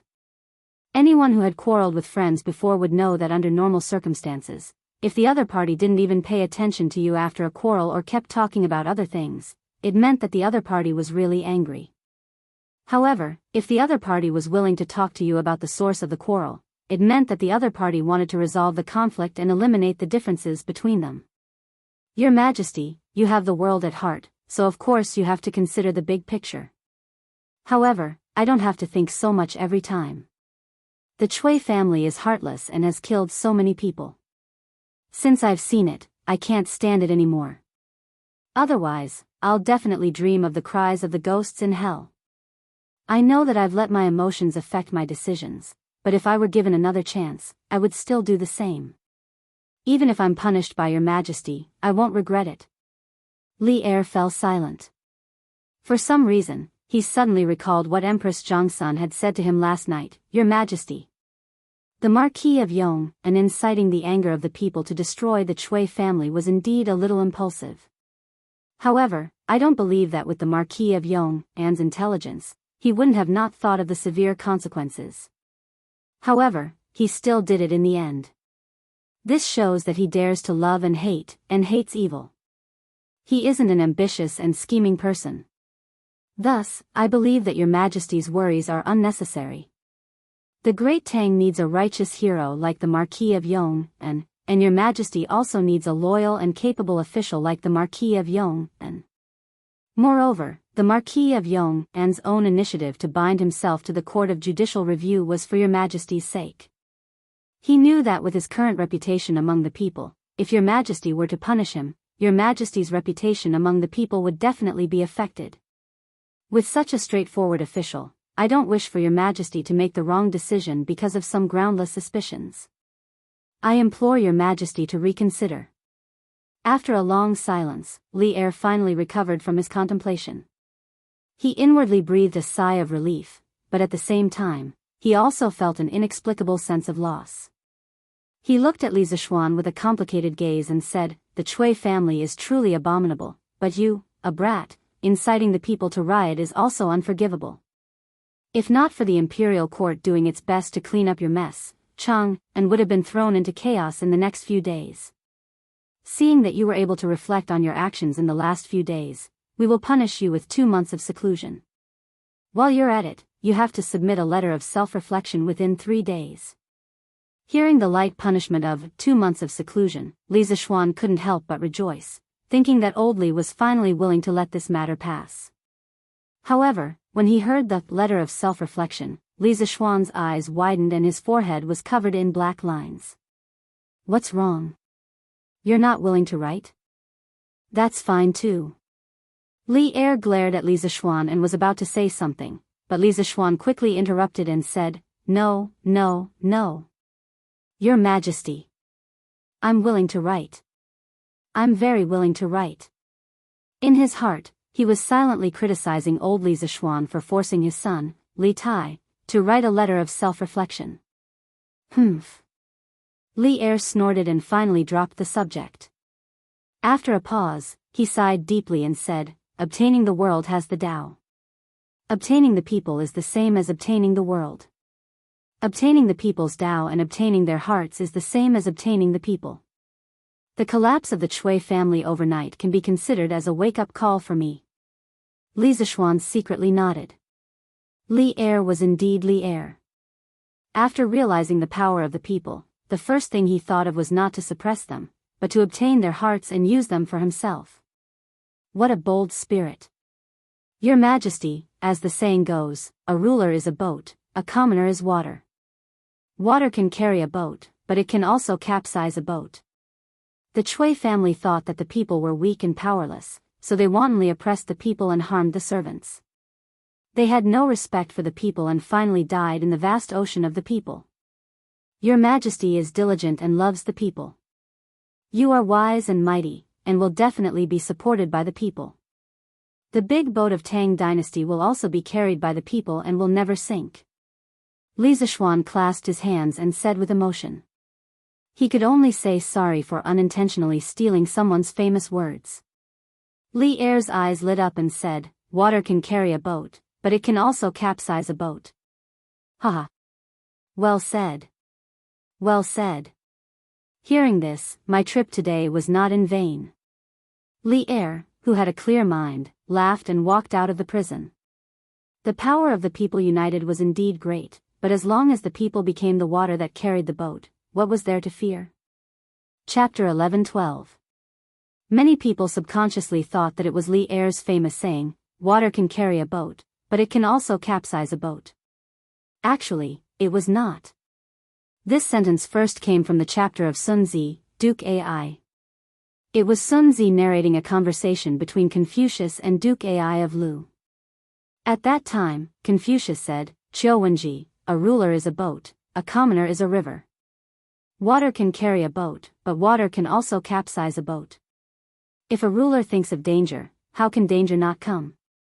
In the 17th year of Xinguan, Wei Jing wrote in 10 Thoughts of Admonishing Taizong, resentment is not great, but it can be feared by people.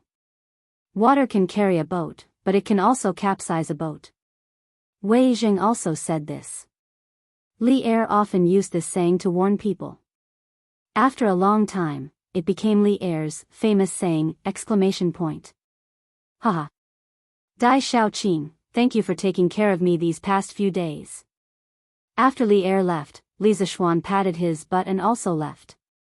If he did not leave, was he going to stay here to celebrate the new year? Under Zhao Ci's lead, he left the prison cell. However, he met Dai Zhou outside the prison. He cupped his hands and smiled.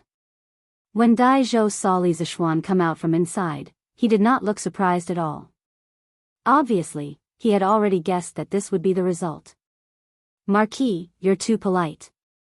I won't tell Marquis to come again when you're free. It was rare that Dai Zhou actually knew how to joke. Li Zishuan laughed loudly 3 times before taking his leave. Zhao Ci reluctantly watched Li Zishuan leave. In his heart, he felt that it was a pity that there would no longer be that kind of gamble where one investment, 100 times the return. However, Dai Zhou's next sentence made his eyeballs fall to the ground. Li Zishuan also almost fell to the ground. Hey! Marquis! You still haven't paid the previous 1,000 coins. Yongla Lane, Li Mansion. In the past, this place was filled with laughter, warmth, and harmony. However, recently, this place suddenly became silent. The mischievous Lana no longer went to play with her friends. She only leaned on the big stone lion outside the mansion and looked at the end of the lane, hoping that someone would come back soon. Although Madame Li was very worried, she could not show it in front of Yi Guochong and old Madame Yi. She could only force a smile. Han Yushi usually appeared to be very strong on the surface, but only Xiao He and Xiao Shi knew that every night, there would always be faint sobbing sounds coming from the bedroom. Although Li Jingma looked calm on the surface, he kept thinking about his son in his heart. He was very irritated. The servants of the Li residence felt the heavy atmosphere and worked even harder. Although they were wondering why Li Zishuan hadn't been home for the past few days, no one dared to ask. They could only pray in their hearts that their young master would be safe and sound. Because Li Er and Li is Li Er Shi.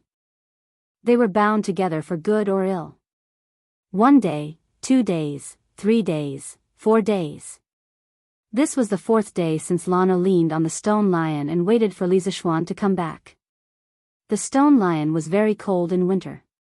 However, the little girl was wearing layers of cotton clothes. She was like a stupid penguin. She did not feel cold leaning on the stone lion.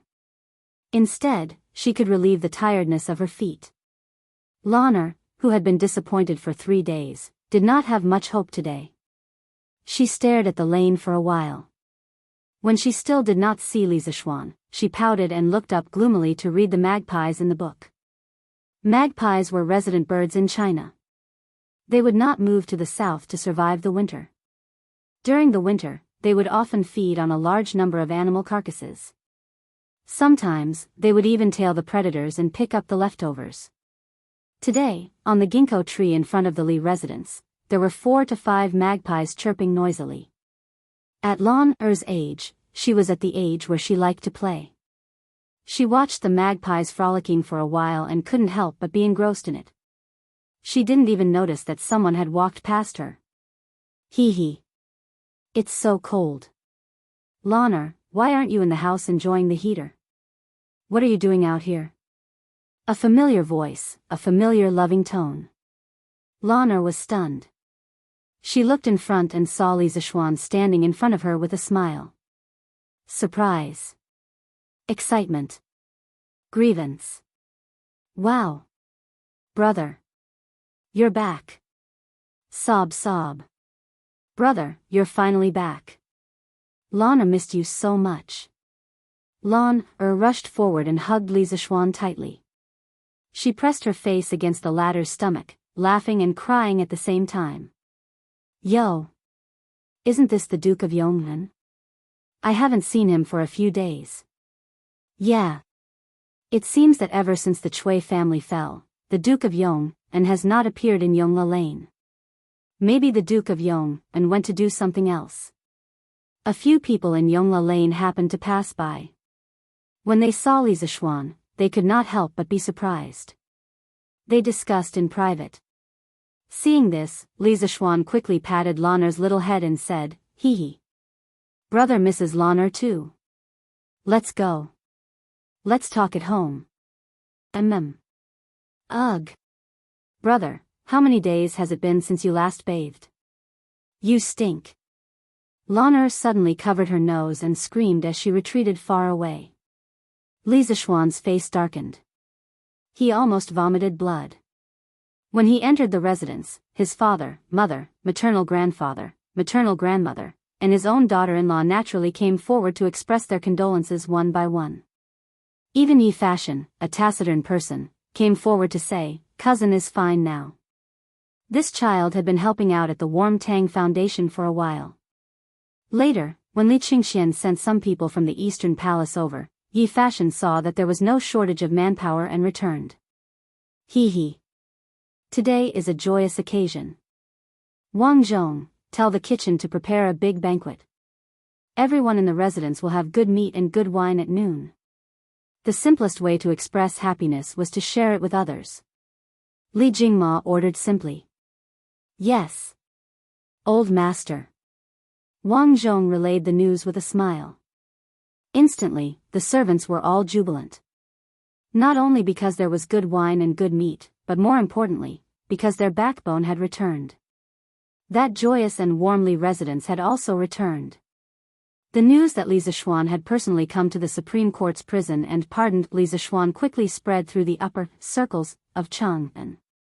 This time, when Li Zishuan had voluntarily gone to prison, everyone in the imperial court had remained silent. This was because the problem of the people's hearts was too big. If it was not handled properly, it would bring trouble to oneself. Those who wanted to impeach Li Zishuan saw that the 1,000-year-old families had fallen under Li Zishuan's feet, and a layer of sweat had formed on their backs. Who would dare to impeach Li Zishuan? Troll Wei was not afraid of Li Zishuan's revenge. However, most of Li Zishuan's actions were commendable. He even secretly supported Li Zishuan in his heart to get rid of the Chui family. Why would he impeach Li Zishuan? As for the officials close to Li Zishuan, they all knew that the more coldly this matter was handled, the better it would be for Li Zishuan. Therefore, they did not prematurely plead for leniency. However, after only 3 days, Li Zishuan had personally come to the prison cell and released Li Zishuan. This greatly exceeded everyone's expectations. At the same time, Li Zishuan's imperial favor had once again refreshed everyone's understanding of him. Chapter 11-13. At the Cheng estate. Qing Yaojin, Yuqi Jingda, Qin Xiong, Li Jing, and Niu Jinda were all gathered around a stove to eat hot pot. Unlike Li Zishuan's home, where the stove was stuffed under a perforated table to cook hot pot, Qing Yaojin felt that this seemed stingy, so he had someone place a large iron pot on the stove. The group of people gathered around the iron pot to eat, each person having a small table with cut vegetables and sauces on it. It could be said that it was both lively and warm to eat. Haha. I told you that this kid would be fine. Once His Majesty's anger subsides, he'll naturally be released. Halfway through the meal, Qing Yaojin laughed heartily as they talked about Li Zishuan. Pfft. I wonder who was it a few days ago who was like an ant that had stirred up trouble, rushing to find His Majesty to reason with him. If second brother Qin hadn't held him back, who knows how many times His Majesty would have quarreled with him these past few days. Yuqi Jingda dipped his chopsticks into a large mouthful of mutton, dipped it in sauce, and happily ate a mouthful. He then took a sip of wine as he mocked. Speaking of which, right now, he was already infatuated with the way mutton was eaten. Recently, the servants in Yuqi Fu would often see their lei enter the kitchen, peng, peng, peng. Immediately after, they would see Yuqi Jingda carry out a plate of bright red mutton rolls. Only the heavens knew that the mighty Duke of Yi, the right martial marquis great general, and a martial arts grandmaster expert would actually do the business of cutting vegetables. If people from other countries heard this, they would mistakenly think that the Great Tang lacked chefs. The Great Tang truly did lack chefs, martial arts grandmaster chefs, chefs with superb knife techniques. Humph. Old Black, shut up. We still haven't settled accounts with you for this matter. Since you knew in advance that little Xian was going to make a move on the Chui clan, why didn't you tell us, old fellows? Do you think that our ranks aren't as high as yours and that we can't help you? Or do you think that our old arms and legs aren't as good as your martial arts? When Qing Yaojin heard that, he slammed the table and exploded. They only realized after the fact that Yuqi Jingda had long predicted that Li Zishuan would move against the Chui family, and even help Li Zishuan secretly add fuel to the fire. Otherwise, how could they explain the 300 crossbowmen and a large number of martial marquises lying in ambush at the right marquis mansion that night? Qing Yaojin's words couldn't be said to not be poisonous. Yuqi Jingda's old face darkened even more.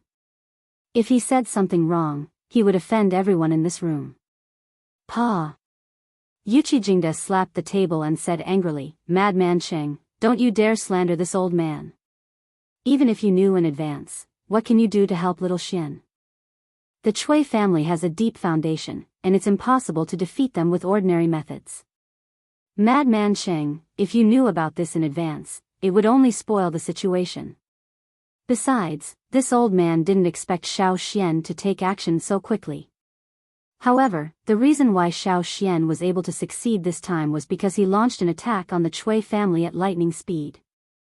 Otherwise, when His Majesty or the Chui family reacted, he wouldn't have another chance. Humph. Twisting words and forcing logic. Qing Yaojin refused to accept this and wanted to continue arguing, but he was interrupted by Qin Xiong. He. Jingda's words are reasonable. Since the Chui family has been destroyed and Xiao Xian has been released from prison, there's no point in talking about these things. Eat hot pot. Eat hot pot. Haha.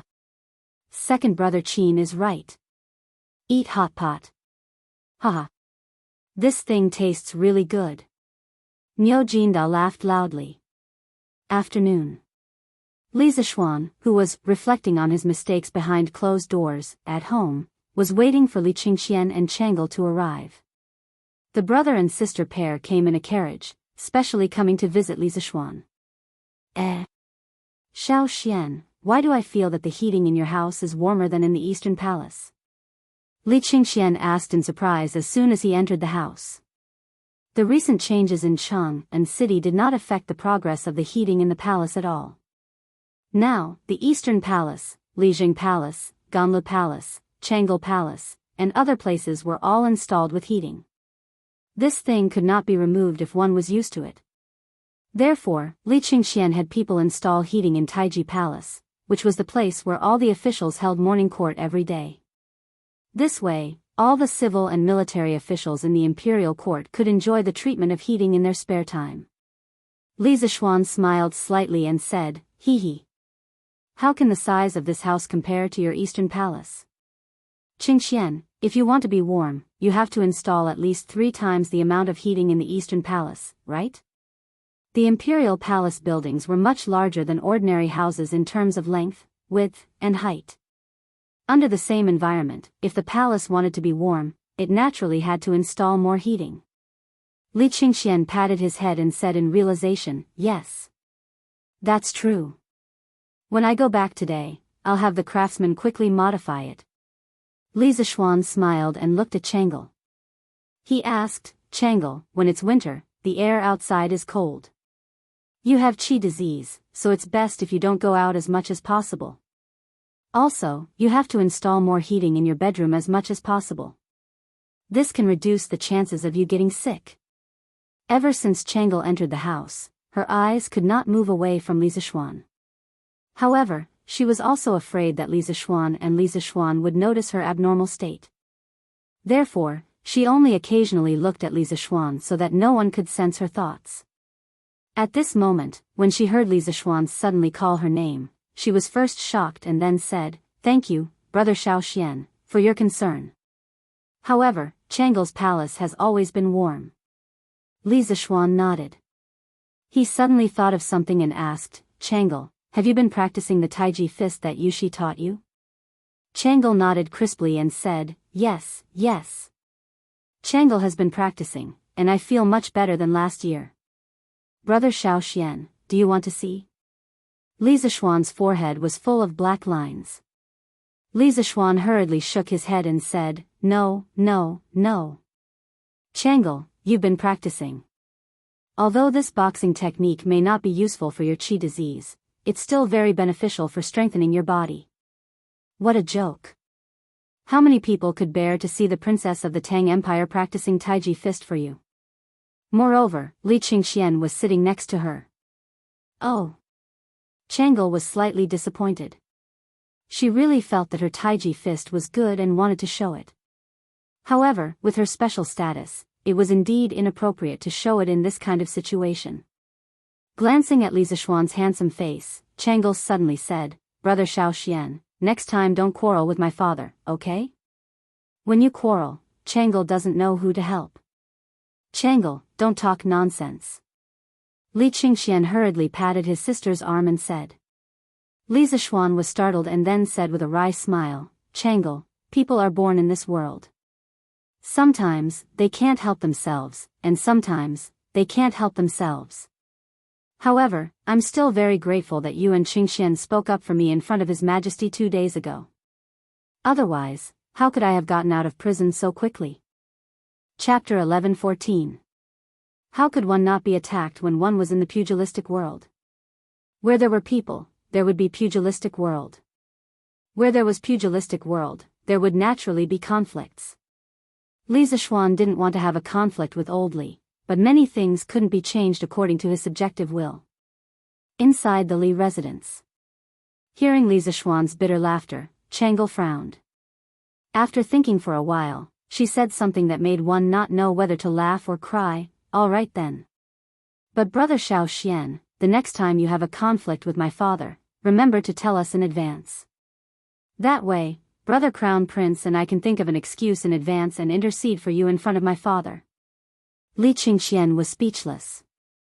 Was his sister siding with her own family or someone else's family? Ahem. Chang'e, it's getting late. Let's go back. Otherwise, father and mother will be worried. He was determined not to stay here any longer. Otherwise, his sister might say something scary later. Although he wanted to stay and chat with Li Zishuan, he felt that the way Chang'e looked at Li Zishuan wasn't right. Brother Crown Prince, it's not even 5 p.m. yet. How is it too late? You haven't seen Brother Xiaoxian for so long. Don't you want to catch up with him? Chang'e looked at the sky and said unwillingly. Li Qingxian almost vomited blood.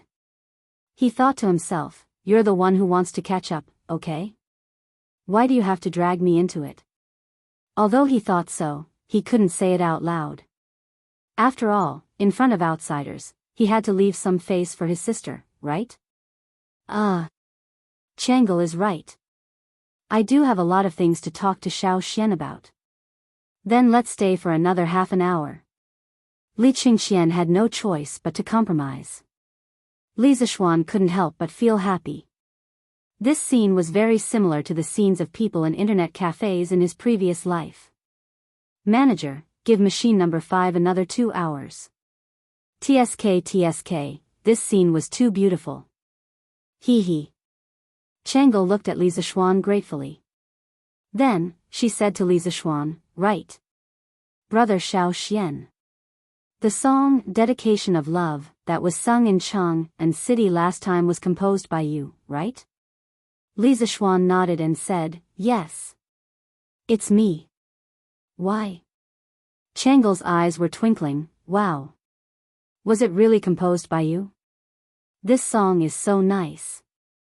The rhythm and lyrics were very different from the previous songs, but it was still very nice to listen to. I didn't expect big brother little Xian to be proficient in music as well.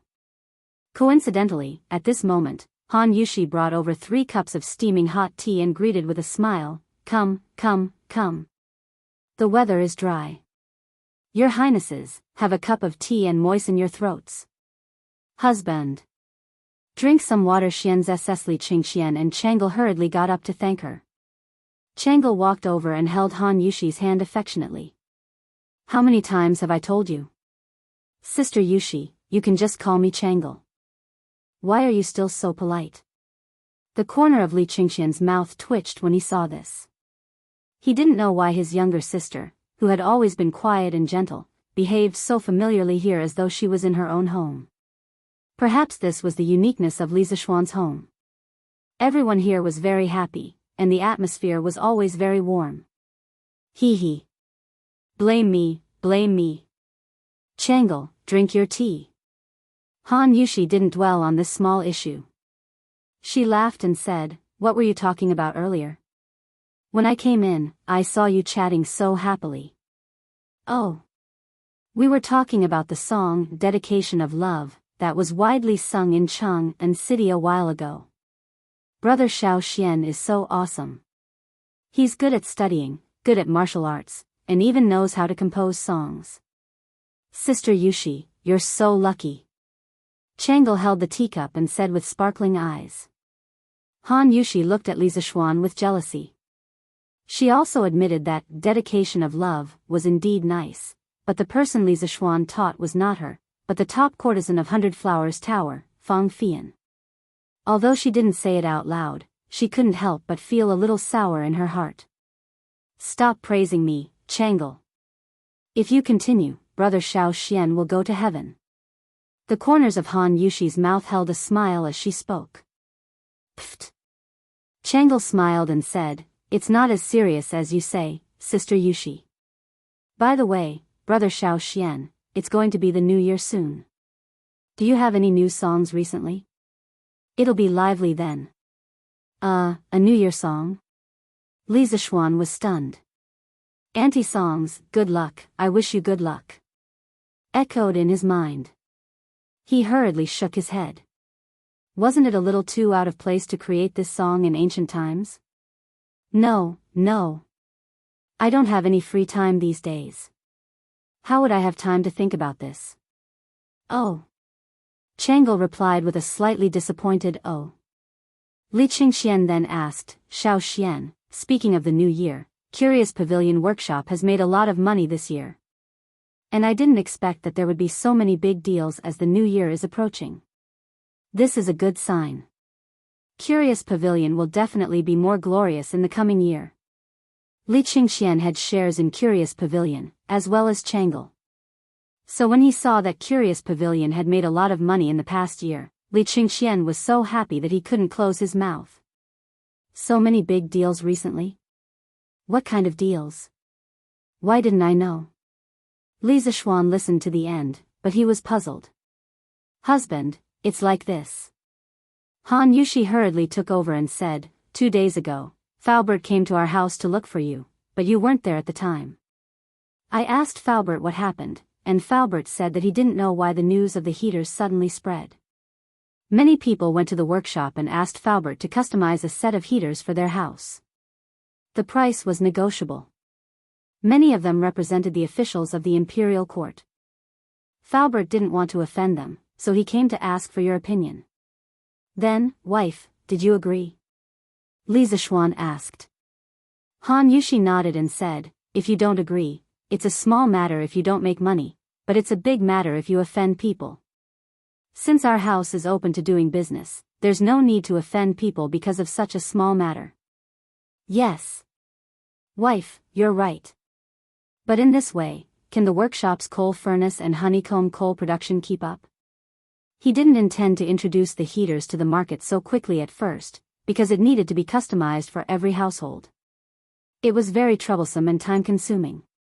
However, since so many people came to buy it with a small amount of money, he didn't need to reject them.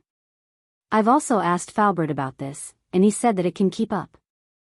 Han Yushi replied. Haha. Xiao Xian, you should be content.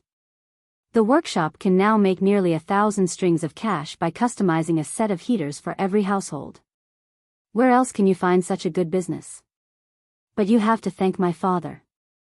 If he didn't get people to install heaters in Taiji Palace, the civil and military officials wouldn't know about the benefits of heaters. Li Qingxian laughed loudly. Li Zishuan was secretly speechless. A customized set of heaters could make nearly 1,000 strings of cash. There were so many rich people in Chang'an City. Chapter 11:15. Oh. Husband. The Warm Tang Foundation is almost done with work. There are close to 60,000 poor people around Chang'an City. Almost all of them have received coal stoves, honeycomb briquettes, food, and clothing from the foundation. Now, there are only some finishing touches left. As for Dr. Sun, he has already held free medical services in 7 counties.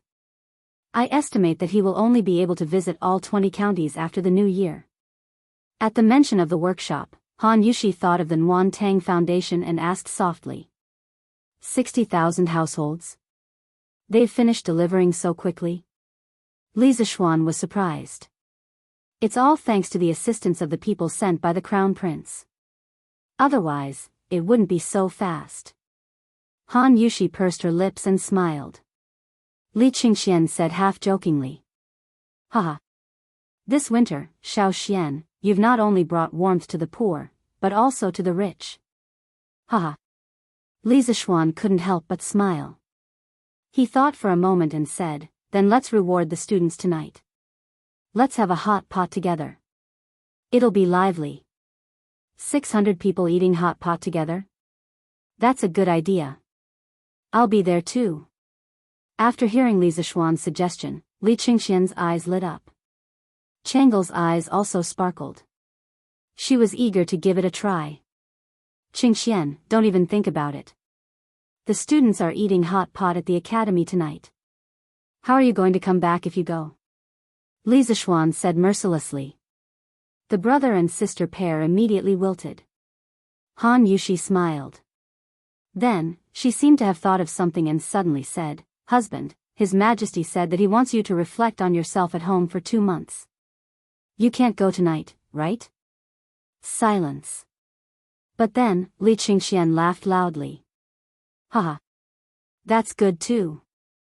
None of us can go. This guy was clearly taking pleasure in his misfortune. Li Zishuan rolled his eyes and said with a smile, His Majesty said that I'm grounded at home for 2 months, but I was still at the Supreme Court this morning. So strictly speaking, these 2 months should start from tomorrow. I can still go out tonight. Poochie. Changle giggled. Her delicate little face was like a blooming white orchid, fresh and refined. She was really charming when she looked back and smiled. She had the potential to be the most beautiful woman in the world at such a young age. She covered her mouth and said happily, Big brother Xiao Xian, you're really cunning. If Imperial Father finds out, he'll definitely be furious. Imperial Father is so angry, why are you still so happy? Of course, this was only what Li Qingxian thought in his heart, and he wouldn't voice it out at a time like this. At this moment, he first glanced at Changle and then looked at Li Zishuan. Little Xian, you're clearly twisting words and forcing logic. If my Imperial Father knew about this, He would definitely come looking for trouble with you. I think you'd better not go. It's just hot pot. Han Yushi nodded, indicating that she agreed with Li Qingxian's words. Since ancient times, the words of the emperor had always been of great weight. There was basically no official like Li Zishuan who didn't take the emperor's words seriously and always wanted to take advantage of loopholes. Han Yushi felt that if this went on, it wouldn't be good if Li Zishuan came to settle accounts at an opportune time. Li Zishuan glanced at Li Qingxian in annoyance. Suddenly, his eyes lit up and he said, "Hey. His Majesty only ordered me to be grounded at home to reflect, but he didn't specify which home. I'll stay in Yunshan to reflect these 2 months. This way, it won't be considered disobeying His Majesty's imperial edict."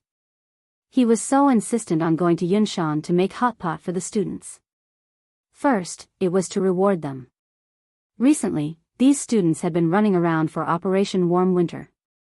Second, a few days ago, the people had caused a ruckus in the Chui family. If it weren't for the students maintaining order on the spot, many dirty things would have happened.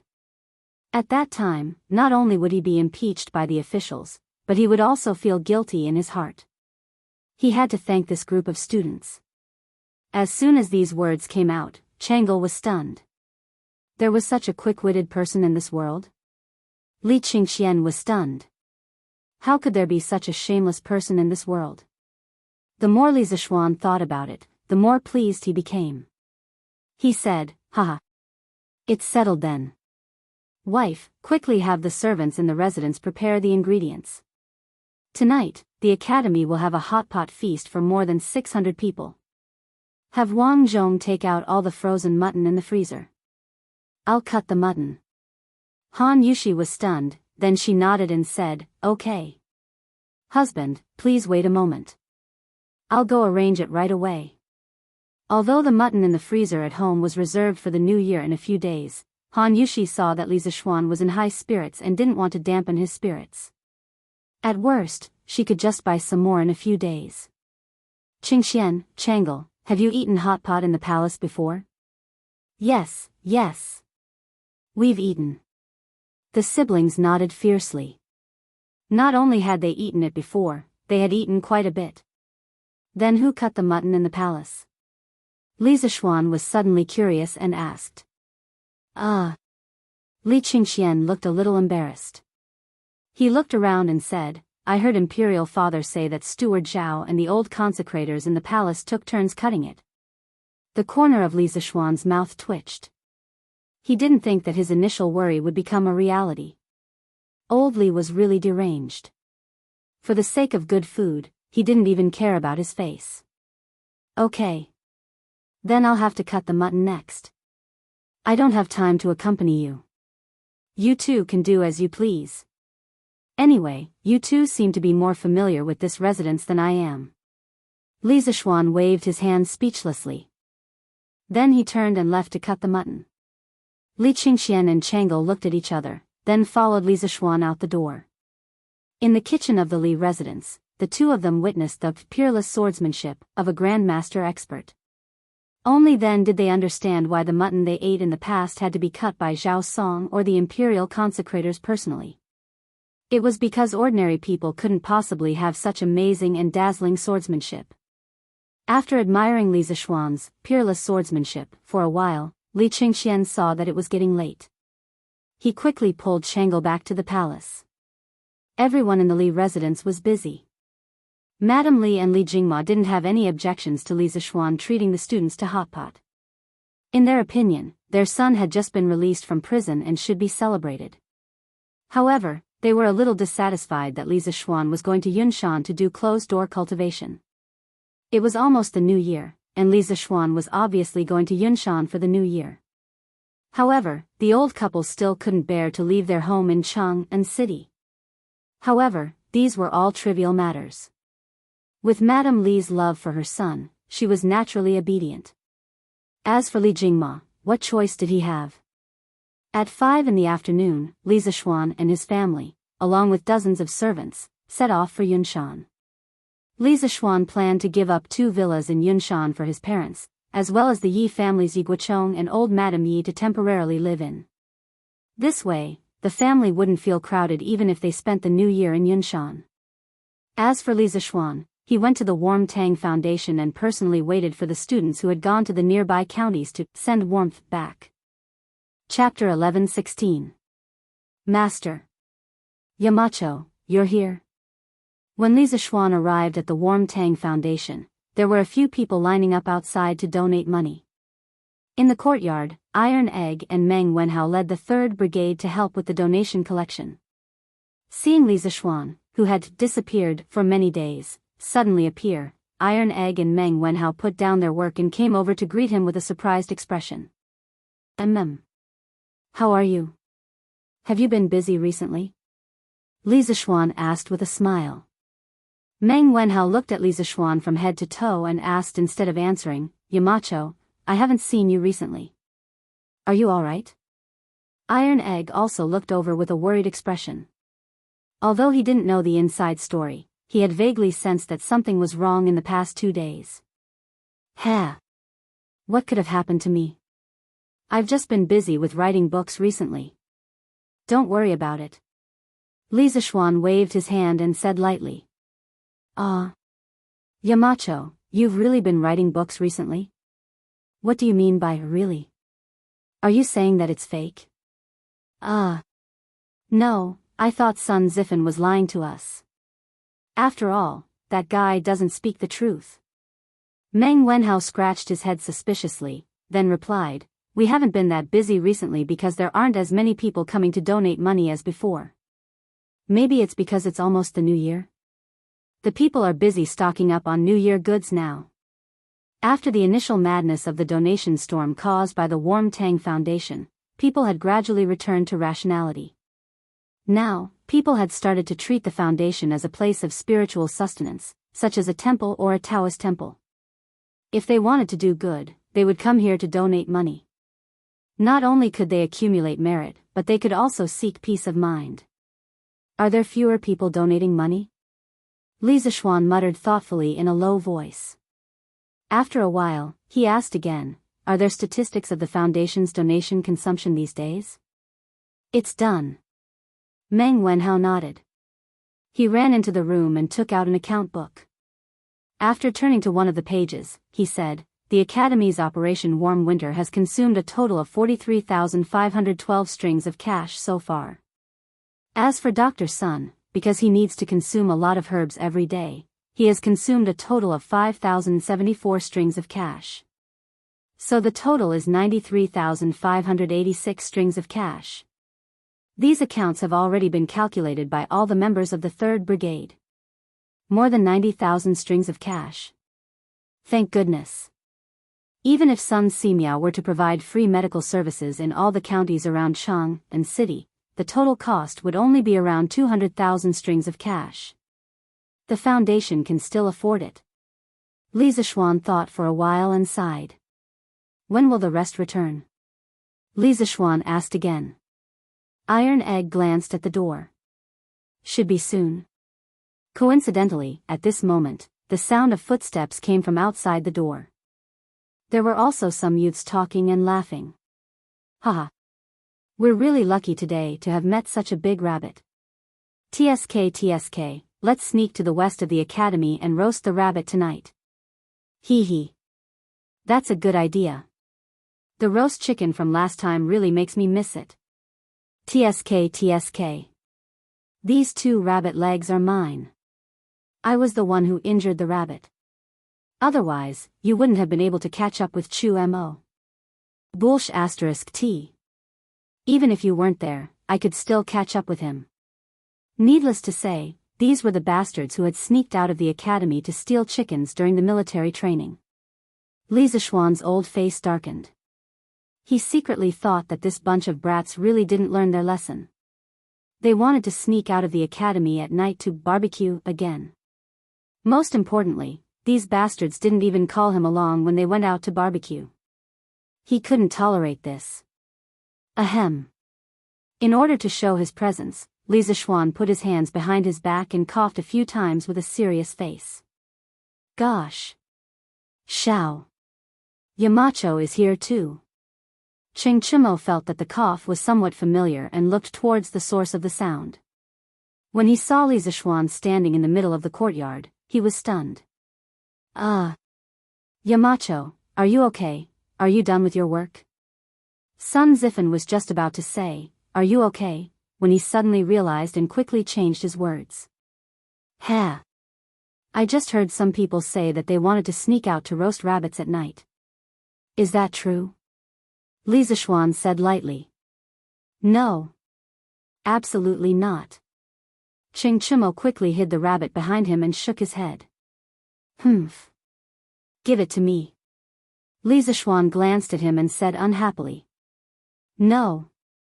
Yamacho, we spent a lot of effort to catch it. Ching Chimo insisted.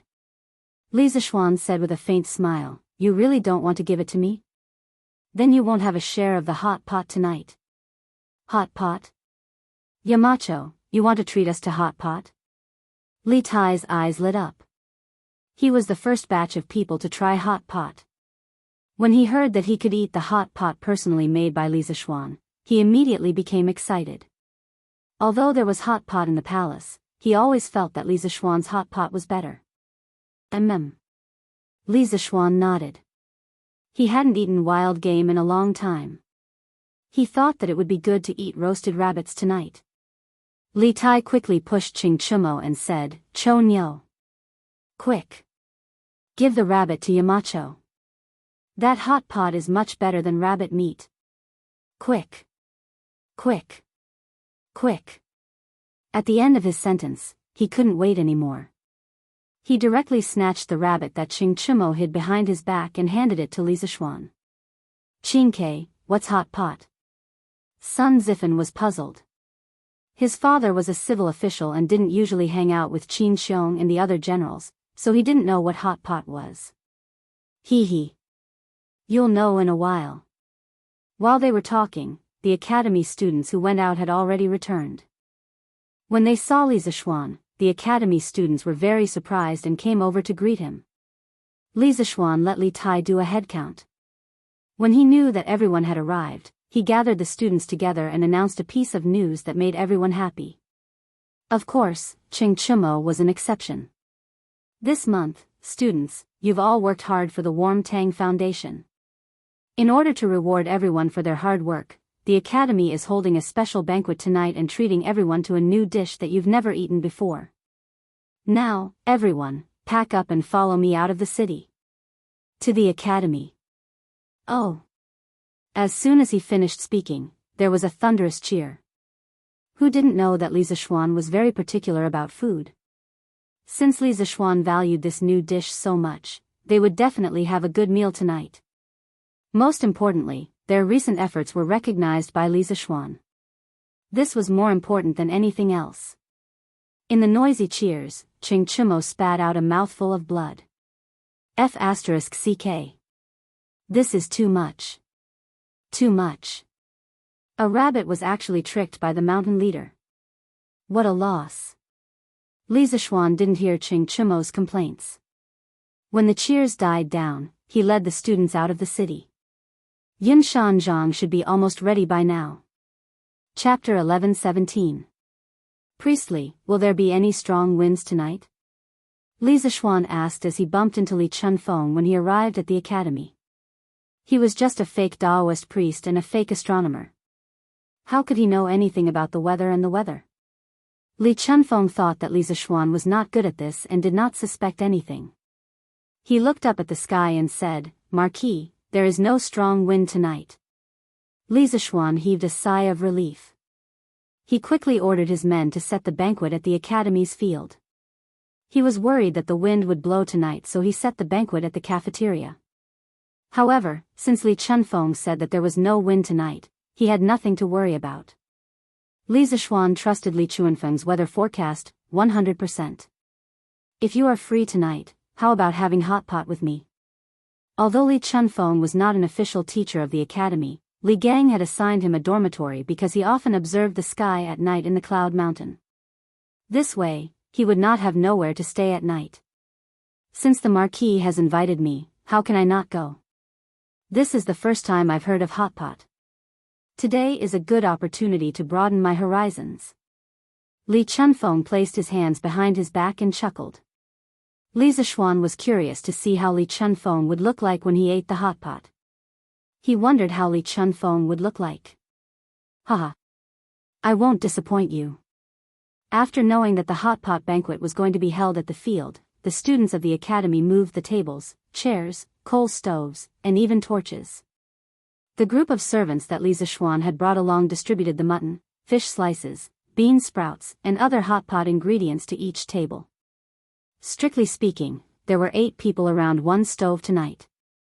Just the students alone had more than 80 stoves. Including the academy's teachers, there were more than 100 stoves. It was a spectacular scene. Fortunately, there was no wind tonight. Otherwise, they would have to hold the hot pot banquet in the cafeteria. With so many coal stoves in the cafeteria, wouldn't they be poisoned? With all the ingredients on the table, there was no opening speech. Li Zishuan only shouted, "Let's eat." Then, the students and teachers around the stove began to dig in. In the beginning, only Li Zishuan, Li Tai, Qing Chimo, Qin Huayu, Yuqi Baolin, and the others were eating. This was because the others didn't know how to eat the raw ingredients around them. Fortunately, humans were very good at imitating. When the people nearby saw how Li Zishuan, Li Tai, and the others ate, they all followed suit. They began to dip the ingredients in the pot and dip them in the sauce to eat. It was like a stone falling into a lake. In the beginning, only the area near the point of impact was affected by the ripples, but as the ripples spread, the water surface further away would also be affected. Not long after, word spread from 1 to 10, and from 10 to 100. Basically, all the teachers and students on the field knew how to eat the so-called hot pot. Oh. Delicious. It's so delicious. Is this still mutton? How come I've never eaten such delicious mutton before? Sun Zifen dipped his chopsticks into the mutton, dipped it in the sauce, and put it into his mouth. The freshness of the mutton combined with the saltiness of the sauce almost made him swallow his own tongue. Delicious, it's really delicious. Li Tai didn't even raise his head. He was stuffing food into his mouth as he spoke vaguely. It wasn't that he was a reincarnation of a hungry ghost, but that the people around the stove were a bunch of animals. If he was like Sun Zifen, that idiot, he wouldn't be able to eat anything in a while and could only drink the soup. No one in the academy would accommodate him just because he was the Prince of Wei. F***CK. Qing Chimo, are you a F***King Pig? Bao Lin, why did you steal my food? Little Ku, you eat so fast too? Sun Zifen, who was lamenting for a while, looked down and was shocked. He could only hear him wailing like a ghost and howling like a wolf. This way of eating has a different flavor. I've eaten dozens of years of food before, but it doesn't seem to add up to the amount of food I've eaten in a year at the academy. Yanhuang College is really a paradise on earth. Hee. Li Gang, Yen Silu, Li Zishuan, and the heads of the 5 academic departments were originally sitting at the same table. However, Li Gang's grandson, Li Anren, was called to another table by the drunkard. Li Gang's little grandson, Li Anren, was able to take the seat as he wished. At this time, Li Gang tasted the mutton rolls that were dipped in the sauce with his chopsticks. He squinted his eyes and praised. Ha! Li Wenji, I might not agree with other things you said, but I agree with this sentence very much. In the entire academy, there was only one person who dared to call Li Gang that. It was probably only the bearded man. This old hooligan didn't submit to anyone but Li Zishuan. As for Li Gang, this great scholar, he used to disdain him.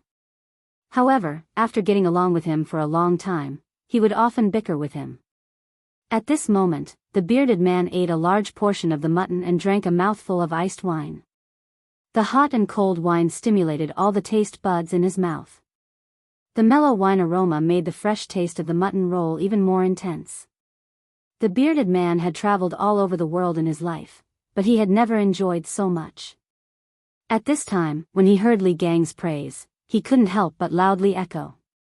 Li Gang shook his head. He didn't get angry because of the bearded man's rudeness. He must have gotten used to it. Mr. Bearded Man, why is your wine still smoking? Did you put it in the pot to cook? Li Anren's eyesight was quite good. He could actually see the white smoke coming out of the bearded man's cup under the light of the torch. Hey! Anren. When you grow up, you must go to Yanhuang College. Don't be like your grandfather and spend your whole life studying. Do you understand? The bearded man smiled at Li Anren and said, You're not allowed to talk about my grandfather. Li Anren pouted and said crisply, Hey! The bearded man shook his head. He pointed to the wine cup in his hand and said, Do you know why I told you to go to Yanhuang College? Do you see? When ordinary people see that my cup is smoking, they think that the things in the cup must be hot. However, the students from Yanhuang College don't think that way. Because they know that an ice-cold cup will also emit white smoke in a hotter environment. Hey! You said that your grandfather's studies were superficial. Are there such things in it? Definitely not. The heavens took pity on him. The dignified pirate leader who traversed the 4 seas actually understood science. Li Zishuan, who was drinking a mouthful of wine, almost spat it out. If the pirate leader understood science, then those small island nations on the sea would have no way to survive. Wasn't this too cruel? Chapter 11:18. Come, come, come. Eat meat, eat meat. There's still a lot of mutton left. During the meal, Li Zishuan kept persuading Li Gang, Yen Silu, and the rest to eat more mutton. As for himself, he only took a few bean sprouts. Ma Zhou was touched. He thought that Li Zishuan would leave the meat for them and only eat vegetables. Yamacho, you should eat some mutton too. There's still so much left. We can't finish it with so few people.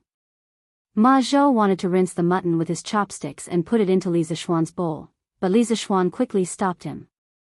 Hey, hey, hey!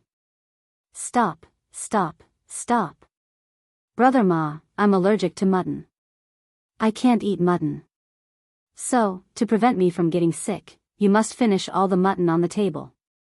If you don't finish it, you're not giving me face. In a moment of desperation, this guy started to talk nonsense. Yamacho, what's allergy? Ma Zhou said with a puzzled expression.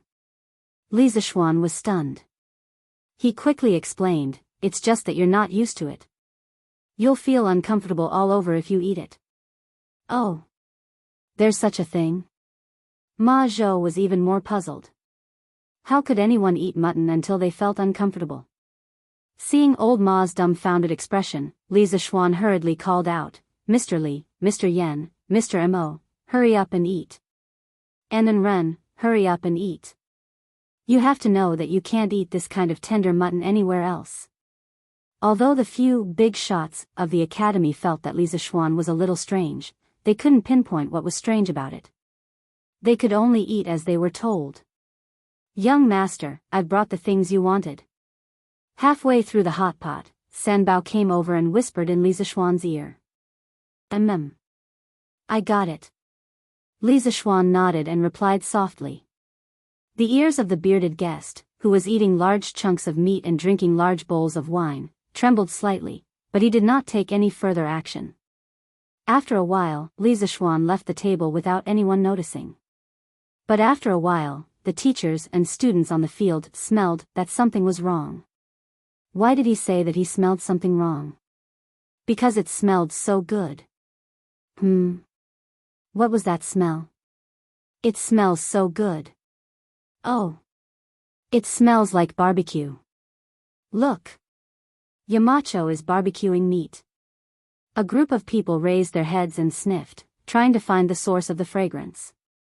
Someone shouted, and everyone's eyes instantly turned to Li Zishuan. Li Zishuan was leisurely barbecuing a rabbit on a square grill. He kept turning it while sprinkling salt, pepper, cumin, and other condiments on it. The rabbit's body was already golden brown, and drops of oil dripped from it from time to time, making sizzling sounds when they landed on the flames. Just looking at this rabbit was enough to whet one's appetite, not to mention the waves of fragrance that were constantly wafting in this direction. The teachers and students on the field all looked eagerly at Li Zishuan. F***ck. That's my rabbit. Burp. Ching Chimo sighed and couldn't help but burp. Who asked him to eat too quickly just now? He was completely full now. The greatest helplessness in life was when one's stomach was full when one encountered delicious food, barbecued rabbit. Yamacho is barbecuing a rabbit. It smells so good. I didn't expect a barbecued rabbit to be so fragrant. Burp. It smells so good, but I'm so full. Barbecued meat was actually not a patent of modern people. Compared to modern people, the ancient people's love for barbecued meat could be said to be even greater.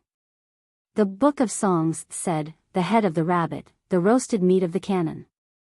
The gentleman has wine, and he offers it with discretion." The meaning was, barbecued rabbit is wine. The more you eat, the better. By the Han Dynasty, barbecuing had already become a culture. According to historical records, Emperor Gaozu of the Han Dynasty, Liu Bang, often barbecued deer liver raw to go with wine. Emperor Zhao of the Han Dynasty also once held up a barbecue festival. As the saying went, if a worker wants to do a good job, he must first sharpen his tools. As early as the end of the Warring States period, cloud-patterned square grills specialized in barbecuing appeared. The grill that Li Zishuan was using now had a rough outline similar to the cloud-patterned square grill. Sanbao found it in the workshop at the foot of the mountain. Although the barbecued rabbit was fragrant, the students' stomachs were already full. They could only snort the rabbit. Tsk. It should be about time. Under the watchful eyes of the crowd, Li Zishuan put the rabbit meat to his nose and took a sniff. He clicked his tongue and sighed. Everyone's face was full of black lines. They secretly thought that their Yamacho was too despicable. They clearly had better food, but they left it for last. Eat. Why are you all looking at me? Hurry up and eat. Whoever has leftovers on the table tonight will have to wash all the dishes today. Li Zishuan pointed at Ching Chimo's table and said loudly. All the students were shocked. What a joke, how many bowls and chopsticks were there? Wouldn't it be tiring to wash all of them? So, F***ck. Ching Chimo. These dishes are clearly on your plate. Why did you put them in my bowl? Bullsh**t. They were yours in the first place. There was a commotion from the crowd. Li Zishuan didn't pay any attention to these students. He carried the roasted rabbit and walked back to his previous table. Come. I just finished barbecued rabbit. Mr. Li, Mr. Yen, Mr. Mo, Mr. Su, Mr. Xiao, Brother Ma, do you all want some? Li Zishuan put the rabbit on an iron plate and took out a dagger from somewhere. He smiled and said to the people around the stove. Yamacho. You're really, burp, I'm not eating anymore. I really can't eat anymore. Ma Zhou wanted to say that Li Zishuan was despicable, but halfway through, he couldn't help but burp. He shook his head and waved his hand. Everyone else was speechless. Li Anren's little face was bitter. Brother Xiao Xian, this rabbit meat is really fragrant. But Anren's stomach is too full. Brother Xiao Xian, can you leave some for Anren to eat tomorrow? Li Zishuan laughed loudly and said, Good.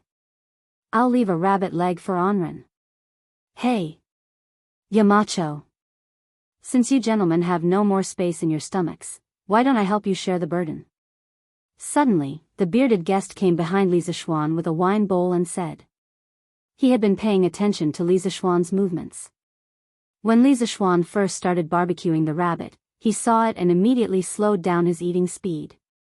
In addition, his martial arts realm was the best in the world. Not to mention one rabbit, even if there were two, he could finish it. This time, it was Li Zishuan's turn to be helpless. He only wanted to be mischievous, but the bearded guest didn't let him be. How depressing. Since Mr. Zhang San can still eat, then please. Li Zishuan invited with a smile. Haha. Then I'll drink a few cups with Yamacho. The bearded man laughed heartily, while Li Zishuan held his forehead with his hand, feeling a headache coming on. Chapter 11-19. The grand hot pot banquet for 100 people lasted until midnight before the students and teachers of the academy left. Everyone was very tired these days, but after eating this hot pot banquet, especially after receiving Li Zishuan's affirmation, the students suddenly felt less tired. They did not regret choosing to stay during the previous holiday because this winter holiday was very meaningful for many of them. Set a heart for heaven and earth, and set a life for the people. This was not only Li Zishuan's dream, but also their dream, and they had always been acting like this. They had walked a long way on this road, but there was still a long way to go.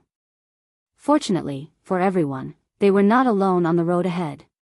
They all had a group of like-minded companions to forge ahead together. When Li Zishuan returned to the courtyard, Han Yushi had already fallen asleep. As for the other two courtyards, when he came back and passed by, he found that the lights inside were already out. Presumably, his father, mother, grandfather, and grandmother had already fallen asleep. After all, it was close to the end of the year, and he suddenly decided to spend the new year in Yunshan. His father and mother would definitely have a lot of things to arrange the next day. Li Zishuan did not wake up the two maids, Xiao He and Xiao Shi. He casually washed up and quietly went back to his room to sleep. 2 months. I can have another 2 months of holiday. Li Zishuan lay on the bed and looked at the ceiling. He could feel his wife's gentle breathing beside him and could not help but sigh in his heart. Being grounded for 2 months was torture for others, but for him, it was a holiday. Since Yanhuang College was established, he basically did not have a day of leisure. If he was not busy at the academy, he would be giving advice at the workshop. Now that he had 2 months of holiday, he should spend some time with his family. After all, he worked so hard to earn a family business, so that everyone in the family could live a carefree life and not be bullied by others. Imperial Palace, Lijian Palace. Li Er had just finished reviewing the memorials and came to Empress Zhangsun to lie down. He suddenly muttered, I heard that Li Zishuan is treating the students of Yanhuang College to hot pot in Yunshan tonight? This stinking brat actually ignored my order of confinement. How preposterous. Empress Zhangsun was stunned. Chang'e and Li Qingxian didn't tell her or Li Er about this after they returned to the palace.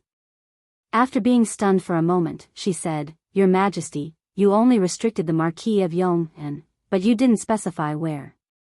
He had a home in Yongla Lane, and he also had a home in Cloud Mountain. So strictly speaking, he is not disobeying His Majesty's decree. Although she understood that Li Zishuan was not really angry, Empress Zhangsun still defended him because she knew that Li Zishuan's role in the Tang dynasty was irreplaceable. Li Er was amused. Humph. No wonder this brat dared to go to Cloud Mountain so openly. It turned out that he had such a plan. Maid Guanyin, look at how bold he is to play petty tricks in front of me. Empress Zhangsun covered her mouth and laughed. It's mainly because Your Majesty is broad-minded. Otherwise, the Marquis of Yong'an wouldn't be like this. This is the sign of a prosperous era. Haha. Let's not talk about it. Let me see if Maid Guanyin is broad-minded or not. Li Er suddenly laughed evilly. His hands and feet started to move, which naturally caused a wave of coquettish anger. Your Majesty. The next day, Li Zishuan originally planned to sleep in, but things like biological clocks couldn't be changed so easily. Just after 7 in the morning, he got up. When he went downstairs, he saw his father, mother, and the 3 members of the Yi family all come over. Although their family lived in different courtyards, they still ate together. The distance between the courtyards wasn't far. Little Xian, your Yanhuang College is really imposing. Previously, grandmother heard that you built an academy in Nanyang. She thought it was just a few straw huts, but how is this a straw hut? It's simply a paradise on earth. After dinner, I have to go to the academy to take a good look. Oh, right, does your academy allow outsiders to enter? Seeing Li Zishuan come down, old Madame Yi happily chattered. Yi Guizhong, who was beside her, was also moved. However, due to the restraint of an elder, he didn't say anything. He only stroked his beard and kept glancing at Lisa Schwan. Lisa Schwan couldn't help but laugh. Grandmother, the academy naturally doesn't allow outsiders to enter.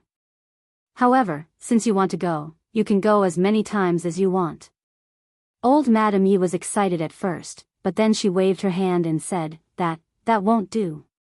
Although grandmother can't help you much, I can't break the rules you set. Grandmother can just take a look from outside. Compared to those people in his previous life who liked to use connections to get in through the back door, this grandmother of his was really kind and reasonable.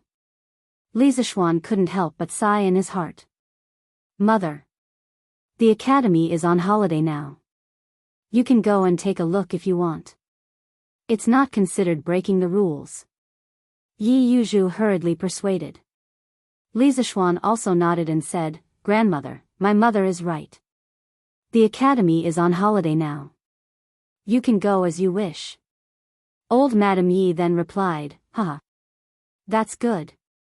Since it's not considered breaking the rules, I'll go and take a look today.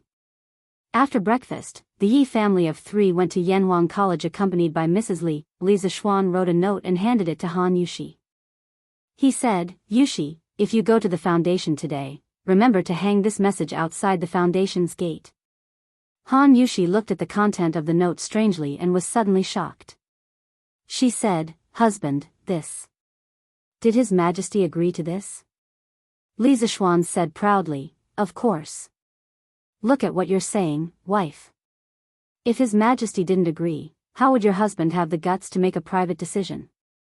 Han Yushi patted her chest and sighed in relief. She said, Phew. That's good. I'm going to the foundation today, so I'll help my husband announce this announcement. Be careful, wife.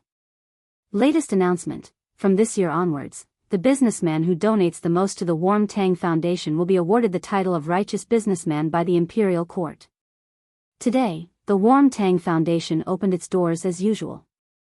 Although there were fewer people who came to donate money than usual, there were still some people. The people in line quickly realized that the foundation today was different from usual. There was an eye-catching sign at the entrance, and the words on the sign were as follows. Everyone was shocked. Righteous Businessman. The Warm Tang Foundation actually had the power to be recognized by the Imperial Court as a righteous businessman. This was serious news. Chapter 1120. Old Master. Old Master. Big news. Big news. Chongren Lane, Chow family's courtyard. A servant in a green shirt and a gray hat rushed in and said as he ran. Old Master Chow was flipping through the latest issue of Datong Daily.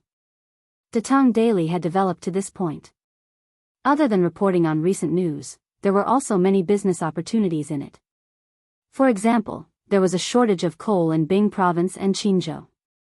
For businessmen, if they could capture business opportunities immediately, it meant that there was a chance to make money. What's the fuss about? Xiao Wendong frowned when he heard the servants shouting outside.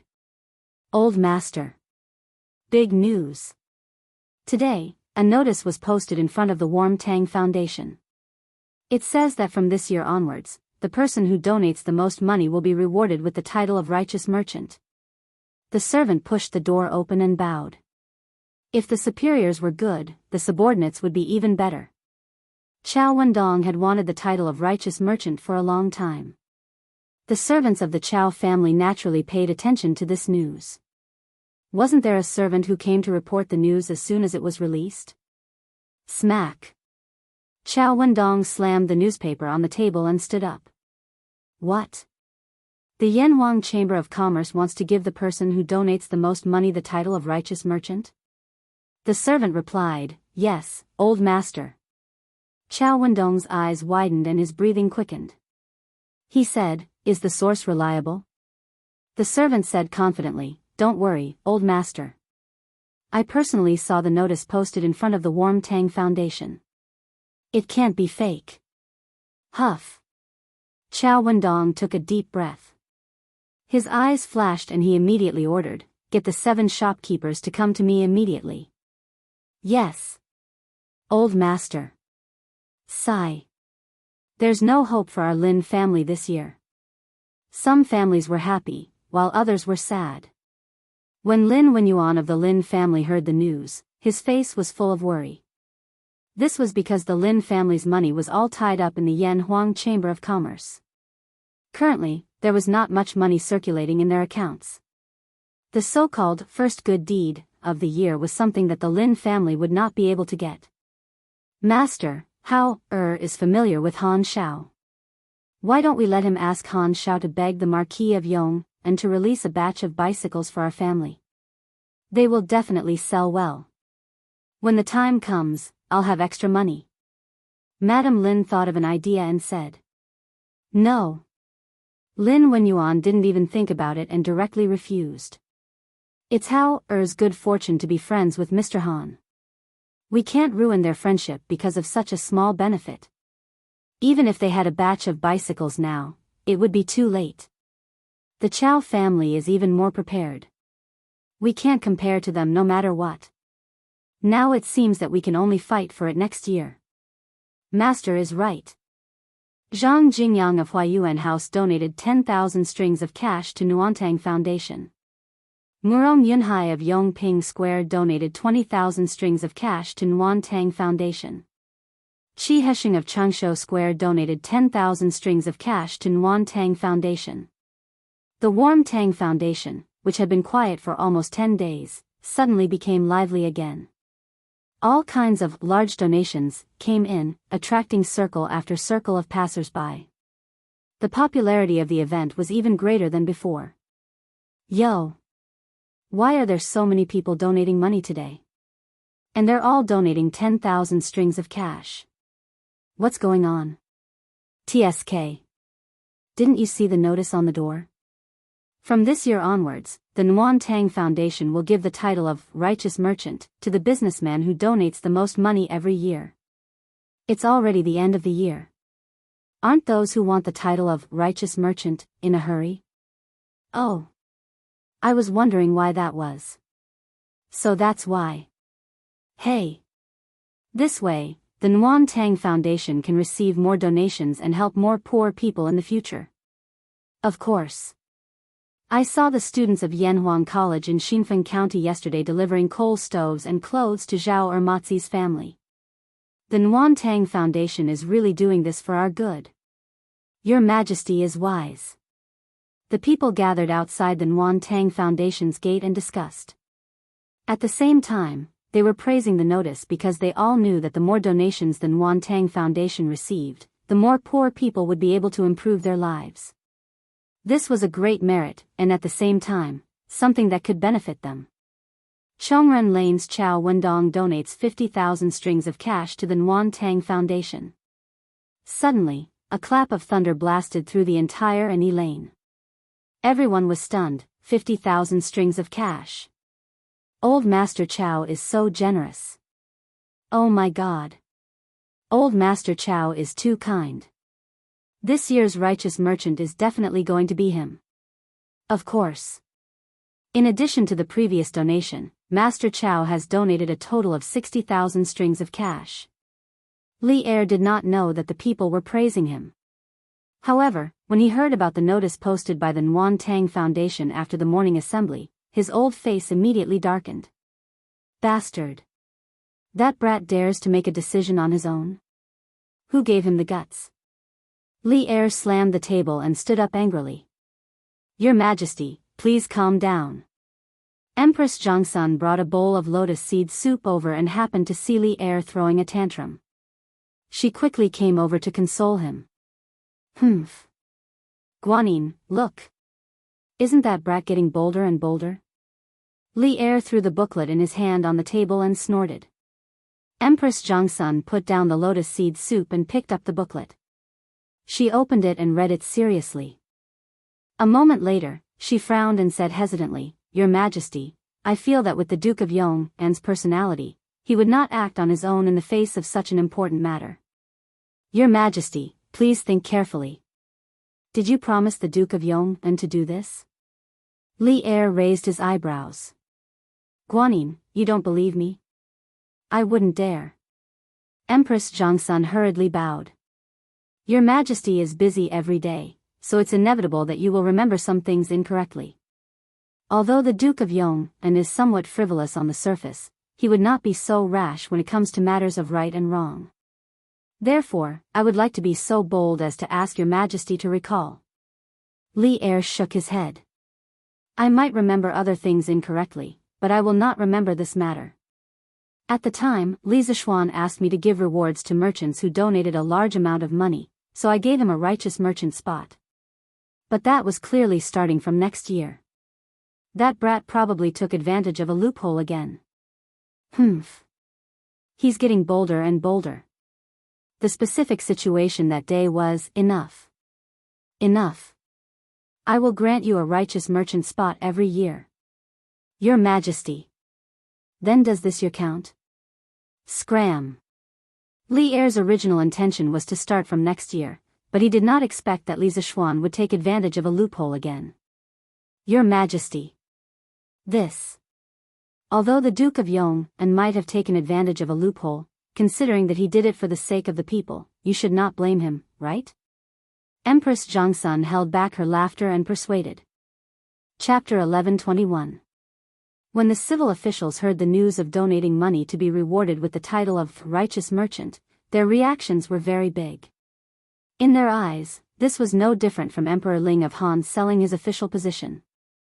Although the so-called righteous merchant was not an official, simply judging the amount of donations to decide whether to give the title of righteous merchant would damage the credibility of the imperial court and indirectly raise the status of merchants. Therefore, many of the civil officials began to draft memorials at home, planning to ask Li Er to take back the imperial decree tomorrow morning. Yes, there were those who agreed and those who disagreed, but no one suspected that the Nguyen Tang Foundation was faking the imperial decree. Because in everyone's hearts, the Nguyen Tang Foundation would not be so daring, and Li Zishuan, who was behind the foundation, would not have the guts either. The mess that Li Zishuan made, in the end, still had to be cleaned up by Li Er. Otherwise, if Li Zishuan was accused of faking the imperial decree, the great Tang Empire would lose such a peerless genius forever. Husband, in just half a day this morning, the foundation received more than 100,000 strings of coins in donations. The power of this announcement is too great. Han Yushi said excitedly to Li Zishuan during lunch. Now, only the two of them were left at home. The others were still at Yanhuang College. They must have had too much fun in the morning and went to the college cafeteria for lunch. Ha! Of course. Li Zishuan said matter-of-factly as he ate. It's said that scholars value their reputation, while merchants value their profits. In fact, scholars and merchants both value their reputation and profits. Because with fame, profits will naturally come. Han Yushi thought about it thoughtfully, then nodded. Husband, what you said makes sense. But my husband doesn't seem to value his reputation, nor does he value profits. Li Zishuan laughed and said, what's the point of valuing those things? As long as our family can live happily for the rest of our lives, that's enough. Wife, don't you think so? Yes, yes. Han Yushi nodded her head heavily. After getting married, she finally understood that for a family, unity and harmony were the most important things. Oh right, husband, did His Majesty really allow this announcement in the morning? How come I've never heard you mention it before? Li Zishuan sweated slightly and said, His Majesty did say that, but he hasn't officially issued an imperial edict yet. In any case, you don't have to worry. The only reason he released the news now was because he wanted the Nguyen Tang Foundation to increase its performance by the end of the year. After all, Oli had already agreed to award the title of philanthropist to the person who donated the most money every year. So, what difference did it make whether it started this year or next? The next day. As soon as the morning court session began, there was indeed an official who requested Li Er to retract his order. He even said, if not, the country will be in danger. Li Er was already prepared. He had Kong Yingda tell the civil and military officials the story of Zi Lu rescuing drowning and Zi Gong redeeming people. Ever since we ascended the throne, we have worked hard every day for fear of repeating the mistakes of the previous dynasty. Although the Great Tang is at peace right now, there are still many people who can't get enough to eat and wear. We are concerned about the suffering of the people, so we set up the Warm Tang Foundation to gather the strength of all the wealthy in the Great Tang to help the poor. However, if we want the people to continue doing good deeds, how can the court not give out some decent benefits? Thus, we set up this rule to award the title of philanthropist to the philanthropist every year.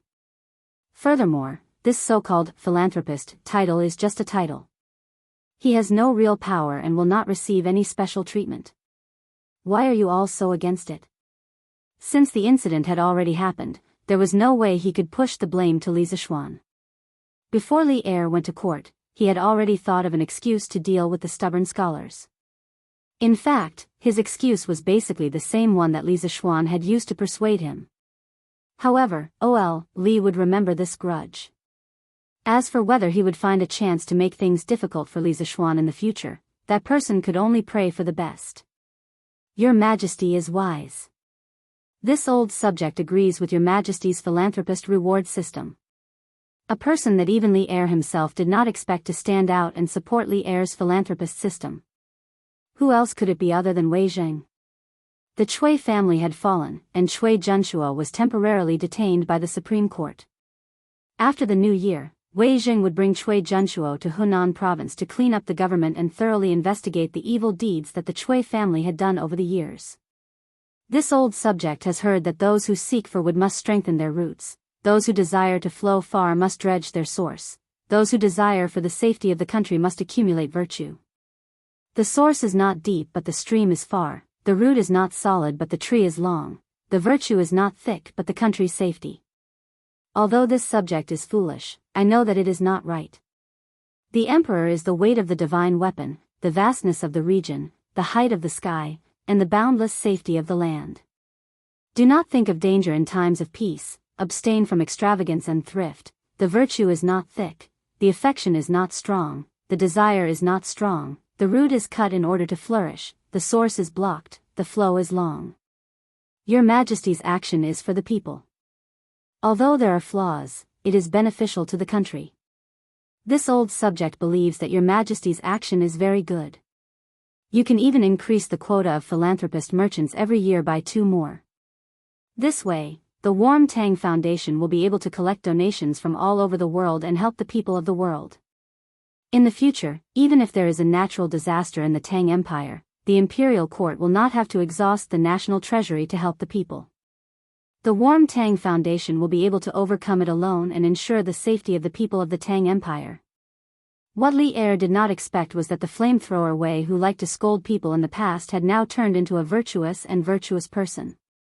He wrote an essay in front of the court, giving him and the other officials a lesson on how to govern the country by valuing the people's lives. It was so long that Li Er could not help but applaud. Good. Good. Good. Beloved official Wei's words have won my heart. I believe that the emperor is like a boat, the commoners are like water. Water can carry a boat, but it can also capsize it. I will always reflect on myself with this sentence. At the same time, I hope that all of you can take this as a warning and be good officials who serve the people wholeheartedly. Ensure the peace of the Tang Empire for generations. Li Er slammed the table and stood up. At this moment, the more he looked at Wei Zheng, the more he liked him. He even regretted sending Wei Zheng to the Hunan province next year. That's right. When Wei Zheng was sent to the Hunan province, it was partly for the sake of the public. In terms of fairness and honesty, there were not many people in the imperial court who could be compared to Wei Zheng. The other part was because of Li Er's selfishness. He wanted to have a few days of peace. But now, old Li was a little regretful. If Wei Zheng, this mirror, left, would he be so complacent that he would make a foolish decision? Left Minister Wei's words are like pearls of wisdom. This old subject is enlightened after hearing them. This old subject also agrees with Your Majesty's reward system for philanthropist merchants. Li Er's water can carry a boat, but it can also capsize it, shocked the officials. The civil official number 2, Fang Xianling, immediately stood up and clasped his hands. Seeing this, the civil official number 1, Zhang Sun Wuji, also stood up and said, "This old subject agrees." Since the two of them supported Li Er, the rest of the officials could not do anything even if they objected. In the imperial court, there were voices of seconding. Chapter 11:22. If Li Zixuan had attended the morning assembly today, he would have screamed, F***ck, because Wei Zheng's 1,000-word proverb was basically the original text of the famous 10 Thoughts on Admonishing Emperor Taizong. However, the 10 Thoughts on Admonishing Emperor Taizong was written in the 17th year of Zhongguan. It could only be said that as a transmigrator, some things could be changed, but some things could not be changed no matter what. This was fate, and also the cycle of the heavens. In the afternoon, Li Zixuan, who was concentrating on his book at home, received an imperial edict from Li Er. From next year onwards, the Warm Tang Foundation's quota for charity merchants will be increased to 3. At the end of the imperial edict, there was even a warning for Li Zixuan to not play any more tricks. This made Li Zixuan speechless. He thought to himself, old Li's tolerance is only so-so. This guy doesn't know that with his actions, any random dynasty or emperor would have died countless times. Young master, Steward Fu is here. He's in the front hall. Han Yushi had been at the Warm Tang Foundation for the past 2 days, so only Li Zixuan and the 2 maids were left at home.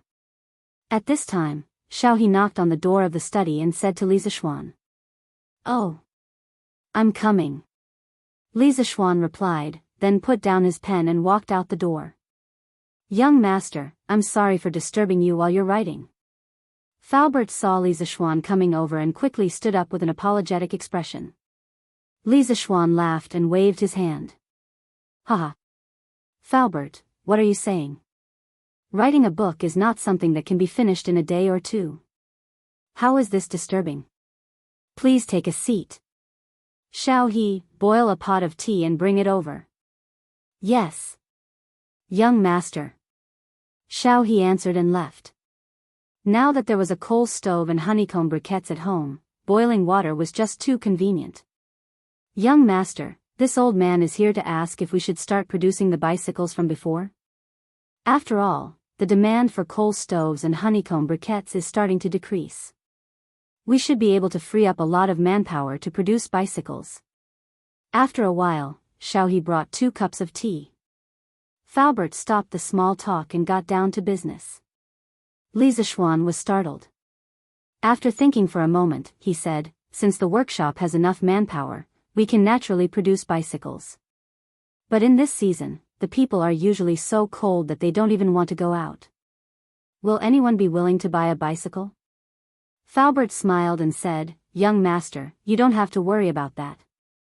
Just a few days ago, many of the old masters who came to the workshop to ask for custom-made heaters asked if the workshop sold bicycles. That's why we don't have to worry about selling this bicycle." Li Zixuan nodded and said, "If that's the case, then go ahead and build it. Now that the workshop doesn't lack iron, rubber, or sulfur, it's better to make a batch by the end of the year and let the members of the Chamber of Commerce make a profit." At this time, he remembered that he still had a group of hungry members of the Chamber of Commerce under him.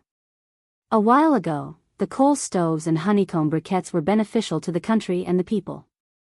But to the members of the Chamber of Commerce, it was not beneficial. Only bicycles were profitable. But in order to carry out the warm winter operation, well, he let the workshop focus on producing coal stoves. This was considered as sacrificing the interests of the members of the Yan Huang Chamber of Commerce. Now was the time to compensate them. "Okay. Then I will make the arrangements later. The molds and materials are all ready made. We should be able to produce a batch before the new year." Falbert nodded. "Falbert, how is Xiao Bing doing over there? That kid should have sent you a message, right?" Li Zixuan smiled and asked. Hearing Li Zixuan mention his nephew, Uncle Fu's face was full of smiles. He replied, "Thank you for your concern, young master. That kid is fine. I heard that he used the money young master gave him to buy a house over there and bought a few acres of land. He said that he plans to let me retire in the future." Li Zixuan could not help but laugh. "From what I see, he wants to settle down there himself." Falbert was a little embarrassed. I don't think so. He just wants to have a place to stay while helping young master. Li Zishuan shook his head and did not probe further. He asked again, then does he have news of my father-in-law? Ever since Han Lijing went to Hedong Road, he had not sent any messages to Li Zishuan or Han Yushi. Han Yushi was naturally very worried. Li Zishuan was also a little worried. He even sent people to Hedong Road to check for news. But the world was big. If a person fell into a sea of people, how could it be so easy to find him? Falbert stroked his beard and carefully recalled for a moment.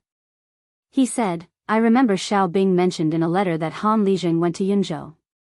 He did not mention anything else. Li Zishuan's heart sank. After a moment, he nodded and said, I know. That's all for now. Falbert cupped his hands and said goodbye. Li Zishuan sat on the sofa and closed his eyes. Suddenly, he said, Husband. Husband. Father is back. There was a flurry of footsteps and Han Yushi surprised cheers at the door. Li Zishuan opened his eyes and saw Han Yushi panting in front of him. Her little face was red from the cold. The breath from her mouth formed clouds of white mist in the air. After a moment of shock, Li Zishuan said, Wifey, are you saying that father-in-law is back? Under normal circumstances, Han Yushi would call Li Zishuan father and Han Tianhu father.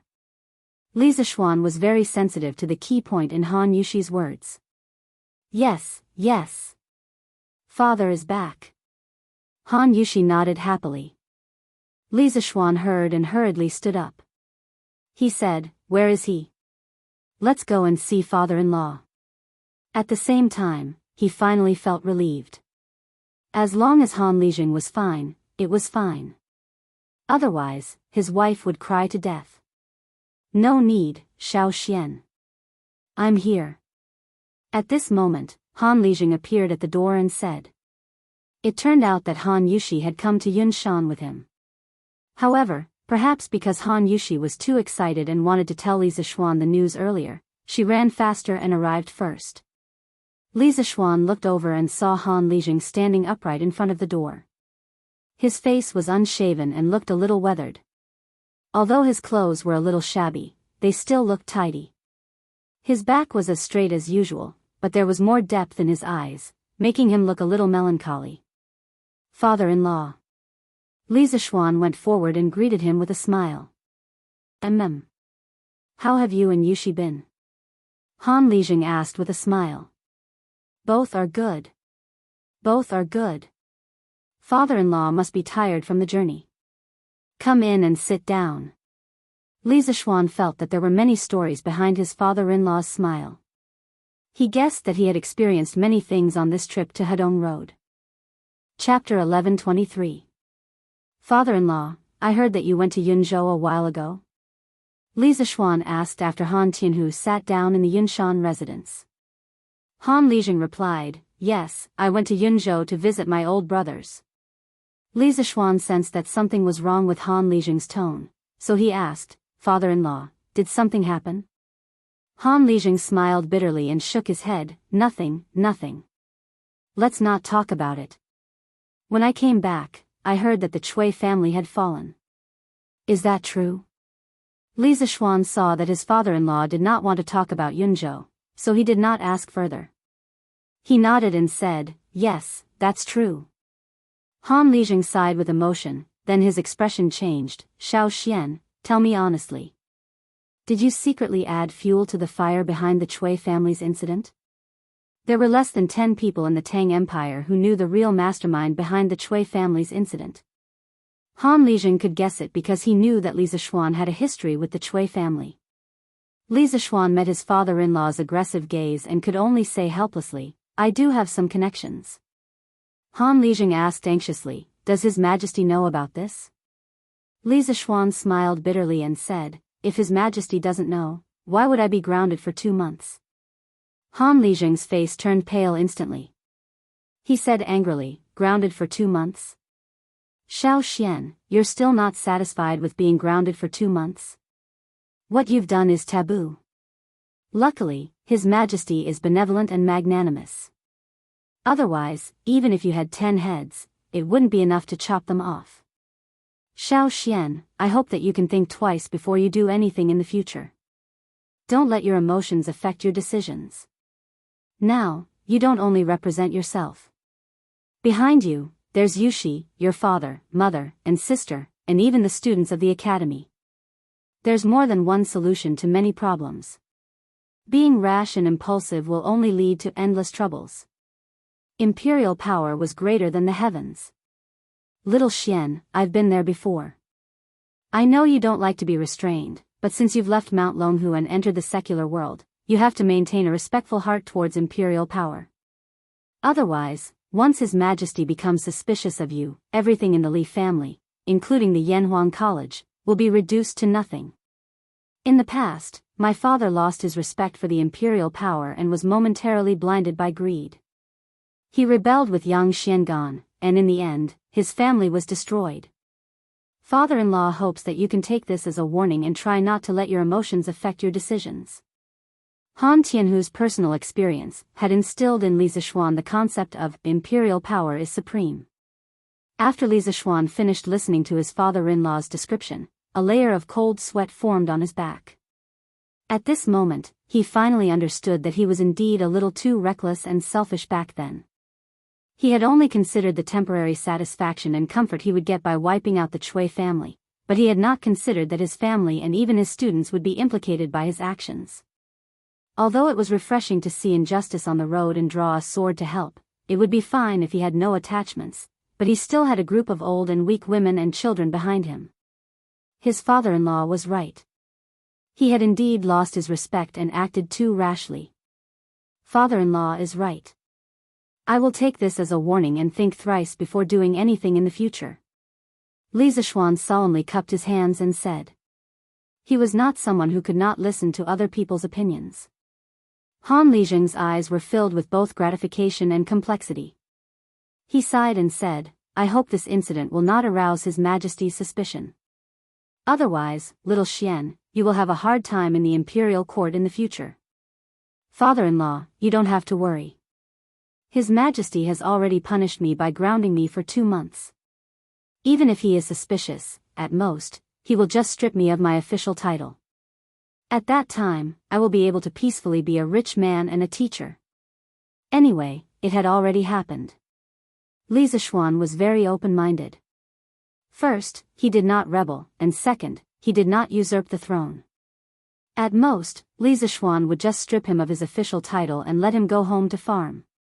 Throughout the entire Jingguan dynasty, except for those who rebelled, no minister had been beheaded because he angered the emperor. In this era, the monarch was quite tolerant of his ministers. It was far from the Qing dynasty, where one's entire family would be killed because of one wrong word. As long as he did not touch that red line, his life would not be in danger. Alas! This is the only way. I just came back. There are still many things to do at home, so I will go back first. Little Xian, take care. Han Tianhu let out a long sigh. He stood up and patted Li Zishuan's shoulder, then he was about to leave. Li Zishuan felt an inexplicable sense of heaviness. He always felt that after his father-in-law went to Yunzhou, he seemed to have changed a little. He had become more profound. Husband, father may be thinking too much. Don't take it to heart. Han Yushi saw Li Zishuan frowning and sitting on the sofa, lost in thought. She could not help but feel a little distressed. Li Zishuan sighed, took his wife into his arms, and said, Wife, I am sorry. A while ago, I was too impulsive. I only wanted to have a clear mind for a moment, but I neglected you all. I almost implicated the entire Li family into a sea of fire. In the future, I will not. Husband. Don't say that. Before Li Zishuan could finish, Han Yushi placed her slender finger in front of Li Zishuan's mouth and said anxiously, Since this concubine is married to my husband, I am naturally willing to share honor and disgrace with my husband. No matter what my husband does, this concubine will support him. No matter what the consequences are, this concubine is willing to bear them with my husband. Looking at the pure eyes and sincere face of the beautiful lady in front of him, Li Zishuan's heart was suddenly greatly touched. He couldn't help but hug Han Yushi tightly in his arms again. He silently patted her back and thought in his heart, "Don't worry about me. Wife, I will protect you in this life. I will also protect father, mother, and Lan, Han Lijing's words made Li Zishuan suddenly wake up. He could not be reckless, especially when he was the head of the family. The fate of the whole family was related to him, so he had to be more careful. However, not being rash did not mean that he would remain silent the next time he saw injustice. Han Lijing was right. There were some things that could not be solved by being rash. Although it was domineering and satisfying to take revenge without caring about anything else, the repercussions that came with it were equally huge. Li Zishuan felt that he should be more stable in the future. After all, this was a feudal society. No matter what happened in the future, he had to live day by day. After another 2 days, on the 24th day of the 12th lunar month, the warm winter operation ended. Li Zishuan announced that all the students were on holiday. Those who lived close to him could go home, and those who lived far away could stay in the academy for the new year. During this period, the academy would provide all the students with free food. Such attractive conditions made some of the teachers in the academy who lived close to Yunshan couldn't help but stay. After all, the food in the academy was completely comparable to the restaurants outside. Li Zishuan knew that he could not help but laugh. In addition to free food for the students who stayed for the new year, he also prepared something else. Chapter 11:24. As the end of the year approached, the atmosphere in the capital became more and more intense. On the streets of Chang and city, people could be seen purchasing New Year goods everywhere. The price of pork in the eastern and western cities quietly rose. Although it was cheap meat in the eyes of the rich, it was a supreme delicacy to the poor. Furthermore, Zuaxian restaurant had introduced a few new dishes that were related to pork. There were more and more ways to cook pork among the people, but they were not as delicious as Zuaxian restaurants. Even so, the pork dishes among the people were many times more delicious than before.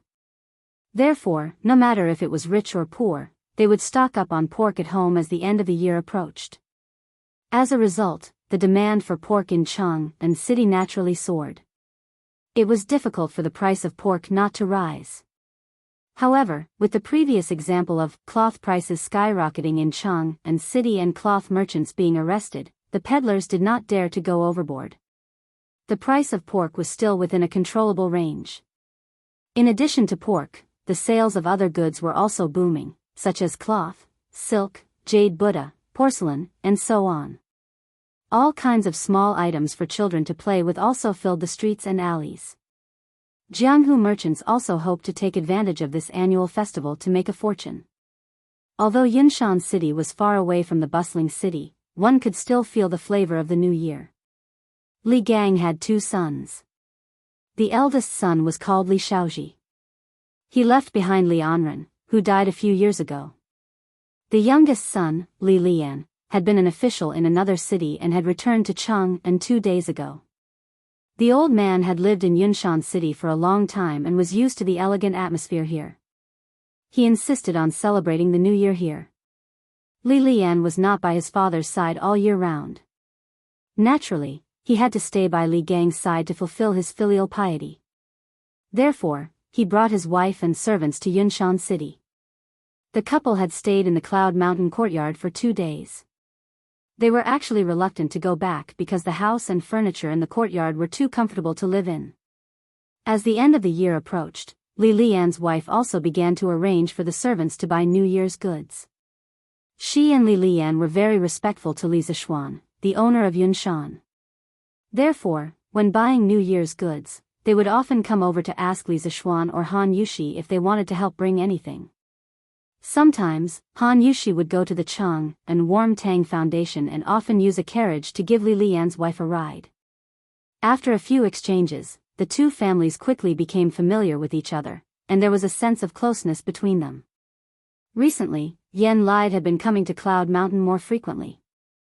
In a few days, the officials of the imperial court would welcome a rare 7 days of annual leave. Yen Lide also planned to bring his family to Cloud Mountain for the new year. As a person grew older, he preferred peace and quiet. Therefore, at Yunshan, the Yen family's residence was also decorated with lanterns and colored banners to welcome the new year. As for Sun Simiao, the old Taoist had always been a loner. He had no concept of celebrating the new year, but he had a good disciple. After failing to invite Sun Simiao to his home for the new year, he asked Hu Hanyun to go to Yunshan Mountain to buy New Year's goods for his master. Of course, old Hu agreed. Even Lu Yue, who had always been stingy, became generous at this time. She let Hu Hanyun carry the pork and fish bought at home to Yunshan Mountain as if they were free. Hu Jing and Hu Zhen, on the other hand, helped Sun Simiao tidy up the courtyard inside and out after the free medical consultation every day. The two of them claimed that they would definitely go to Yunshan during the new year to celebrate with Sun Simiao. As for the free medical consultation in the surrounding counties, they would definitely have to stop in a few days and could only continue after the new year. Yen Silu returned to Chang'an after the holidays. He still had a big family in Chang'an. Wang Ji was unwilling to go to his brother's house, so he stayed in the academy. He bragged to the bearded man all day long and drank some wine. He was quite carefree.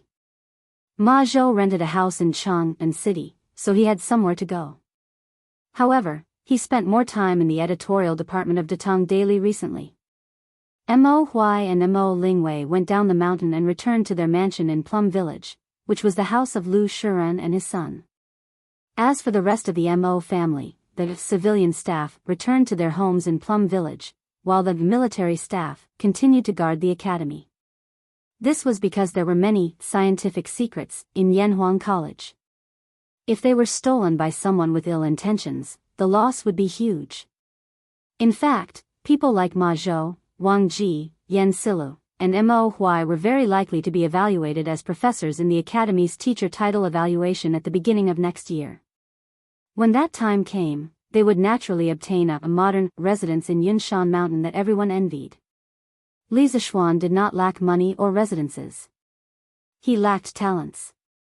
If there were 10,000 talents like Ma Zhou and Wang Ji, he would dare to take them all. Wasn't it just a house for each of them? In Li Zishuan's eyes, it was just a small amount of money. However, if he did this in the modern world, he would really be a super rich boss.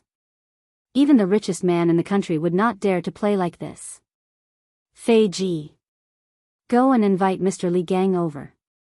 Tell him that I've warmed a pot of good wine and invited him to taste it. Li Zishuan saw that the house was decorated with lanterns and colored banners, but he still felt that something was missing. Suddenly, he thought of something and gave the order. Yes. Marquis. Pang Feiji immediately received the order and left. After half an hour, Li Gang's laughter came from outside. You must be lying to me. You said that you've warmed a pot of good wine? Haha. I'm afraid you have something to ask me, right? His voice arrived before his person. Although Li Gang was already over 80 years old, his voice was still full of energy. As soon as he finished speaking, the old man had already arrived at the door. Li Zishuan quickly stood up and greeted him. What are you talking about, old man? Look at this stove. Isn't there a pot of good wine that I've warmed for you? Oh. It really is. Judging from the smell, it doesn't smell like a gentle village, and it doesn't smell like drunken immortal either. Why does it smell like herbs? Li Gang sniffed lightly, and his face was filled with confusion. Li Zishuan laughed and stretched out his hand. This is a medicinal wine recipe that I got from Sun Daozhang last month. Drinking it can strengthen the bones, strengthen the muscles, and nourish the blood. Moreover, the method of making this medicinal wine is quite unique, causing the taste of this medicinal wine to be even more unique. Mr. Li, would you like to try it? He wasn't making this up. The prescription for the medicinal wine was real. Originally, it was meant for his father, but Li Jingma felt that his body was still strong and didn't need to drink it. After drinking it a few times, he didn't drink it. Now, it was a good idea to give it to Li Gang. At his age, the old man's ability to produce blood was insufficient, and his muscles and bones were seriously aging. He needed nourishment like this. Haha.